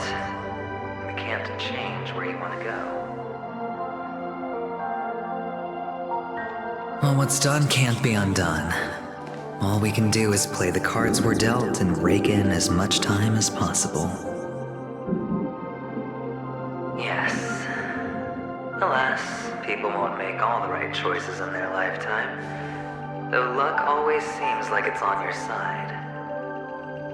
You will keep winning, having never lost before, but why you? Why must it be you? If all your luck is built on the pain of someone you love, on the loss of dozens more, if these windfalls, these jackpots, aren't a gift from Gaiathra, if all they are is a long string of meaningless deaths, then what did we do to deserve living in a world like that?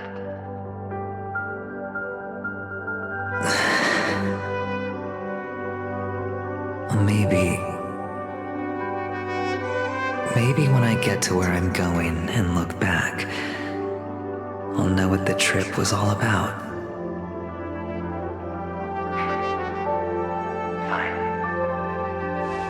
Time to make a move, my friend. I'll be waiting up ahead. Say goodbye to the kid before you shuffle off.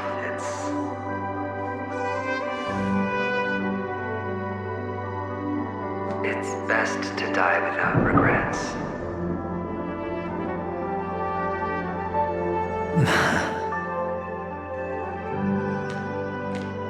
And now, only we are left. Can you take a photo for me?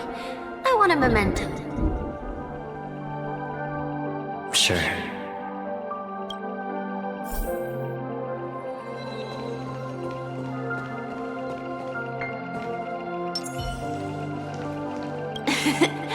Can you take a...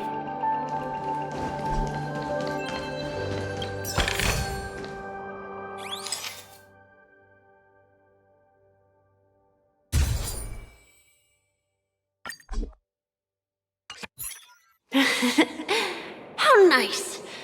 Now I can see what I look like too. Look at the lens when you're taking a photo the next time. Your expression will look more natural. Sure, I will. Then, mister, are you going back too? I can't leave yet. I still have a show to do. Oh, you're about to go on stage, aren't you? Let's go then. I'll take you to the stage. Sure. So you're an actor. No wonder your clothes are so stylish. I'm actually a merchant. But I do have a show to do. Are you the same as those men in black in the sky? But you're not wearing black. Only ordinary employees have to wear that. My position is much higher than theirs.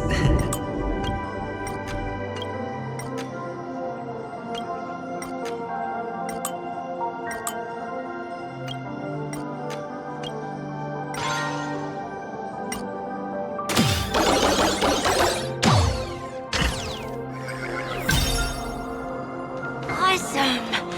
I hope I can become as good looking as you when I grow up.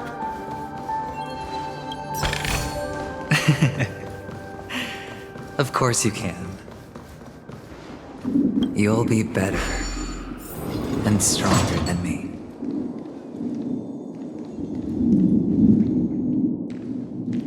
Behind this curtain is the grand stage. It's almost time to go on stage. Are you ready? Good luck with your show. Thank you.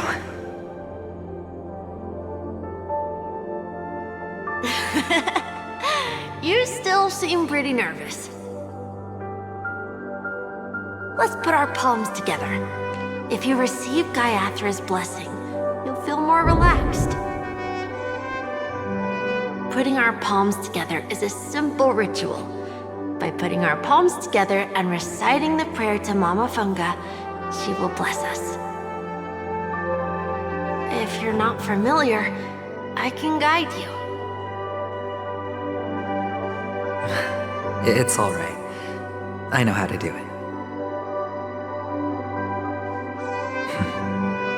Of course I know.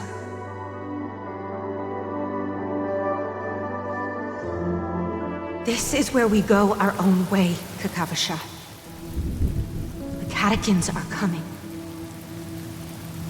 Why? The catechins have already taken all our money, food, and they killed our parents. What more do they want? Catechins are bloodthirsty, cruel, and insatiably greedy. They want everything only to end up with nothing. This is a trick, an act of revenge. Remember? Today is the day of the Kakava, and also your birthday. They know the Avgin will surely hold a festival today. With the aid of this rain, they will come to destroy our wagons and take everything they want. Little do the catechins know, this time we will fight back. The men in black that descend from the skies are on our side. The catechins stand no chance against them and will surely pay for their arrogance. Without this rain, the catechins would never take action, and we would not have the chance to turn the tide.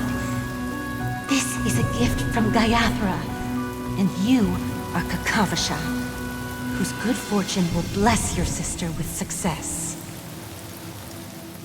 But people will die, and you will be in danger.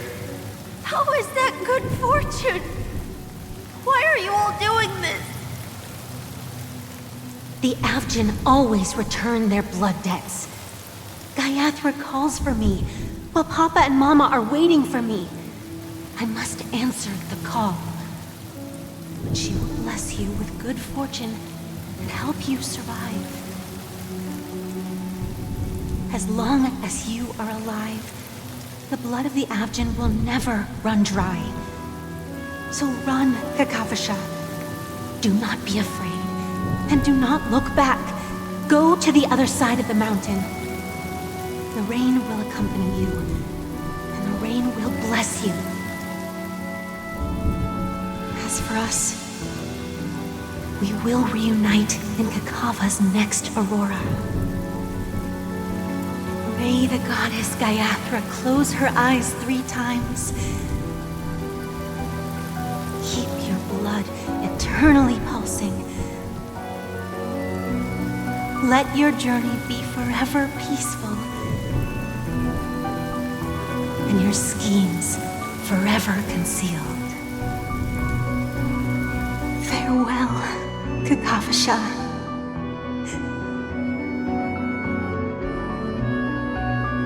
Newsflash from the Inter-Astral Peace broadcast. The IPC Marketing Development Department spokesperson confirms that a small-scale rebellion has broken out in the unclaimed region of Sigonia. The situation is now under control. The insurgents are from a local clan known as Kataka, which has a long history of disdain towards the IPC. This has caused a serious negative impact to the work of the IPC's Marketing Development Department. The clan launched a massive attack on the Abjin, who were under the protection of the IPC, resulting in 6,728 deaths and 3,452 missing. The casualties are currently under the care of the frontline trauma team. The spokesperson expresses his deepest condolences for this devastating humanitarian disaster. At the same time, delivering an important message on this matter to all interplanetary citizens. Finally, he proclaims, the hammer of preservation will fall on all beings, regardless of life or death, regardless of race, regardless of ideology, to uphold the basic rights we inherently possess.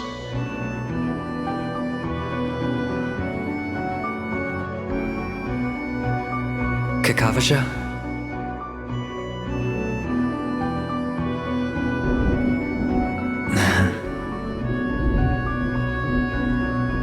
Bye.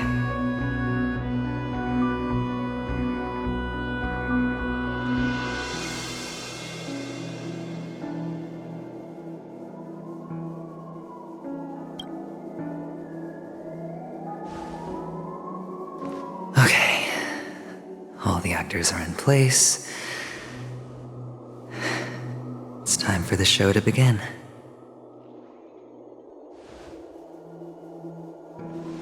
This act is dedicated to you. I hope it'll be an unforgettable memory for you.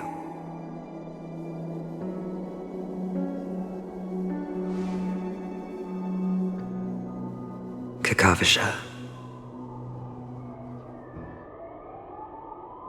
By the way, before you go, I have a personal question.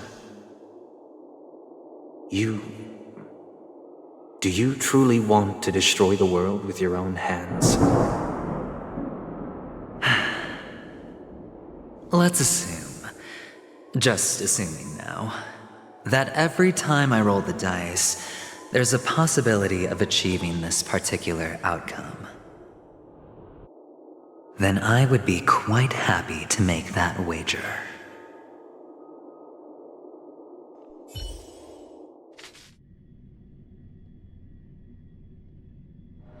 Is this Miss Acheron? Hello, I'm Himiko, the Astral Express's navigator. Hello, I'm March 7th. I'm sure he needs no introduction, as you definitely know him.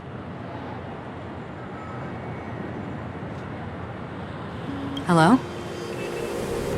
None of you seem surprised by my arrival.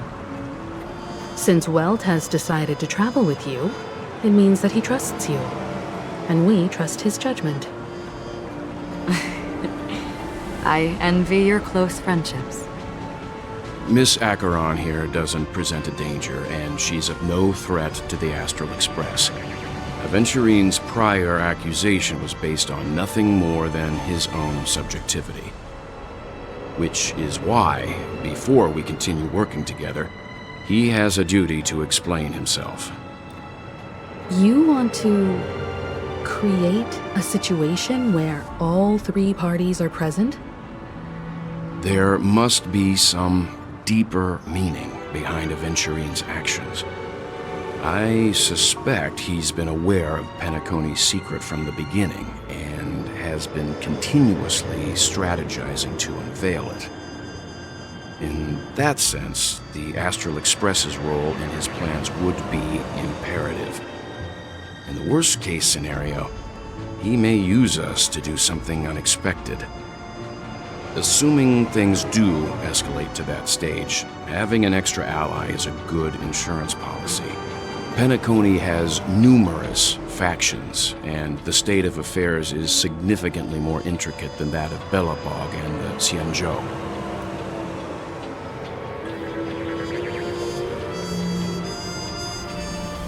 He's right. No matter what, we cannot ignore the safety of Penacony. To solve the mystery of the Watchmaker, it is crucial to get the IPC's intel. The path ahead is fraught with danger. But what's trailblazing without a little danger? Sounds like we've reached a consensus. Now, Miss Acheron? I will accompany you, of course. Let's move out then! But where do we start looking for him? No need to rush. If he truly has laid a trap, he will definitely use every means to lure us in. Ladies and gentlemen, the most wondrous, most magnificent show in Penacony's history is about to begin. The IPC cordially invites everyone to Clock Studios Theme Park. Look. Should both the performers and spectators fail to arrive, won't all of Aventurine's plans be for nothing? Let's get going, everyone. The hour of trailblazing is upon us.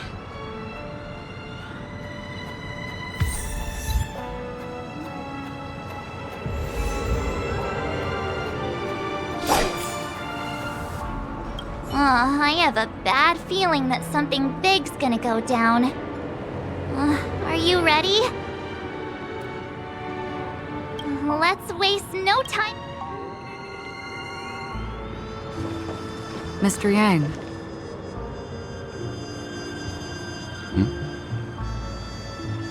Why did you not tell your companions about my true identity?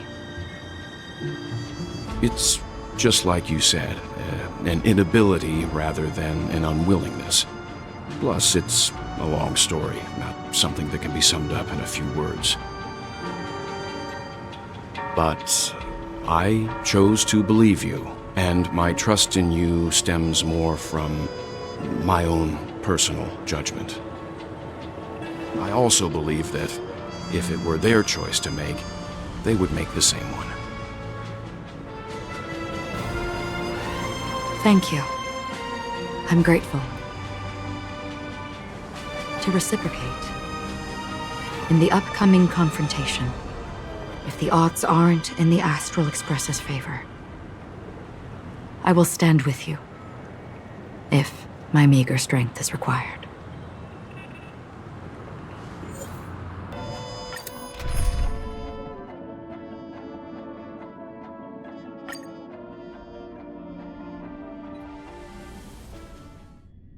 We're back here again. Aventurine actually chose a really conspicuous location. That guy's really taking it to a whole new level. Does he really think he's a superstar or something? Not a soul in sight. The hounds drove out the visitors, and now their whereabouts are unknown too. Everyone, pay attention. The other party has obviously come prepared.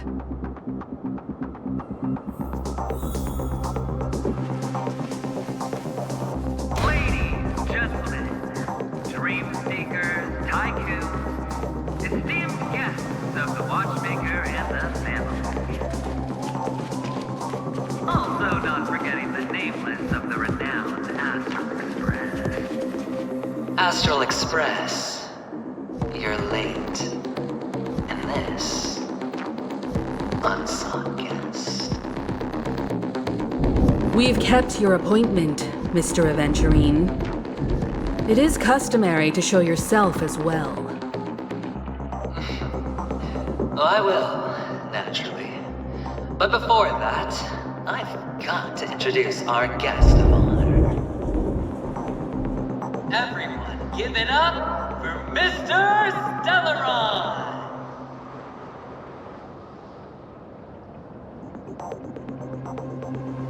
let me remind you that in all likelihood, this stage and his identity have nothing to do with the wanted murderer. Oh no, they do. Of course they do. Otherwise, why would I work so hard to gain your trust and then invite you all here?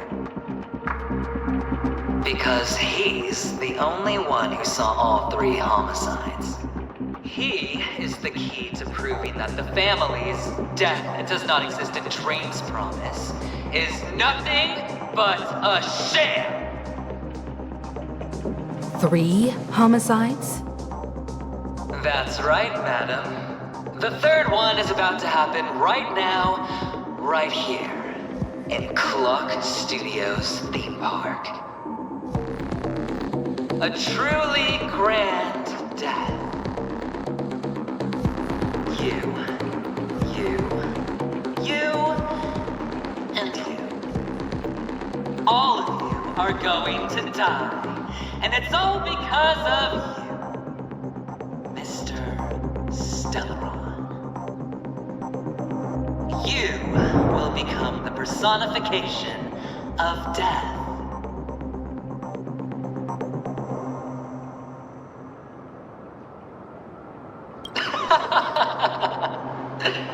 I thought my intent was crystal clear. Let me be a little clearer. I will detonate the Stellaron in you and cause a teeny, tiny accident on Penacony. Bam! The entire theme park will be reduced to a shattered dream. Then before the family can even react, I'll become the IPC fleet's navigator. Your bluff isn't fooling anyone. If you could really do that, you would have done so earlier. You wanna bet? Sure. I'll bet with you. I'm betting that it'll be a sweeping victory for me. By detonating an unprecedented explosion to prove that the vow of harmony is a complete and utter joke. You won't do it. Of course I can. It's just another gamble. I came from the wastelands of Sigonia. For just 60 red copper coins, people paid to brand me. Put me in chains. Place me in the gallows and bury me in the golden sands. But the sun could not kill me, and the quicksand sent me back to the embrace of the Guild and the IPC. Bear in mind, my victory wasn't just a stroke of luck. No. I've never been defeated. Have you ever heard the saying, sleep is the rehearsal of death? Why do the living sleep? Oh, because we are not ready for the final rest. Every night is practice for the end. You and I are escaping into our dreams for fear of death at this very moment. And death will surface in our dreams. Friends, the game has commenced, and you cannot choose to decline. Nor do you have any reason or grounds to!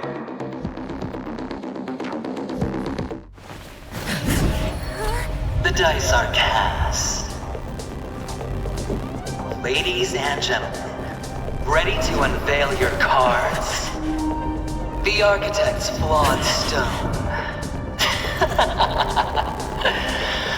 Of no value at all. I'm putting down the bet. I'm taking the gamble. I'm claiming the win.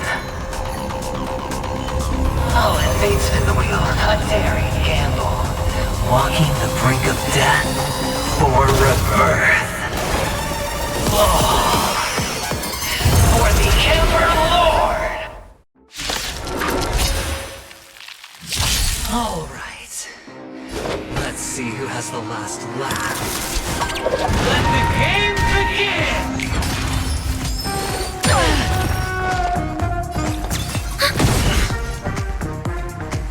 How's this taste? Here we go. Free will, or was it from still waters of oblivion? I weep for the departed. It too shall fall.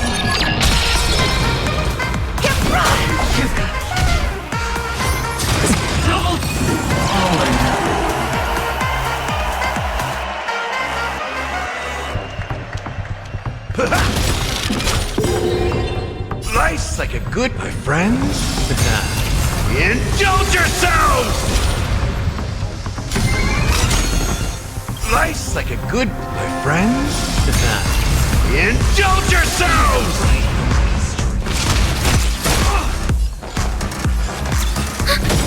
Another journey begins. Enemy data secure. Net markers activated. Time for a good old counterattack.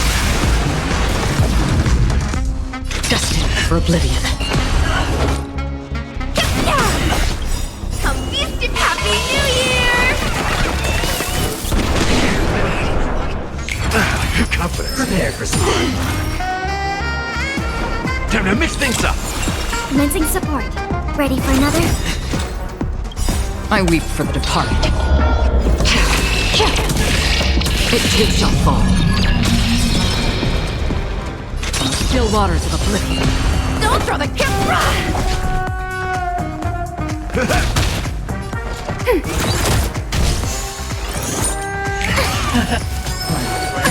Down from above. Destined for oblivion. Even on a losing streak, as long as people still have hope, they'll keep throwing money on the table. The chance, how soon? The potential is what you hang on to. That's what justifies the gamble. Network accessible. Time for a good old counterattack. It ain't over. Prepare for some. I weep for the departed. It too shall fall.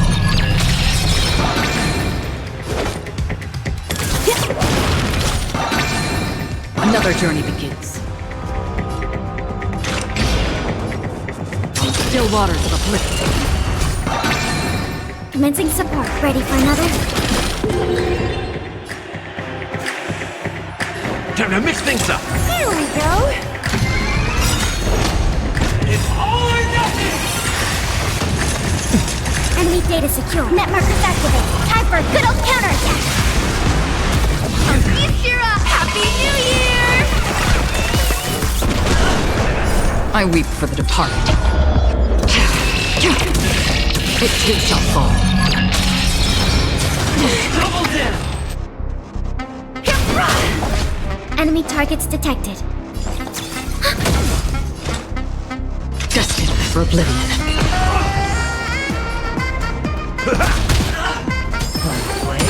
Down. Still on floor. Commencing support.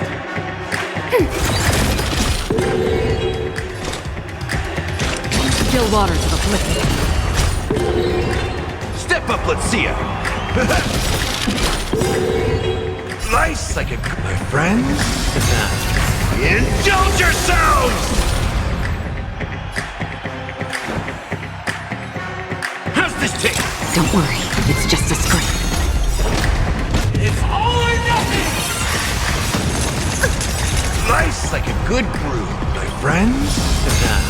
Indulge yourselves! Happy New Year!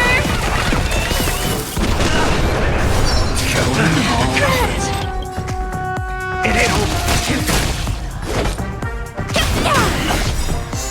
I weep for the departed. It too shall fall. Destined for oblivion. Step up, let's see ya. Time to mix things up.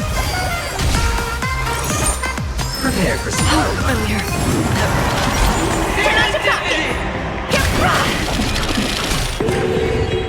Free will, or was it fate? Still waters of upliftment.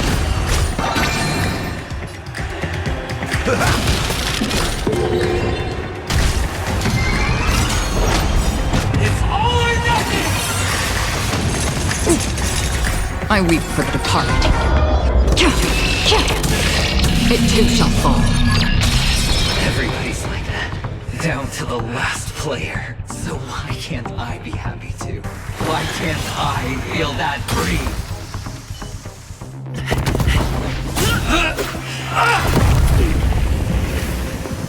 Always hide your ace with a straight face. I'm starting to get a little impatient with you all.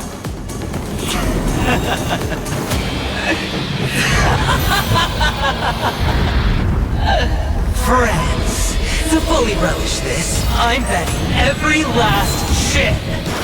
Only by casting aside reason does one truly gamble.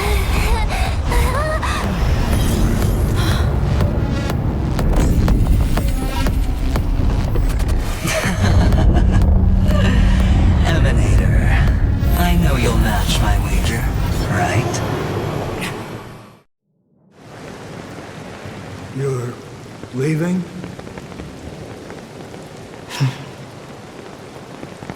Perhaps. I might pass through the place you mentioned.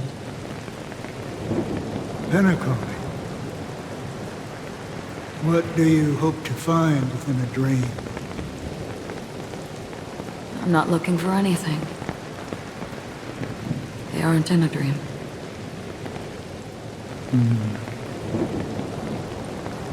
I'm afraid the family will not open the doors for you. Why?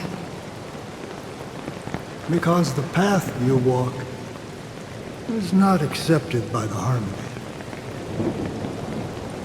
Even if that's not what I want. Precisely because it's not what you want. Because they are not like other eons. They have never glanced at anyone, and they never need to. They leave woven strands of fate for humans to walk, and together, they weave a great shadow. And this shadow silently envelops them. There are always those who rise from the shadows.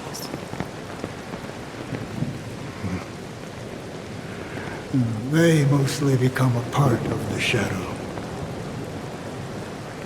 In your eyes, am I the same? You still have a strand of color, but not much.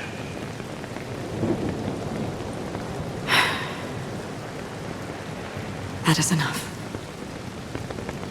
Before they vanish completely, I will reach the nihility's end.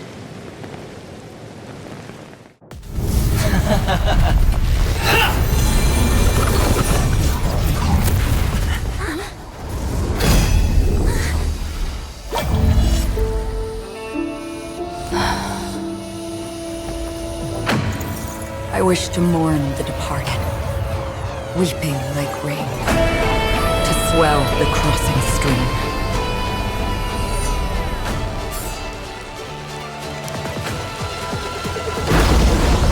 As the tide arrives, leading you back home.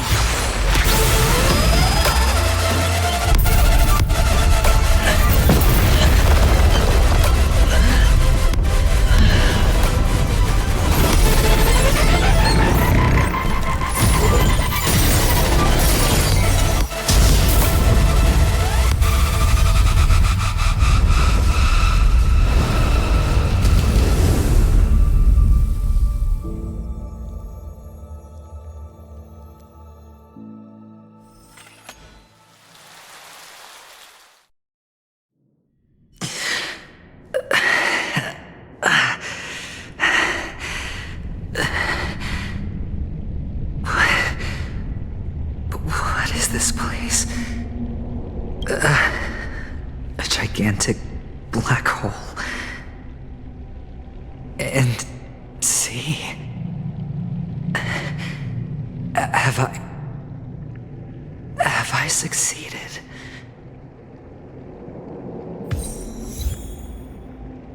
Welcome to this sad world, Kakavasha.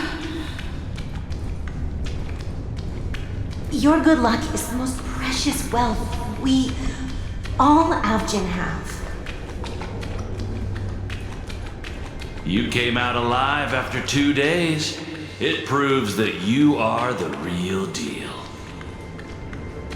Wealth, status, power. The IPC will give you whatever you... As for us, we will reunite in Kakava's next aurora. It's a pity this is not the place you were expecting.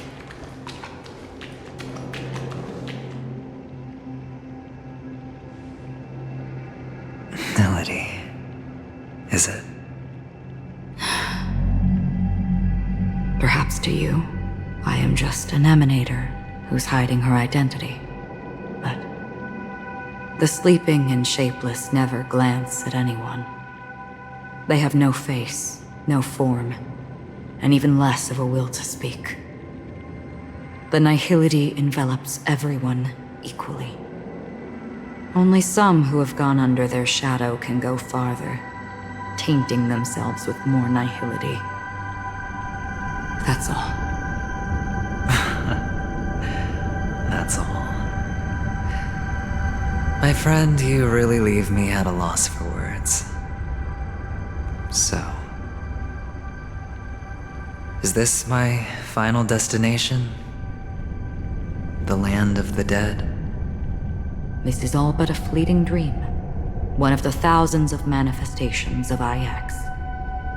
Under the watchful eye of nihility, we momentarily linger here before moving on to our own paths.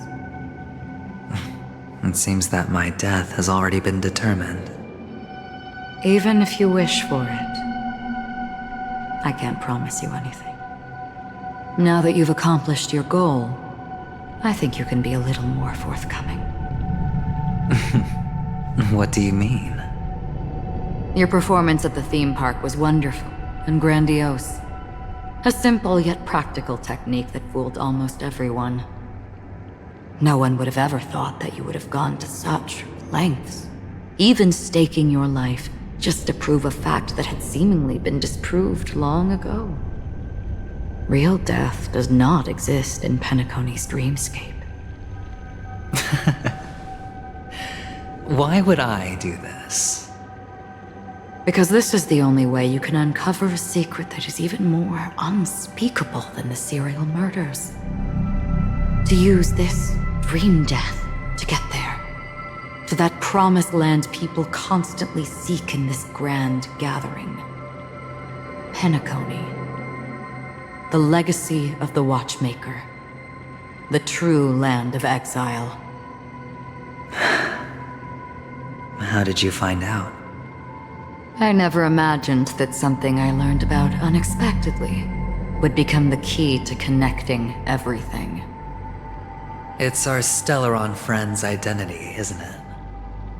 I see you're in the know. Let's just say I'd put money on the possibility. The murder isn't nearly enough to disrupt business as usual. Even if there were 1 or 2 murders on Penacony, most people wouldn't be personally affected. And that won't create any waves. This dream of theirs isn't a boundless sea. It's a lonely island. The family used the Harmony to build a high wall and isolate them from the vast and treacherous ocean of the outside world. That barrier they built keeps death out, but it also keeps the secrets that are lost in that watery abyss from floating to the surface. In a beautiful dream, free of suffering, who would want to go fishing for those secrets? No one. Unless someone goes to the other side of the barrier and lives to tell the tale. Someone already has.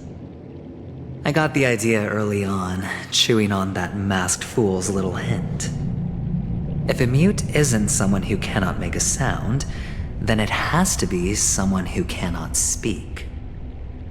Someone who survived the treacherous depths, but is unable to take the stage and speak the truth. Well, I'm happy to know she's safe and sound, and still on Penacony. Hint. Is that not proof? Well, proof is the one thing I don't have. The only thing that can prove these conjectures is for the family to come clean. And with the way they buttered up these outsiders, it seems pretty clear they're intent on covering their tracks. But you don't need proof to have a suspicion, and for me, suspicion is enough. I didn't need to find the memory zone meme. I just needed for someone to kill me like it killed that silver-haired girl. You don't sound very confident to me. Going out of your way to make citywide broadcasts in an attempt to involve more people. You are simply betting on the possibility of someone being able to break down the barrier. You're very lucky that fate has decided to let us cross paths. I happen to be equipped with a very sharp blade, sharp enough to slice through the veil of dreams. I can also carve the Harmony's brand off of you. You possess great cunning, deliberately setting us up to be on opposing sides, constantly repeating the words of the Emanator in front of others, leaving me no choice but to draw my blade against you. And that's how you win. Opportunity and strategy, both are essential. And in your plans, the IPC always wins. Even if you lose the bet.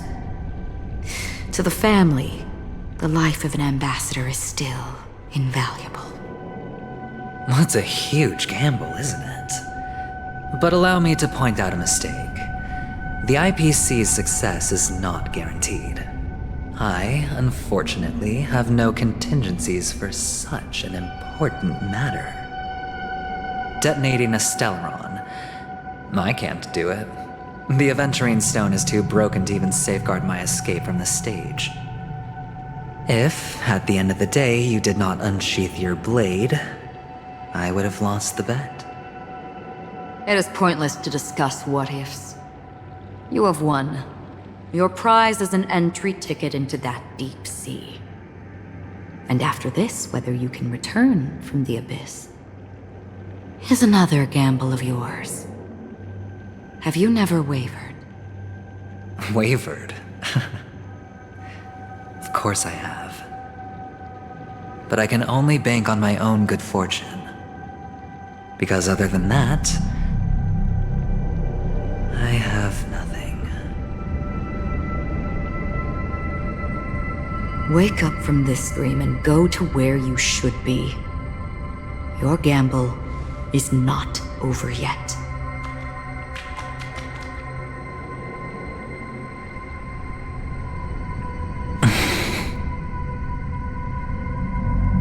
Before we part, can you answer one more question? As someone who has traveled on that road, can you tell me, why are we born into this world? If it's just to die. I don't think this and never have. Nor do you. But the nihility envelops you and I. And everyone. And because of that, it's pointless.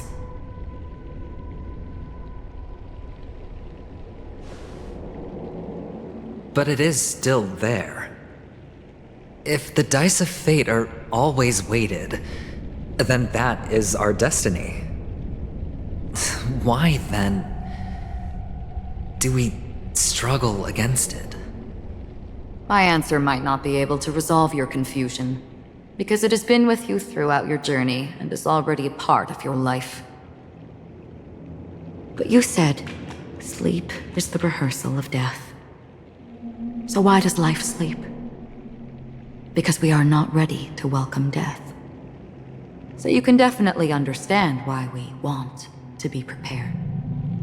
Even if the ending has been predetermined, that's fine. There are countless things that humans cannot change. But before the end, there are many things that humans can do while on their journey. And because of this, the end will thus reveal a completely different meaning. Take a good look at your pocket. Your friend has already given you the answer. Good luck.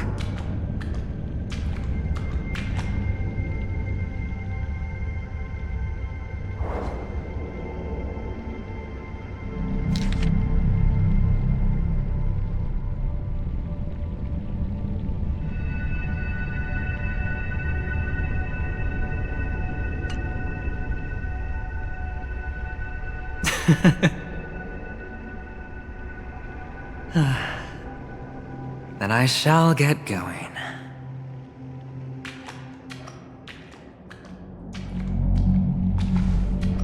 Mister? You're leaving? You ultimately chose to leave this dreamscape? Yes. Because they are not here. My papa, mama, and big sis. Then where are they? They are in a place where everyone will go. A very, very distant place. Then are you going too? I'll get there one day. But not now. There will come a day when the sky will drizzle, and I will hear the call of Gaiathra Triclops, and know that it is time for me to go, and be reunited with my family. So, until that time comes, I should be preparing. Preparing? For what? Well, preparing to face them, Kakavasha, and to make them proud. I know you'll be able to do it. Good luck. Well, of course. For I am a child who received the blessing of Gaiathra Triclops.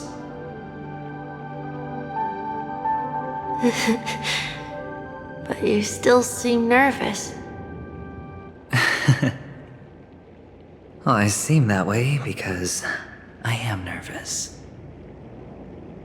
You know what? Maybe you can help.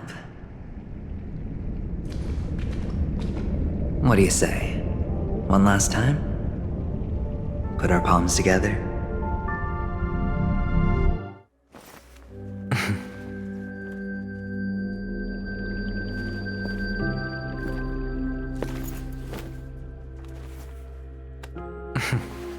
Are you going now?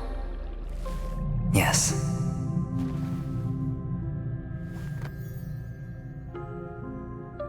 May the Mother Goddess thrice close her eyes for you, keeping your blood eternally pulsing. May your journey be forever peaceful, and your schemes forever concealed. Our paths will cross again beneath Kakava's shimmering auroras. Farewell, Kakavasha.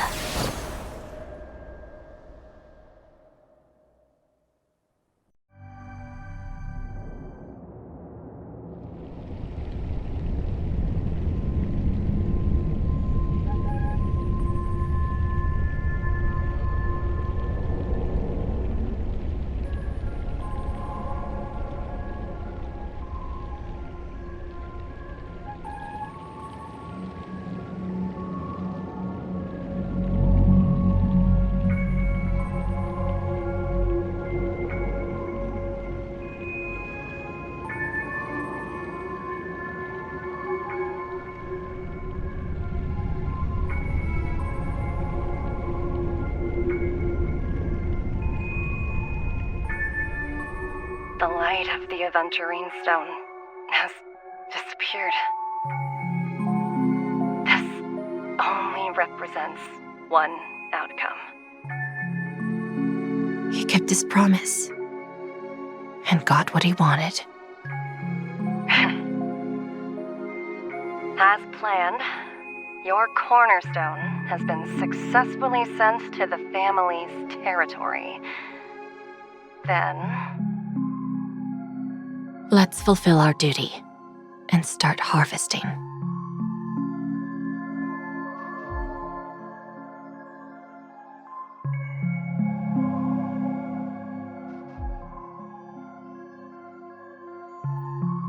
I come for an audience. I come to fill wine, and I come to claim. I bestow poison in the guise of sweet dew. Come the toil of spring and yield a fall. I patiently wait for the branches to be heavy with withered fruits. All for the Amber Lord.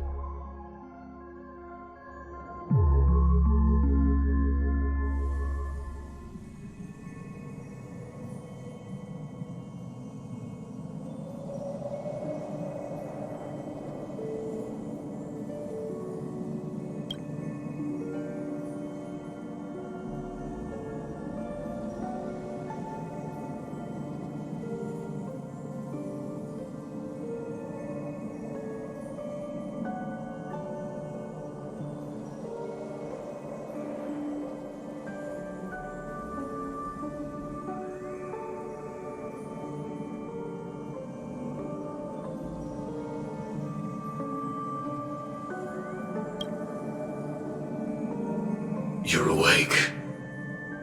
I've been waiting on you for quite a while.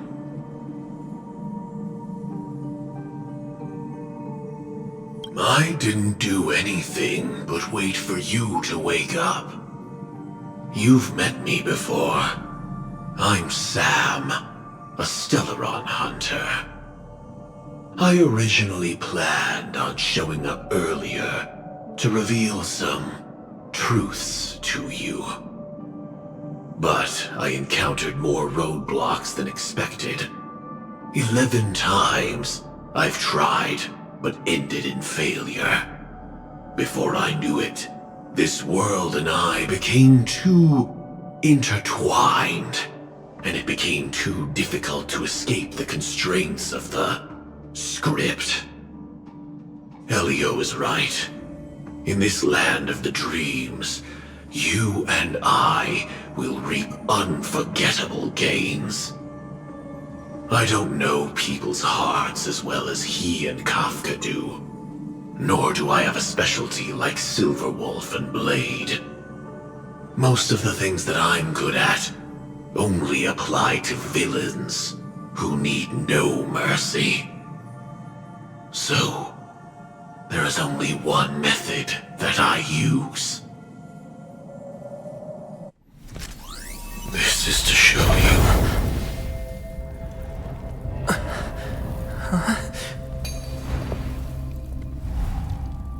All that I am.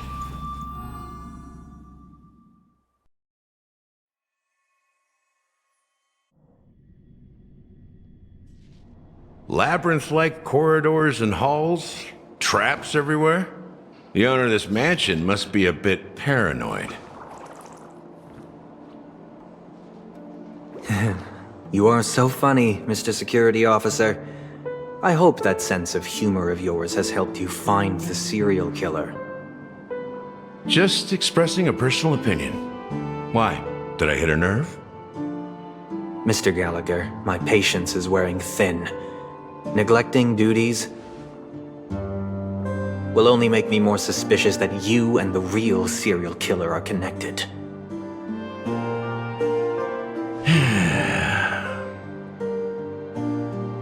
Scoundrel, punk, drunk, hooligan.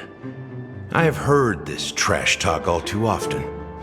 But I have never once thought that I'd be treated as an accomplice to a murderer. I take back what I said. Your problem isn't paranoia. You're just crazy, you know? Lunatic.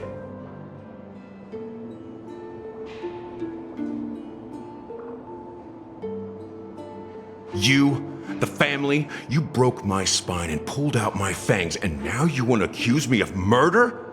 Ridiculous. Only idiots who've drunk too much Soul Glad will berate a stray dog in the streets. What exactly is making you say all this nonsense? You should be more concerned about the outworld visitors who are making a scene in the theme park than me. I don't need you to remind me. Once that ambassador walks through the doors of the mansion, I will know what he wants. My servants see everything. His little magic tricks may have fooled me, but no matter. I'm happy to see how it's turned out. Why do you think that I just let him go? And why do you think I emptied the theme park stage? Because my target from the beginning has always been you, Hound. The more noise he makes, the more opportunities I have to make you and your true master pay in blood. If I were really the murderer, why would you need to be so secretive? Ha! I forgot. You also have a difficult master to serve, telling you to ignore the murder case and focus solely on that Charmony festival. Isn't that right, my brother? Looks like your disguise has helped you successfully understand every facet of the family. Disguise? You must be blind to be accusing me of being a fake. Open your eyes, take a good look.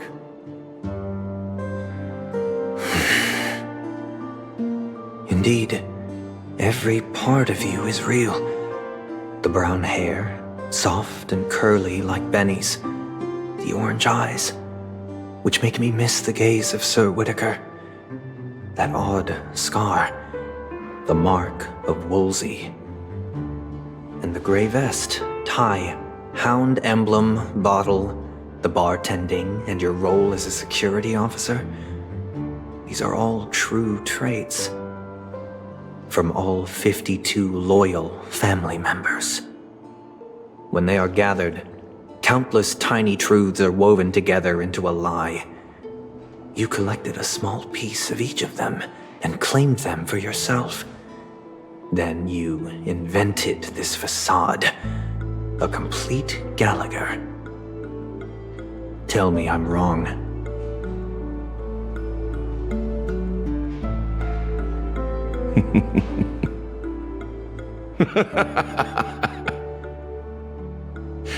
You have guts, I'll give you that. Not bad. I severely underestimated you. Admirable. But so what? Can this prove that I murdered your sister and that stowaway? This proves that you and the Memory Zone meme death are linked. And that's enough. Listen up. I don't care how you did it. I only care about one thing. The answer to a question.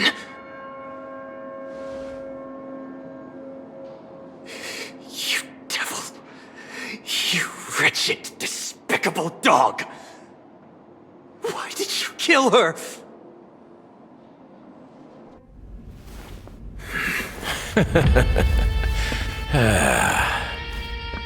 You know, in the thick of things, people are blind to the grit in their eyes.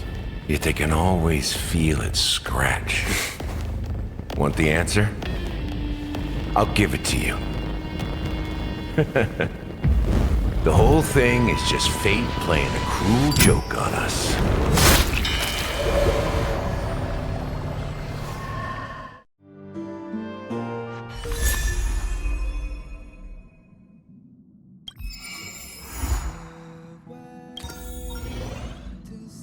Welcome to the Interastral Peace broadcast.